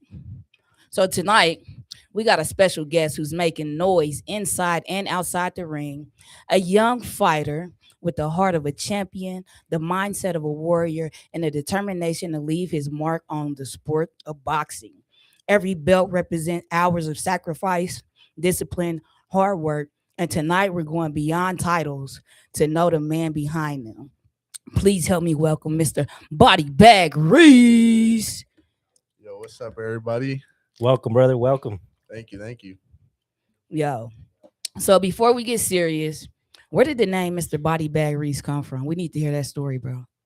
Hey, I don't know. I just was thinking to myself one day, like, what should I name myself? Because everybody's like, you got to have a nickname. So I started thinking, and my dad and my Uncle Short wanted to start calling me Thumper. And I was like, yeah. I was like, nah. I feel like Body Bag is going with my name because my last name is Berryman. So Okay. I like that. I was like, that. sure, at least 5 people left in the body bag. yeah, everywhere I go now, everybody just be like, Body Bag. They don't even call me by my name. Right. So funny story about me and how Reese we met. We met at your Uncle Short shop, right? Yep. But you knew my daughter. Yep. Yeah. School, all the way from elementary. From elementary. She used to come. She's like, is this boy bullying me, mama? Years later, I'm sitting in the shop working with Short, and you walk in, and the first thing you do is say, I apologize for bullying your daughter. I wasn't, in my right mindset. Yeah. And I'll never forget that you did that. You apologize to her too. It takes a lot of character, man, to say, I was wrong and I did that. So is that why you kind of got into boxing? Nah. So the reason why I got into boxing is because my cousin Kamari, we ended up we always used to go at it in the pool. We would always fight in the pool, front yard. We'd always just challenge each other because that's like my brother. So one day we go in the front yard and we put the gloves on, and then, man, he hit me. And then after that, my dad was like, nah, we ain't having this no more. So he put me in the gym, and ever since then, I ain't stopped. Man, that's amazing because it's like, without it being a thing, it was a thing. Like, it took you away from a bullying mindset into, let me be a leader. Yep. Now I just be out there helping the community. I'm not even for just boxing. I'm here for my city. I represent that too, man. I love that. So you born and raised in Reno? Yep. Awesome sauce, man. And how many fights have you had so far? I currently have like 21 fights. 21? Yeah. Okay, that's amazing. How many knockouts? I got a couple stoppages. Yeah. I don't know off the top of my head, but I know I have a few of them. Yeah. What is like one of the fights that you remember the most? Who was you fighting? One fight that I remember the most is I fought this dude, Hasim Rodman Jr. Okay. And his dad ended up actually knocking out Lennox Lewis in the old days in the pros. And I fought his son actually in Vegas. Wow, man. So you've been doing a lot of traveling too, man. Yeah, I've been everywhere. I travel to Vegas all the time. I train at Top Rank in Mayweather's gym. Man, I'm gonna go to Philadelphia at the end of this month with Jerome Boots Ennis and them. Okay. Nice. That's really nice. Have you been overseas yet? Nah, that's my goal. Yeah. Is there a boxer like you want to fight? Like you like this would be a great fight. Do I want to fight? Like a boxer that you like particularly like it's just one person I want to get in the ring with. I ain't gonna lie. It's either I want to fight Benavidez one day if he don't retire. Wow. It's gonna be hard, but I think I can do it. Hey man, I believe in Hey, it. I'm glad he don't want to fight us because I'm leaving. I'm just saying, bro. I ain't got time for it. I ain't got time for it. Yeah, my mom's calling me. I gotta go. You feel me? So, what kind of music do you listen to? I listen to a lot of like R&B, hip hop music. My favorite artists, I gotta say right now, probably Lil Bean or Zay Bang and them. Yeah. Is that what you play before you get in the ring? Right. Nah, okay. Actually, you changed my mind on this one. The one I like the most is Raw Wave. There you go. Okay. There you go. So that's what you get in the ring too? Before I fight, while I'm working out, I listen to Raw Wave before I fight. I keep it Rod Wave. I go. There you go. Yeah. I like Rod Wave. He's got some inspiring music and he has lyricism. So that's one thing that I applaud. You listen to lyrics, obviously.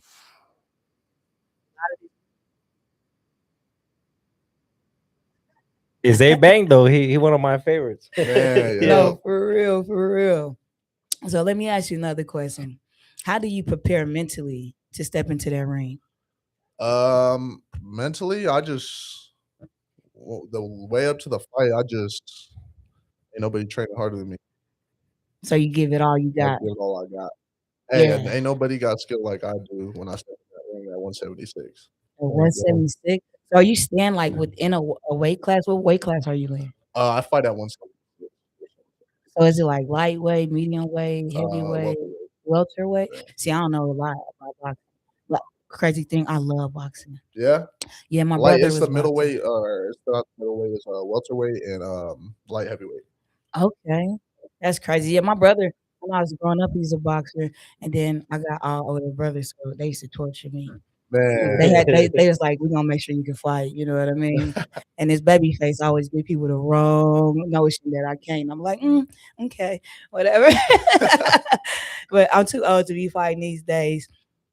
All right. So do you got a girlfriend? Because I know the ladies is looking and listening.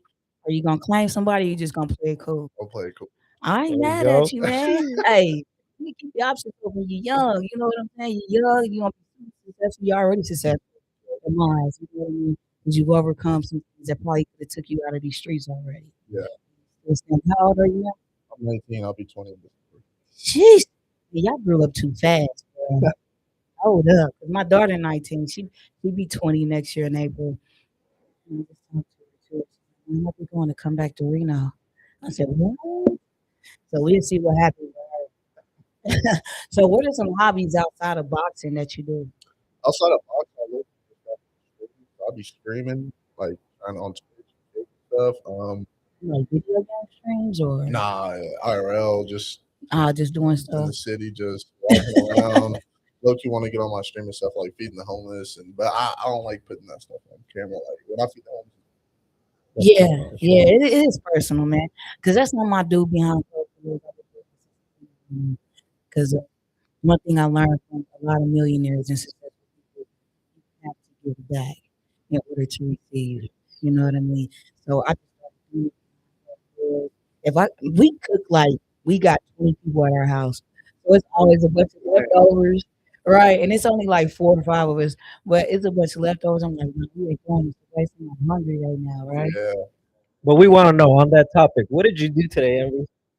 Oh my goodness! Today, what did we do, Flacco? So crazy thing me and Flacco did today. We went to the Boys and Girls Club by Reno High School, and we cut hair for like 6 hours. At least 60 Did y'all today. count how many kids it was? It was at least 60. At we least did. 60 At least 60. kids. It was a Yeah. smaller number today, but it was still good. It was still good, and that type of stuff make you feel so good inside. Nah, for real. Yeah, Yeah, that's why no. you like giving food. I like doing it because my mom did it before she passed away. We'd be there up there every Saturday in the early mornings, 6 a.m. up feeding the homeless. So ever since then, I kept my good heart. I kept doing Yeah. it. How old was you when your mom passed? I want to say 8. I was like 8 years old. Wow, man. So I Yeah. know that had a big impact on you. Yeah, I didn't really understand back then, but Yeah. yeah, it's life. It's life. You Yeah. just gotta do it. My condolences. Hey man, my Nah. condolences too, bro. You're strong young man, and you're pursuing things. I know she's up there watching. I'll be like, yeah. If she was here, trust me, I would not be bothered. Nah, like, She wouldn't let you do it. nah. You know that's because mothers are overprotective. Man. We want to make y'all safe, and then like when Zay wanted to get out in the world, I was like, dang, but I don't want the world to hurt her. Yeah. But unfortunately, we gotta let y'all go through your own lessons. As much as we want to protect y'all from everything, we gotta let y'all go and let y'all experience life and pray that we did our best by showing y'all the way. And so shout out to your father, man. He raised you by himself. Man, my dad was doing it by himself. Get that man his flowers right now. You heard me. Because that's a beautiful thing. How many brothers and sisters you got? I got 3 sisters and 1 brother. Are you the youngest or a middle child? Middle. I might want middle. You one of the middle kids. What's it like being a middle kid, man? Hey, my little brother's only 6, so Okay. being next man in the house, Oh, gotta yeah. my dad be home. I bet, man. And you gotta protect the girls no matter what. They older than you, obviously, Yeah, right? So yeah, still little bro coming through. All Yeah. clutch, no break. Listen, yo, bro, let's run a track real quick. I want you to play 1111 for me. That's Envy the Truth featuring Marvelous, man. We here today with Mr. Body Bag Reese. We gonna play this song, come back in a second, man. Y'all stay tuned for what's next.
That's what I'm talking about. We standing on business, baby. Let me tell you something about it, man. Welcome back to another episode of In the Chair with Envy the Truth and my guy, famous Flacco, where every chair has a story and every story deserves to be heard. And tonight, our special guest is Mr. Body Bag Reese. Listen to me, y'all. He's been talking about, his journey in the boxing career so far. What is something, those championship belts that you have? What do they really represent to you? They really hard work. Hard work, Hard work. dedication, discipline. I mean, I know you got to put in hours. God too. And God. I couldn't have done it without God. Oh man, I'm glad you got some spirituality up in there too. Listen, man, you gonna shine and you gonna show up great, bro. Flacco, you got some questions for him, bro? I got a couple questions. First off, if there's kids that kind of went through what you're going through, or anybody is going through what is, do you like mentor the youth, or do you do any of that? I mean, we got some little kids at our gym, and as long as they come up to me, if I see they need some help working, I'll go help. I'll help out all the little kids. So the door's open. Yeah, I do one-on-ones too. Like anybody that want to do one-on-ones, I'll work. That's awesome, man. We got a lot of people, a lot of youth out here that they need to channel their time and their energy to something positive like that. So yeah, thank you for being a positive role model for sure. For sure. So we already asked you what your favorite music was when you're training. Who motivates you the most, though? Person who motivates me and pushes me is my dad. I knew it. He just looks like that guy. Like, man, that fool, he be on. He be on it, yo. I seen you like running up a mountain. He's like driving behind you. I ran from the bottom of Car City up to Tahoe. What? Yeah, I ran Mount Charleston. Bruh, Wow, you talking about crazy. dedication. Yo, and consistency, man. I tell everybody this, man. You want to do anything in life, be consistent. That's exactly what I was gonna say too, because I've seen a lot of people come and go in this boxing, and consistency is one thing nobody got. Yeah, I'm telling you, it's the only thing that has made me successful in my career. And I've done a lot of things, and you can tell where I was consistent and where I wasn't. But doing here, I've stayed consistent, and I've made a lot of money I never thought I would make out of the street. But behind the chair, I was like, what? Yeah, this is good. So consistency always wins the race. What has been some of your biggest obstacles so far? My biggest obstacle, man, was junk food, not making weight. I haven't missed weight on the scale, but man, it's the late night cravings, man. Yeah. Man, it's hard. Yeah. And to being consistent, man, it's hard to stay consistent, especially in boxing, because if you stop working, the other person will be working. That's right. So it's really, man, God and my dad who's got me this far. Keeping you there. That's what's up, man. Because I mean, when I think about consistency, Michael Jordan was one of those people, man. Everybody else leave the gym, he still be there, or he'd get there before everybody was there and stay later. After the games, He was still working. training. He was still going. And those are the people like that become Michael Jordans in whatever craft they doing, man. So what keeps you going through those tough days besides God and your father? Like what do you say to yourself? Just show up. As long as you show up, you get there, you're gonna get in the movie. Yeah. As long if you show up, you ain't gonna just be like, nah, I don't want to do it right now. But after you get out of that bed, After you get there, that's what I tell my dad too. Like some days I don't be wanting to run. He'd be like, get up and go do this, do that. And then I'd be like, I tell him after, I'd be like, you just gotta do it. Just do it. just do it. Don't think about it. Just do it. Like Nike. You know what they say? Like Nike, just do it. 80% of success is showing up. Hey, That's why this boxing is 80% mental, 20%. physical. Yeah. I can see that, man. Because it ain't fighting every day. Hard to get punched and want to keep fighting. I got used to it. I like getting hit. And now you can take a Yeah, punch I for can take a sure. punch and keep going. I got a question, brother. Let's say someone's in your position, but they're not blessed to have like someone there to push you and to discipline you. What would you say to them that will keep them going, since if they weren't to have what you have? If you don't got what I got, I'm thankful to have what I have right now, but just pray because Amen. He's Keep gonna help God. you. He's gonna help you. Yeah. You hear It that, may not everybody? be right Pray. away. It may not be right away, but it's gonna come. time will go. That Pray and have part. faith. All right, keep God first. That's one of my number one messages. Never into my house or whatever I'm doing on the stage. I'm just like, yeah. At the end of the show, keep God first. No matter what you're going through, no matter how people look at you, judge you, make sure God is first, and He will bless you. Yeah, and He will propel you to those next levels. Yeah, man. This year, man, I was ranked. I didn't have nothing. And all of a sudden, I went to nationals. If it wasn't for some people, I wouldn't have made it to nationals, but I ended up winning the whole thing. Wow. I think I ain't gonna lie. I wasn't even training that hard before I went. I just went out there. That was something that, man. That's why mental is part of it. You know, like, and then you just You take I the took it and I just gave all my glory to God. Yeah. There you go. He's like, I know I ain't done it, but you know what? I'm gonna show up anyway, and I ain't gonna let that hinder me from showing up. Yep. That's a good mindset to have. Bro. You know, that's so good. What does success look like for you in the future? My goal, I'm thinking about going pro. If not, well, Okay. I want to become undefeated. Hey, man, that's a beautiful goal to have. You're in the boxing league. I don't know why people say low standards for themselves. I feel like this. If you say you want $1 million and you work for $1 million, but you only get 750,000, guess what? You $750,000 closer to that goal. Right. You I see tell what I'm saying? everybody when I go pro and I get money and I get rich, I'm gonna start a community. I'm gonna build an apartment complex and have the home. Hey, man, I love that. Something like what Jaden Smith did, right? You're just gonna have to get it. The homeless just have to have a job. You Yeah. don't gotta pay no rent. Just have a job. That's my goal. Right. Reform. I'm for the city. That's For the city, man. I mean, I see it, bro. And you know, I'm not even from Reno, but bro, it don't matter where I'm at in the world. I feel like as a people, we have to look out for each other. It don't matter what city you from, what city you live in. We all people, we all community. We all live and breathe under the same roofs. We walk the same streets. We have to take care of each other. It ain't about a street or a block. I be looking at some of these young cats like, y'all want respect from somebody you don't respect. Make it make sense. Yeah, no, I laugh at them because it ain't you gonna end up dead or in jail if you do stuff like that. Exactly. Like No, you're gonna have motion forever if you got a talent that's besides being in the streets.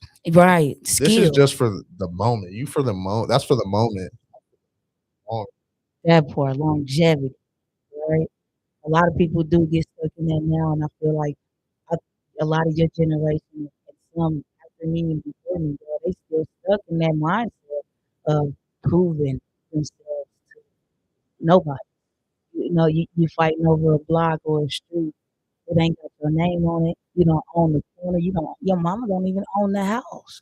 You don't own They the don't stop even live on the sign. street. They just they got grandmas that live on that street. You weren't even really raised on this street, and you claiming something that the government owns. You fighting your own people for what? You killing your own people for what? A young lady was murdered day before yesterday in Kansas. She was very popular. She was doing the music, and I guess she was a professional dancer. I say that, and the amount of love I see pouring over her from the city over her death.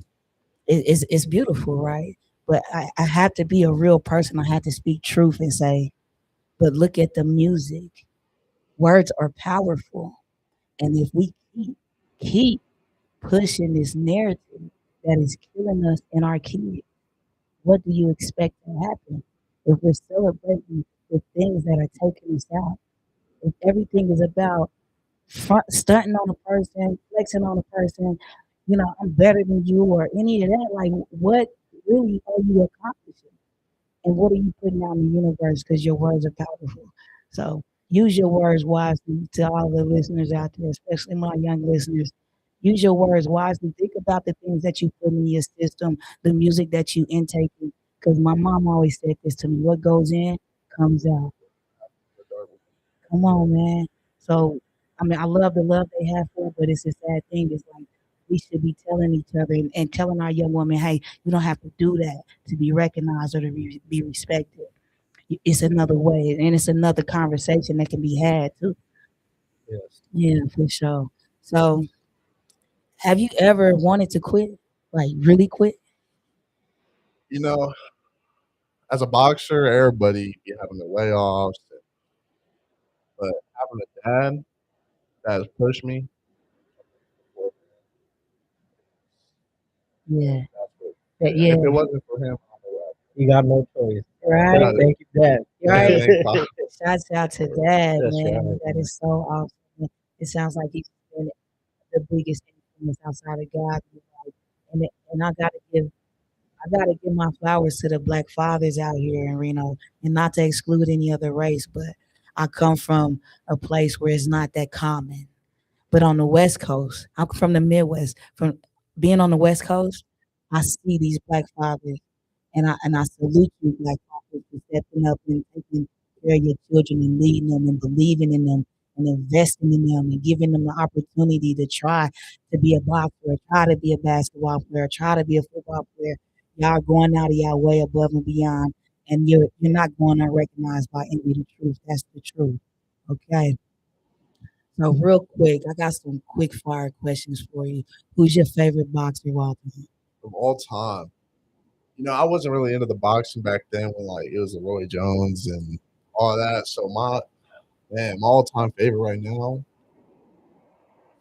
It can Ron be Boots Ennis, bro. That man, okay. he's an active boxer right now. Yeah. But man, that fool, he don't nobody got it like he can fight both ways.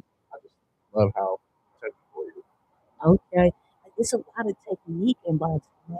I didn't know that until I started training out here. And I was like, oh, I've been holding my hands wrong the whole time. Yeah. My feet in the wrong position. Man, that's why I get a lot. It would be like I can beat you up, I can beat you. But it's different when you're in the ring. Right, man. Nah, you okay? You step to a professional or a trained boxer if you want to. You coming from that street, he gonna hit you. He gonna knock you down. You know what I mean? You gonna catch one on them chin, bro. It's the ones you don't see that drop. That exactly. those That is so funny.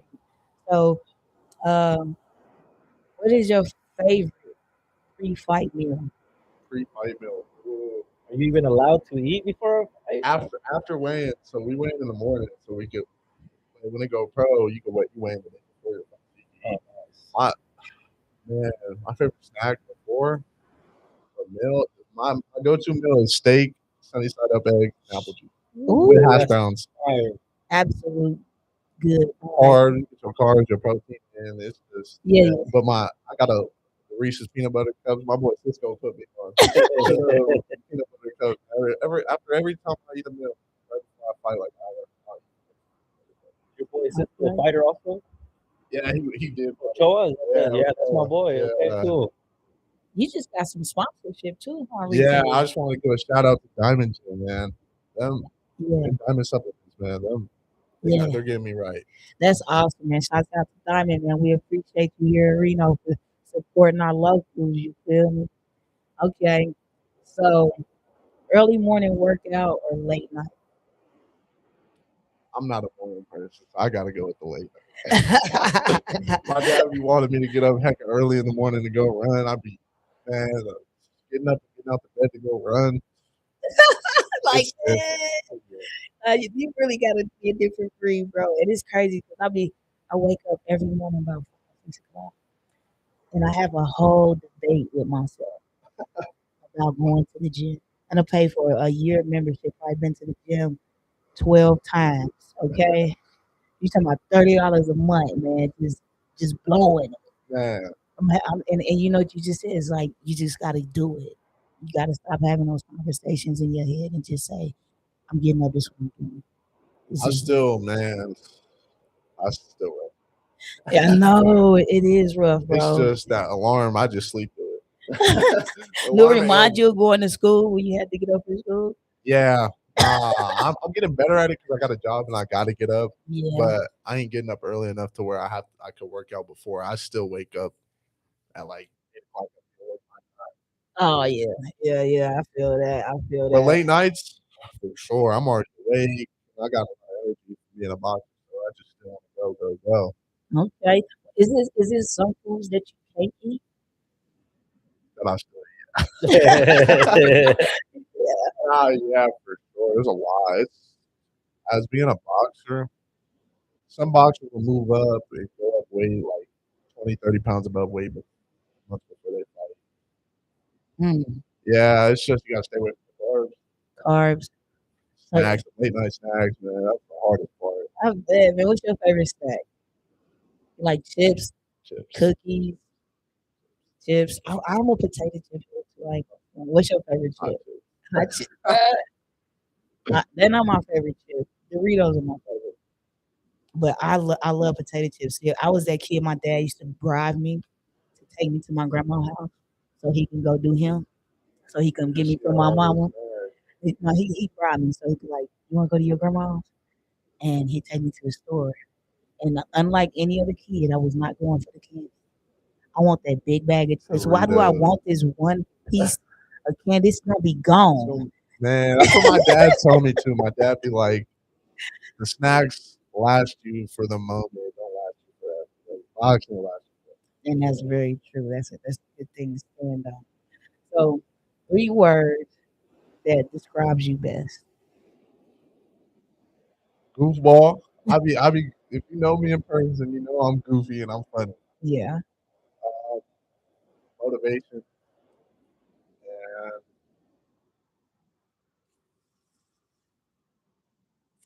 that's a good question. Yeah. Motivation. Man, I don't even know. I can't even think because I'm a good dude at heart, so I'd say good. I don't even know. A good kid. I don't know. You got a big heart. Yeah, big heart. So, yeah, humble, No, I'm genuine. humble for sure. I'm not the type of So you know, some people can have a good heart but still not be genuine. You seem very, very genuine. That's what my dad gets a lot. People call him Yeah. and say, man, you're Yeah, that's good stuff, man. And you're going into manhood now, so you can't keep calling yourself a kid now. You got to get ready for the real world, but you got to get support system. I know he ain't gonna just throw you to the wolves. Nah, he ain't gonna do you like that. Nah, hey, that wouldn't be a smart move, right? So I got a question for you, brother. So fear is a big thing in a lot of fighters and a lot of people that want to do and accomplish things in life. It's a big topic that was even brought up in the Rocky movie. Do you feel fear before a fight? And if you do, how do you conquer that or overcome that? What a lot of fighters like to say is, I'm not nervous. Knowing dang well they are nervous. Obviously, I till this day say I'm not nervous, but deep down, I'm not as nervous because I know what I can do. And I believe in myself what I'm asking myself. But you definitely nerves gets you. No. Yeah. Nerves will depend on how you fight. It's like getting on a mic on the stage and you act like you're the coolest person. That's why you got to train hard so you don't got to think about this, do that. You just know you can do better. Yeah, that strategy comes into play, man. How important is discipline over talent? Oh, discipline. I don't care what nobody say. You can be the best boxer, you have the most technique, but if you ain't got that stamina, that hard work, that will always overcome That's what I'm feeling, man. Like I feel like you can be talented, but if you had the discipline to hone in on your craft, that talent is only going to take you so far. It's gonna take you around. That's it. After that, it's a wrap. Right. So you're gonna get a little taste of what's happening, but you ain't gonna get to play in the full show. Oh man, this is so cool, man. So do you have any fears? I mean, my fear. Thank you. Good. That's it. Because you're not supposed to do nothing. Don't take me to the middle of the ocean now. If I'm in the middle of the ocean. You gotta start fighting You haven't been sharks. on a cruise yet? I've been on a cruise, but I'm not feeling that. That's a big But ship. I only fear God. I heard that. Now I don't see. I think about getting on this ship all the time, and I want to go, but that is a lot of water. And if you watch the Titanic as many times as I did as a kid, You think about that when you see them ships. Them ships is huge. Hey, you can't feel it though. It's like being on a casino on water, but you don't even think about the water 'cause it's just real. You know, it's actually really I fun. got it. I'm scared of Lake Tahoe. I still think there's a Yo. shark in Tahoe. Yeah, I Might was be. just watching a video about Tahoe, man. They done found people frozen to death at the bottom, like they get sucked. It's like some like water hole or whatever they call it. They get sucked down deep. Tahoe is like that water gets I deep. don't trust the lake either. The water baby. Yeah. Yo, they got spirits out in Pyramid. I No. heard, man. I believe it too. 'Cause, I mean, Yeah, I've reservation, heard right? some stories of people actually were there and they encountered some stuff, and that's very real. Man, I would rather. Yo, so what's your favorite movie right now? I get that a lot. I don't, man. The only movie that I really watched and I like is Hulk. Really? Yeah, 'cause I I watched like that that back in movie. elementary school, but I just nowadays I just don't got to sit down and watch a movie. I heard the new Spider-Man, so we got to find out. It might change my mind, but Holes is my favorite. Yo, I love Holes. I actually bought it on Prime, Amazon Prime. Yeah, Holes is a really good movie. It's one of those movies, man. You gotta look at it. So we got about 10 minutes left. Yo, I wanna Jay Biggs. Can you play us a song off of that playlist, bro? You pick it, man. They gonna love it because Envy got that taste, that good taste in music. Yeah, send me that playlist, please. Yeah, we sitting here with Body Bag Reach, y'all. We're gonna play y'all a song and we're gonna come back and ask them a couple more questions.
All right, all right. We back in the chair with Envy the Truth and Famous Flacco and our guest, Mr. Body Bag Reese.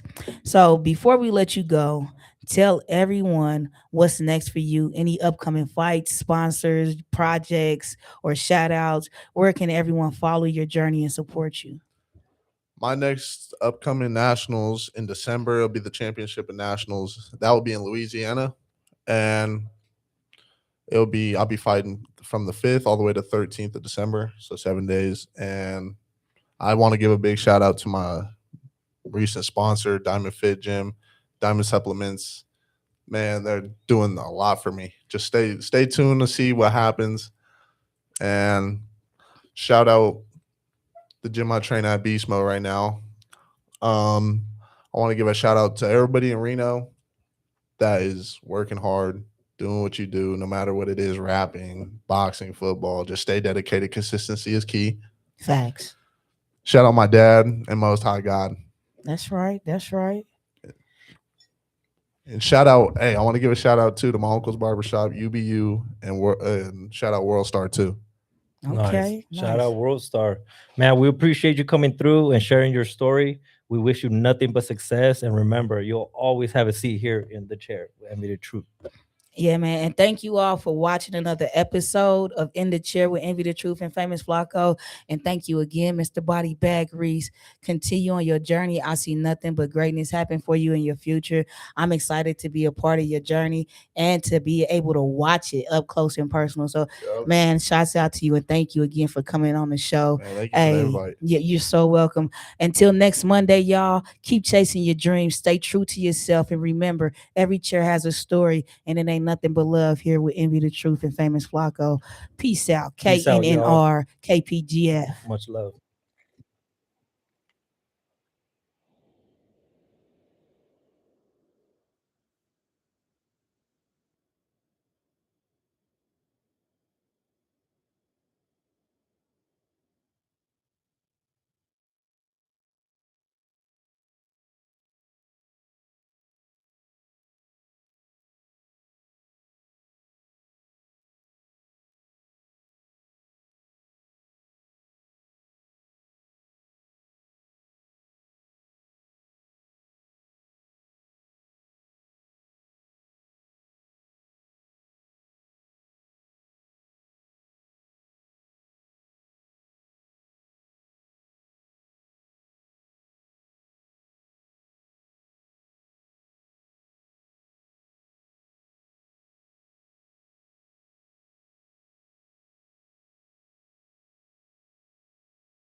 Yeah, All right. absolutely.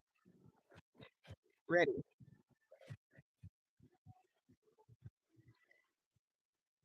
Hey. Now, welcome to Faces of Success Radio. I'm your host, Pearl J. And yes, you got me again on this Monday night at 8 o'clock p.m.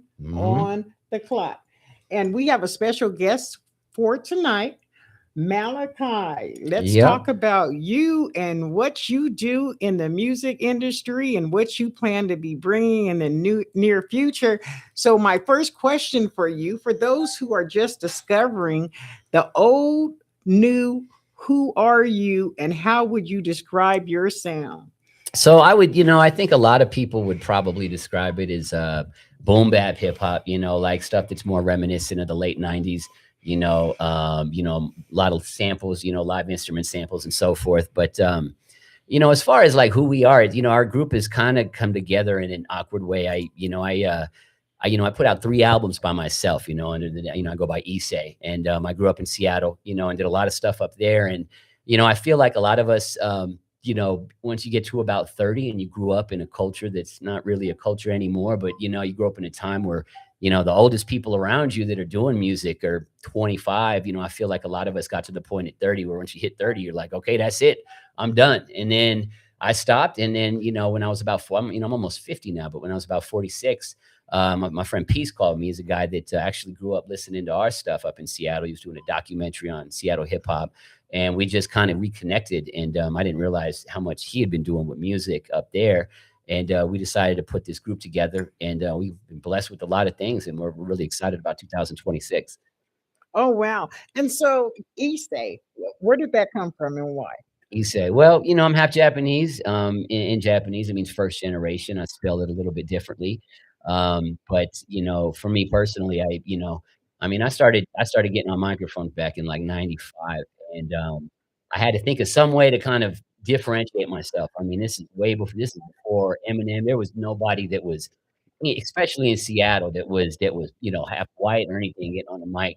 And I used to go up to these mic battles, and it took me like almost 2 months to even let them give you a mic. And so Issei kind of came out of that, but man, it was a different game back then, and it took me a while to even get on there. So it just name kind of stuck. So what made you choose that name? That name, well, I'm first generation in my family. I'm first generation Japanese American in my family. So that was one thing that I kind of stuck with me when I named myself. Also, I wanted to do something different because I was at the time there was nobody else. Like I couldn't name anybody in Seattle that wasn't African American, especially somebody that was half Japanese, half white. And so the name also was a way to kind of identify myself at a time when it was very different back then. Yeah. So after building a successful solo career, what inspired you to be officially join forces as a duo? It was very strange. I had a friend come up, I want to say 3 or 4 years ago. A guy named MC. He's actually the guy that taught me how to rap. Back in the days, he used to sound like 8th grade, like 93, 92. And he came up to visit me and he was talking about working on an album. And I'm a math teacher outside of this. I work for the school district, and I thought it was hilarious. I'm like, "What are you talking about, album?" And I'm like, "My age, what are you talking about?" And it was right then when we started. He was like, "What are you talking about? Why aren't you doing music?" And it was right then. It was almost like I realized how ridiculous it was for all the things that I think about, and especially being a math teacher, always looking at it, seeing patterns, not just in numbers, but also the human relationships. I couldn't believe how ignorant I had been. That unlike all these other groups, that this music would have actually died when you're 30. And I feel like a lot of us kind of felt like that, not because we actually thought it, but we didn't have anybody to look up to at the time that was over 30. And you look at groups now like Wu-Tang, like the Grateful Dead, and none of us would have thought that something like this would happen. And it was right there I realized how ridiculous it was. And ironically, a couple of weeks into that same time is when Peace just happened to hit me up. And after 2 weeks of thinking, he called me up doing a documentary up north, and I just realized how much I missed it. And that's kind of when we started working together, and things have really opened up, since then. It's very different than doing you know, what we're going through right now with this next album is a completely different process than anything I've done in the past. All right. Well, your bio says you spent over 3 decades perfecting your craft. Mhm. What has kept your passion for hip hop alive all these years? I would say the one thing that's kept me alive, that's kept me going, is just having, you know, and hunger to always continue to grow. You know, when I was younger, you know, people in my group, we had this group called the Paradigm, and that's actually what he was calling up to, you know, interview us for a lot of the stuff we did up north. And back then, I used to be able to write verses. They were always amazed I could write a verse and have to memorize that immediately. And when I remember sitting there after my friend MC came up and trying to sit down and write, and I sat there for almost 6 hours and wrote a verse, and it was the worst verse I'd ever written in my life. And by then, it was the first time I kind of realized that, like, any muscle, you know, if you stop doing something for so long, I always thought I could jump back into it, and I couldn't. And so I spent a lot of time now trying to, I wouldn't say fit with a newer generation of groups, but just trying to redefine the style. And I think that's important for any MC, is to continue to try to challenge themselves and to continue to, you know, redo what they're doing and improve, even when you think you're good, or, you know, whatever confidence you have. You got to be humble. You got to recognize weaknesses within yourself, and you got to always be. That's what keeps me going. All right. And how has the golden era of boom bap influenced your music today? It's still right there. I mean, I think the one thing that's very different now, you know, back then, I mean, you know, my son and I talk about it a lot because it's always amazing the amount of songs that I memorized. You know, and I used to have hundreds of CDs, all these tapes. I still have them, you know, vinyl. And that era is a very special era. You know, there was you know, I'm blessed to be part of one of the last, you know, cultures that really redefined not just, you know, hip hop, but music, you know, for some of the things that they did, and people in our generation, that genre did. And I was blessed to be a part of it. You know, I definitely wouldn't say it's a culture anymore.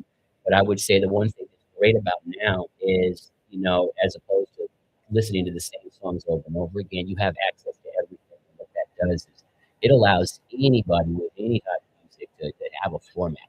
And so, you know, there's definitely still an audience out there, people that like that, and I get to continue doing what I love to do. It's kind of a little bit of a different, you know, different spin on it. You know, so kind of, you know, I never did any producing before, any music before. All I did was recording. I'm doing all of that.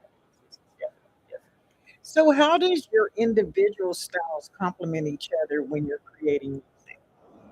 Pearl, that's a that's a great question, and honestly, the answer is something that I've never really experienced. When you know, I put out 3 albums before, and I can honestly say that my first 3 albums, which they're on Spotify and everything, I wasn't 100% happy with them, and I think a lot of that was just, you know, when you're in a group and when you're working with other people, you spend a lot of time compromising, and not everything's going to be exactly the way you like it. When I started reconnecting with Peace, you know, one of the first things I told him is that, you know, if I'm going to do something now, I'm going to do it because I love it. Like, I care, like, you know, I've got this YouTube playlist with, you know, 30 tracks that are done, and some have been done for years. And the only reason they haven't come out yet is just because, unfortunately, my man has had some health problems lately. We're getting some of these things out. But the process that him and I have gone through, I've never worked with anybody before where every constructive criticism, I can honestly say this, that he's had or I have had, we have both grown to appreciate 100% more. And I can tell you that this album that we put out and some of the singles that we have is 100% something that I am absolutely love and proud of. And I can care less if it's just me listening to it for the rest of my life. This is going to be something I'll never forget. And it's completely changed my whole direction, you know, and drive. And I really believe that that's one of the reasons that we've been able to open so many avenues and been blessed to get so many features on this new album from so many artists. And we've never had those opportunities before. And I really feel like it's because our mind state is different to try to make it or to make money. You know, I got my own, you know, I'm a teacher, I got my own degrees, you know. I'm just doing this because I love it, and ironically, when you do that, and it's an honest, you know, it's an honest direction. That's when things start to happen. I mean, we have shows and tours that we can do whatever we want. So when things gets better, you know, we're good to go. Wow, that is such an amazing background that you shared with us. Well, share with the audience some of the legendary artists that you actually have the opportunity to share and rub elbows with. Legendary artists on stage. You know, the first time we ever performed was May 15th, 1999, and we were blessed to be able to do a a big festival up north. It's called Western Washington University. We were able to share the stage with Far Side, Dale the Funky Homo Sapien, Casual was there, Souls of Mischief, and we were able to open up. That was the first time I performed. And outside of that, we've I've done Raekwon. I was there. Man, I remember I was there with him in Canada. We did a show with him in Big Fun. I'll never forget that. But Raekwon. I talked about Dale. There's a bunch of people. Common, we've done some stuff with Common. Talib Kweli. There's a lot that I'm forgetting, but there's a lot of artists that we were able to share stage with back then, and it was a blessing. A lot of funny moments that interesting things that happened back then that I'll never forget. Well, what moment made you realize your music was making you real? Honestly, I remember having a conversation with Dale. Dale Funky Homo Sapien. He was doing this before, and I think both sides of the plane promote. And him and I got into a really deep conversation about hip hop music, but not just that. But he was sharing a lot of things. I think Inspector Jizza had just dropped this album called Beneath the Surface, and Inspector Deck had also dropped an album, and he was talking to me, just kind of showing me some things that I didn't think about, but the differences between doing an album that has 9 or 10 songs on it, like I think Jizza's album, and then Inspector Deck that had 15 or 16 tracks. And he was sharing some stuff with me that I'd never thought about, like how you can tell a lot about how much somebody puts into an album, especially back then, by the amount of songs that they have on, because especially after you get past a certain number, it's out of contract. And we were talking about, we spent some time talking about hip hop, and him and I got in this conversation about, because he knows a lot about, he's a big fan of video games, he knows a lot about Japanese culture and stuff. And we started talking about that. We got in a conversation about mathematics. And I think that one of the things that I'd shared with him is a lot of people, every time I talk to people about math, they love it or they don't love it. I'm never good at math. And I think a lot of people realize math is something you do all the time. It's literally the only subject that teaches somebody that was born to solve problems emotionally. You learn to solve problems logically. And I got into a conversation with Dale about that. And I was sharing a song with him, and I started talking about the song that I had that was all about the numbers representing patterns in people. And he was really psyched on it. And his communication back to me, That's awesome. Well, you got a new album coming out. We've been touching base a little bit about that. It's a full length album. What can the fans expect? And let's talk about the collaborating artists that you plan to have on this new project.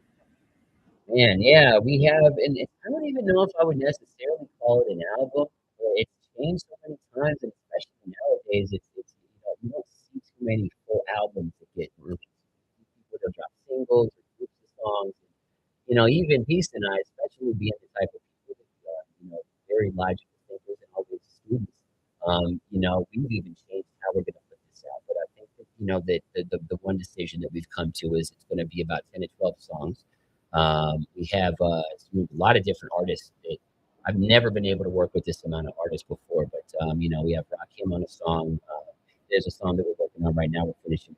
I got a track with Joel Ortiz. He has one with Crooked Eye. There's a lot of different people that we have, and overall, I think right now, I believe that we have features from, I want to say 30 or 40 people, well-known artists, and not all of them we've been able to sit down and actually build songs with. And so the main ones are the ones that I mentioned to you just now. Separately, Peace worked with a lot of different people. He has songs with Little Brother, Sky Zoo, a lot of different people. And then the one single that we were able to drop before the album, which is out right now on Spotify, but that was produced by Static Selective. Produced down in LA. And so, yeah, there's a lot of features that have come up. A lot of things that have happened. It's interesting. I really, as much as I'm a person about math and numbers, I feel like a lot of these things that have happened specifically have happened because I'm doing things for a different reason. These are things, some of the main reasons that I stopped doing music. A lot of us, there wasn't a lot of outlets back then. I used to bring Macklemore up north anytime he needed lunch money, you know, Yeah. not lunch money, but rent money. You know, Yeah. he'd call me and I'd bring him up, but it was a different game back All right.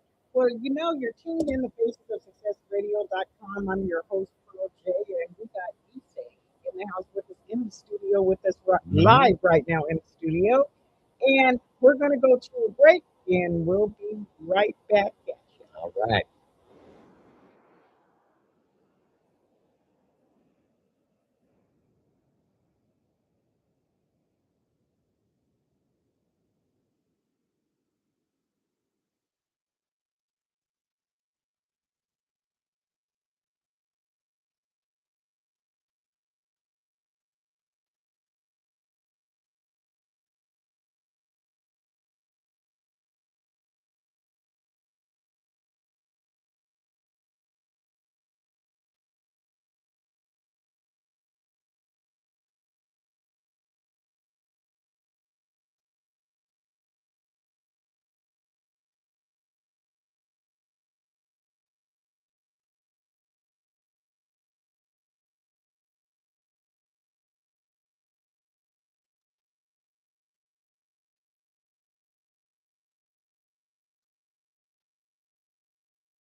All right.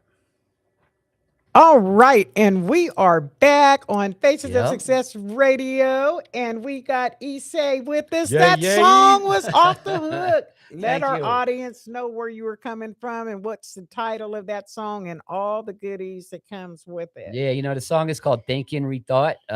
It's going to be coming up on our upcoming album right now. And we just actually finished mastering it a little bit ago, but That song took me it took me a while to write. There's that song, and there's another song that I wrote that was on the first album we ever did back in 2001, and that song is took me longer to write than anything else, and it meant a lot to me. All right. And so you got something else. You're pulling out your treasure chest. Absolutely. What's the name of that song? That song is called "Think and Rethought," and it's on the upcoming album, and it's kind of a different take. You know, it's the entire song is specifically about what it's like to be the type of person that's always looking for more understanding, you know, and a logical person, and not just, you know, because my son is always, you know, my son used to call me a robot, you know, because even like when we get in these arguments or I get angry at him, my communication to him is like this. You know, it's very rare that I hardly ever raise my voice. And it's in I don't have, you know, it's not that I'm not an emotional person. I don't have that. It's just something that, you know, for so many years I've, you know, through different things that have happened, I've been able to, you know, control that. And unfortunately, you know, there's also negatives that go with that too. You know, one thing, you know, my son's, you know, we talk about this a lot because he's, you know, his mother is very emotional. And so he's got both sides, you know, like his mom's the Mhm. type of person, like she'll punch you in the face, be like, it's your fault because you got me mad. He's the type of person where he'll punch somebody and be like, Dad, why did I do this? What is wrong with me? And he'll question that. And so that's what that song is about, is just what it's like to be the type of person that's always thinking about, you know, I thrive off of anytime somebody tells me something that challenges a moral or something that I believe in. Mhm. I thrive for those moments, those things, you know, I can pinpoint them in my life. And there's Mhm. nothing I like more than when somebody makes me think something that I didn't think before or challenges something that I thought was an absolute truth. That's awesome. Yeah. Well, we're going to play that song for our audience right now and then go to another break. All right. This is one Rakim.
All right, and we are back. Yep, we are back. Oh man, that was really off the hook. So tell me, what does your songwriting process look like? Man, that's my songwriting process is so different now. And I want to, first of all, I got to give a shout out real quick to Peace, man. He really did a great job on that. And we were blessed enough to get Rakim on that first verse. I'm very proud of that song. But songwriting process, man, it's when I, like I was saying, when I was younger, I was able to get something done and write it. And my friends used to call it paperless product. Like I would write something and I would have it memorized immediately. And they were always amazed by I could do that. And back then, I was real arrogant about it. I'd be like, oh man, if it makes sense to you, it's like, you get an argument with your girl for 30 minutes and then you call somebody up and go over that whole thing. It's the same thing. If it makes sense, it's supposed to be like that. That's just how it is. And now I'm older, and especially because, I've worked so hard on trying to change things. I'm not trying to, I'm not trying to be like RZA and, back in the 90s and fit as many words into a bar as I could. I want to try to, you want to change things. And so now I spend so much time writing, like, a lot of these verses now will take, I think that one specifically probably took me 7 or 8 hours, and I've redone it so many times that unfortunately nothing is memorized anymore. Oh wow. But it's okay. I have fun doing it, but there's times where I'll spend hours just looking at 4 words. My kid calls it hyper, I think he calls it hyper focus or something like that. Personally, I feel like it works for me, so I'm all right with it, as long as I remember to get sleep sometimes. So Okay. And so I just got a question from one of our listeners, Mhm. and they want to know, how do you balance staying true to classic hip hop while creating something fresh for today's audience? I think as far as staying true to classic hip hop, I don't think I have any other choice. I mean, it's with me. It's a culture that I grew up in, and unfortunately, I wouldn't say it's a culture anymore. It's very different. But I have no choice but to represent the sounds that I have. But even back then, even in the 90s, you had artists. There was certain artists that you could tell worked very, very hard on on trying to, perfect their craft in their own mind. And that's something that I'll never stop doing. And so even though our sound is tailored towards, a lot of people would call it more of a classic sound. One of the things that Peace and I are very much in agreement on is, we love a lot of the new stuff that's out. And that's part of the reason why we call ourselves the old new. We got a lot of respect for a lot of the new music. And unfortunately, there's a lot of times where I'll tell people, or they'll listen to my music, or I get into a conversation, and it's almost automatic with people that will start talking, and saying negative things about new music. Or I'll meet people that are doing stuff that would be considered styles that are more popular today, and they're surprised that I even know who they are. And so that's one thing that is hip. We spent so much time in the 90s just trying to get people to listen to it and to look at hip hop music, not as gang culture, not as something negative. We're still doing that now. It's just the fight isn't between, the gangs are negative and positive. The fight is, it's still there. It's trying to make sure that these new people understand it. We're still trying to make sure that, that we're doing stuff and we appreciate what you're doing, and there's Absolutely. respect there. And I feel like some people have kind of lost that. That's something I'll never lose. Right. And so, what message do you hope listeners take away from your music? Honestly, I feel like the biggest thing that I want listeners to realize is, number one, there is room for everybody. And, some of the best things, some of the best moments of clarity are times where I've changed things that I think have come up listening to stuff that has nothing to do with hip hop. My producer Peace is, he's a huge metalhead. He's highly influenced by metal. He does a lot of trap. But stuff that I could never even get into, but I still respect it. And there's stuff that I've learned from him, especially in the music that he does, because of his influences in a style that I've never gone through. And I would say, outside of that, I would say, you got to do this at the end of the day. After doing this for 30 years, you have to do it because you love it. Like I said, I'm a person that sees, as a math teacher, I'm always looking for patterns in things. And one of the things that blows my mind is I did 3 albums and spent a long time where my only focus was to try to make it, and Yeah. now I'm not trying to do that. And I mean, these songs that we're playing right now are on a private YouTube playlist that we haven't even put out yet. And there's no rush. We'll put it out. We're going to put it out when it's right. Well, it's but out nothing. now. Yeah, I know. That's true. It's out now. But we're just happy to be in a position of where we don't have any outside influences that are pushing us to do anything that we don't want to do or do it in a time that we don't want it out. And I feel like that's the reason why so many opportunities have come up. I can't not see the not see the variable in that, Yeah. So hip hop has changed dramatically over Yep, the last absolutely. past 30 years. What changes have you embraced and what do you miss about the earlier days? Oh man, that's something that in case you haven't noticed, I get into a lot of deep conversations, especially with my man Peace. And one of the biggest conversations that we've had lately is the role of AI. And a lot of times when we talk about AI to other people, even with music, and I'll tell you right now, just so you know, it's just a personal choice for me, but AI doesn't do anything for me as far as writing songs. None of the stuff that you've heard or the stuff that we do is stuff where we have other people do our beats. It's 100% written and produced by us.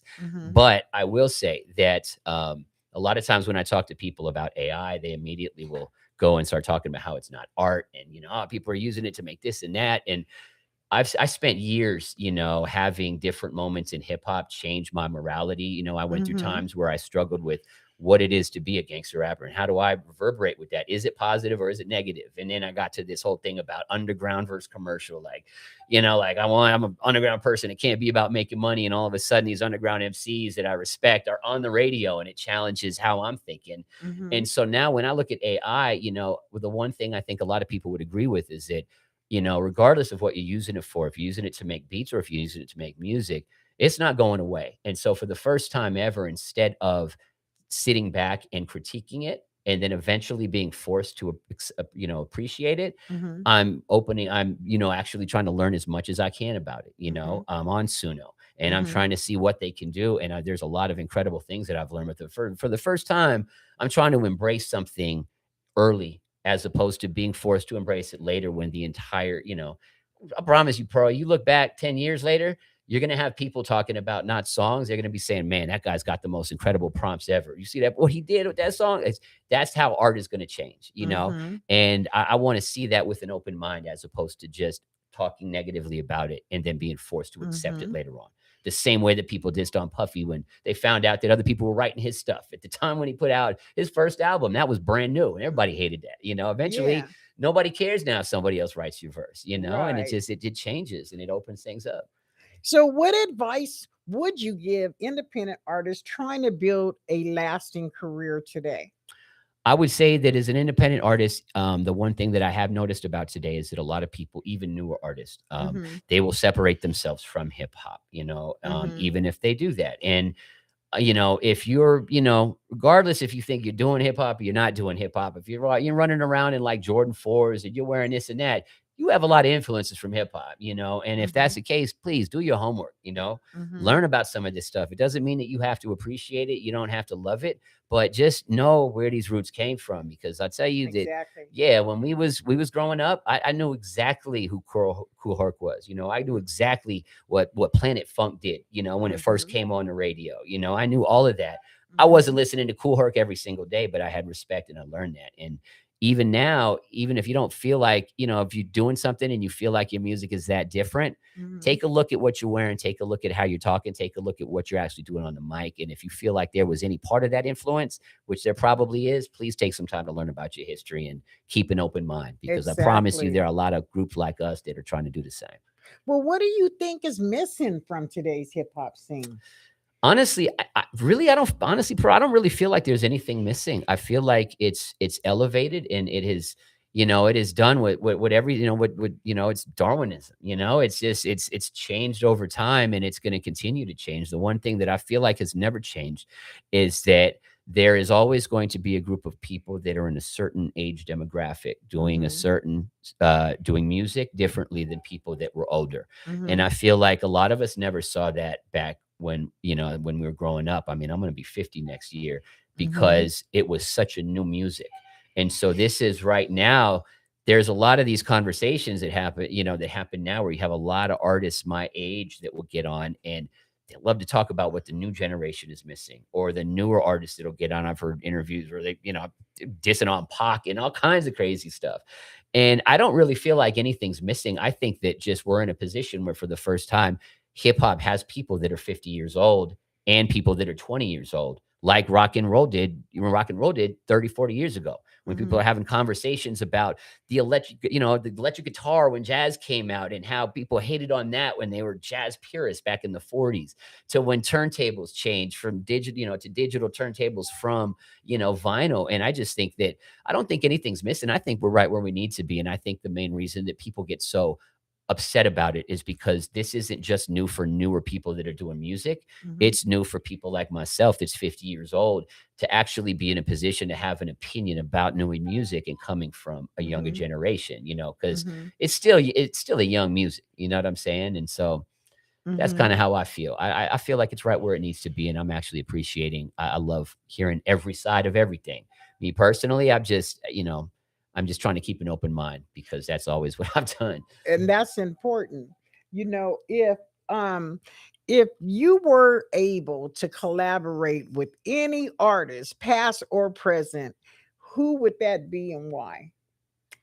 I'd probably say the two artists that I would love to collaborate with more than anything is De La Soul and Tribe Called Quest, just because I'm a huge Native Tongue fan. And, Tribe was always my favorite group growing up. And the only reason I would say that De La overcame that is because they're still doing music. And not only are they still doing music, but they're putting out banger. Like, I've written so many songs to some of the instrumentals that they've done in more recent stuff. But I would love to sit down and, unfortunately, rest in peace, Fife. I can't do anything with him. I did do a show with him. I was blessed to work with him a long time ago and open up for him. But I would love to be able to sit down and talk to Q-Tip or do something with him. And I would love to. There's nothing I would rather do than try to collaborate on a De La Soul track, because I love what they're doing even today. That's awesome. And what legacy do you hope the old new leaves in hip hop? Man, you got some good questions for me, Pearl. You really got my mind going. I thought I got my own mind going, As far as a legacy, I probably would have had a better answer to this question 20 or 30 years ago. I would say now, I don't really think about legacy that much. And the main reason I don't is because, like I said, and I really mean this, I'm doing this for me. And and I know that sounds strange, but I do this because I love it. And I'm fortunate enough I don't need music. It's a hobby and it's a passion, but fortunately, a lot of these things have opened up because it's been a passion. And if things happen for us, that's amazing. But I would say, less legacy, but just more, find something that you love to do outside of work. And it's really important that you do that, and just make sure when you're doing it for the right reasons. And you're the only one that knows. It's a different thing to tell somebody that you're doing it because you love it, and if you actually do. But when you are doing that, that's when you're going to start to see things open up that you would have never imagined possible. Straight up. That was a great answer. If you could only perform one song for the rest of your career, which one would it be? Wow. Oh man, that's boy. I would say one song. There was honestly, I would have to go. We had this song out that we had produced by a cat named Vitamin D. He's a big DJ up in Seattle, and called Two Men Enter. And that song is with my old group, The Paradigm. I'm one of the members of, rest in peace. He passed away, but my man Harold is down in Vegas. We're still real close. And whenever that whole album just brings back a very, amazing time. And that song specifically was the one song that we did. And we were so excited to work with Vitamin at the time. I think it was like 8 minutes long, and we just never stopped rapping. It was just the energy behind that song was incredible. And I think I'd probably always do that one. Wow, that's amazing. I'm going to have to check that out because we don't have that in the archives. But I wanted to ask you a couple more questions before we close. What's something fans would be surprised to learn about each of you? I would say that that I'm a math teacher. I've got 3 degrees, and this is my second career. A lot of people are surprised to hear that. I used to manage banks. I was an underwriting manager. And literally when we were in California, my son was, he was in first grade, I was having a conversation with him about doing what you want to do that makes you happy. And he looked at me, he's like, Dad, you hate what you do. And it was right there that I realized that I was miserable. And so I went back and I got a different degree and I started teaching something I always wanted to do. And I make a fraction of what I used to make, but I'm happy. I basically get paid to make fun of kids all day. It's awesome. They're great kids in middle school, but that's something that they don't hear of a lot, and that's definitely, I would say, something that's different. And man, other than that, I don't do anything as far as dancing go, but I did go to I went to college on a dance scholarship back then, man. I used to break dance, do all kinds of stuff. That's something that people find interesting, All but right. I guess my background, especially with banking and being a math teacher, I get questions about that. I just love it. So describe the old new in 3 words. I would say old, new, and forever. All right, that's what I would I say, like because you need that. all of that. I truly like that. For those of you that are just now tuning in, you're on Faces of Success Radio. I'm your host, Pearl J. We have Bro, got Issei Issei from the in old the new, the house. brand new old And new. our closing question for you tonight: where can everyone find your music and stay connected with you online? All right. Well, there's a couple of these songs that we played tonight. They are on a new album, so you're not going to be able to check that out. But you can go on Spotify. Any of the other songs that we talked about, my first 3 albums are on Spotify under my name, Issei. It's IISEI, 2 eyes in the front, third eye in the back, And then my friend Peace, if you look up Master Peace, you'll be able to find him. And then the first single that we put out under the old new, actually, no, there's 2. I'm sorry. That's under the old new. And there's a track called Witness on there that was produced by Static Selected. But the old new is spelled just the way you'd see it in the dictionary, because we're old and we spell words correctly now. So All right. Well, I just love it and love you. And I really want to say we appreciate you being a guest Appreciate tonight you, on bro. the station. But we're going to talk about the Yes, Marvin Gaye absolutely. tribute. Man, that was Oh, fun. Oh my God. Was it fun? It was. You were a DJ that night. Yeah, we were doing stuff on the floor. We were doing stuff out there that I don't know how many people have done before, but the stuff that me and my man Frank G put together, man, it was pretty cool. People seem to really be feeling it. Yeah, and we had a packed house. Yeah. And everybody had a great time. I want to give a shout out to Baldini's Casino, Yep. Nick, the manager over there, and all the staff. They did an awesome job. And to all of our fans that are following us, that posted all over social media, all the pictures and videos, we love you and we thank you. Oh Mhm. my God, it just made us feel so great. And most of all, I want to send a big old shout out to the legendary Zeola Gay, the baby Yes. sister of Marvin Gaye, that made it all possible with Yeah. her attendance. And we just really love her and appreciate her. And It was a blessing to be in a room with her. and I mean, it doesn't get any better than that, to be kicking it with Marvin Gaye's family. Oh Yep. my goodness, know. it was off the hook. Everybody got up and shook a leg here and I there, know. and got all their pictures, and there was book signings. And, oh my God, It was They're- cool. They are already asking us, what are we bringing next year? I got a text the next morning, was awesome. like, what are you gonna do? Okay, so, and we'll be bringing it at you, and you're Yeah. gonna hear about it right here on facesofsuccessradio.com. And then on the 15th of August, we have Hot August mics coming Yeah. up. Not nights, mics. Mics, Let's yep. talk about that. Man, that was I'm really looking forward to this. And to be honest with you, this is the first performance I've done since 2011. It's been a long time, like we've been recording, but I'm excited to get down and do this. We, between the 2 of us, I think we put together a great roster of people that are there. And, we've got an awesome venue. And, if you guys want to check this out, there's a couple of places on Facebook that you could find QR codes to find out more about this party, but it's going to be a great event.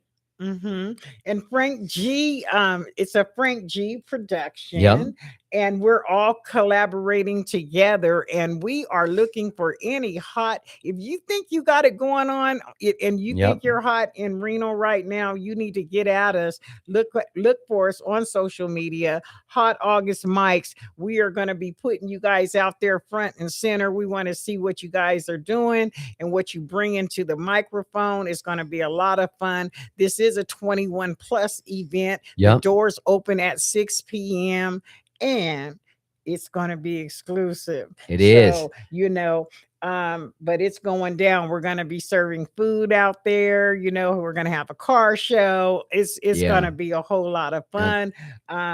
Issei, he's going to be doing some music out there. He's going I to do a am. couple And of songs. I'll tell you, Pearl, I got some that I don't even think you know because it just kind of came about. But what's going to be really cool is, you know, unfortunately, you know, my man Pieces, he's got some health stuff he's dealing with up north, but we are going to be the last song that we'll do, and it's the only thing I'm gonna tell your audience. You guys are the first ones to hear this, and we're not even gonna bring this up during the show, but the very last song that we do is going to be a live performance between me and Peace, and he's going to be up in Seattle.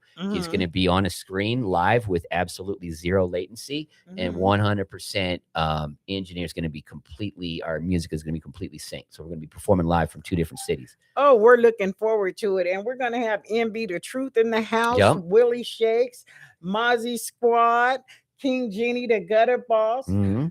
Scourge will be out there. Is going to be out He's there. in my crib you right know? now sleeping. Yeah, so I mean, you guys, you got to have to support this. So it's going to be a whole lot of fun. Yes, yes, it it's is. really super going down. And so I look forward to seeing you guys. Please look for your one and only host, Pearl J. I will Yep. be in the house. So we're going to be covering this event live, but we want to see what Reno's got to bring to the table. I want to Yep. give a big old shout out to America Matters Media. You know what, they're doing the most, you know, and always bringing new talent, you know, in the door, which is just blessing the community all the way around. And I definitely also don't want to give a shout out to the NAACP, who have also been very, very supportive in our community, you know, doing a lot of things to help. And Black Wall Street Reno, which has also been a food resource, clothing, bikes, TVs, whatever you need. They've been feeding and helping the kids with school stuff. And they've just been really awesome also in the community. And so, most of all, I want to say thank you again to you Oh, you're tonight for welcome. being a guest on Faces of Success Radio. The clock on the wall says we're almost out of time. All right. We're going to go to a break right now.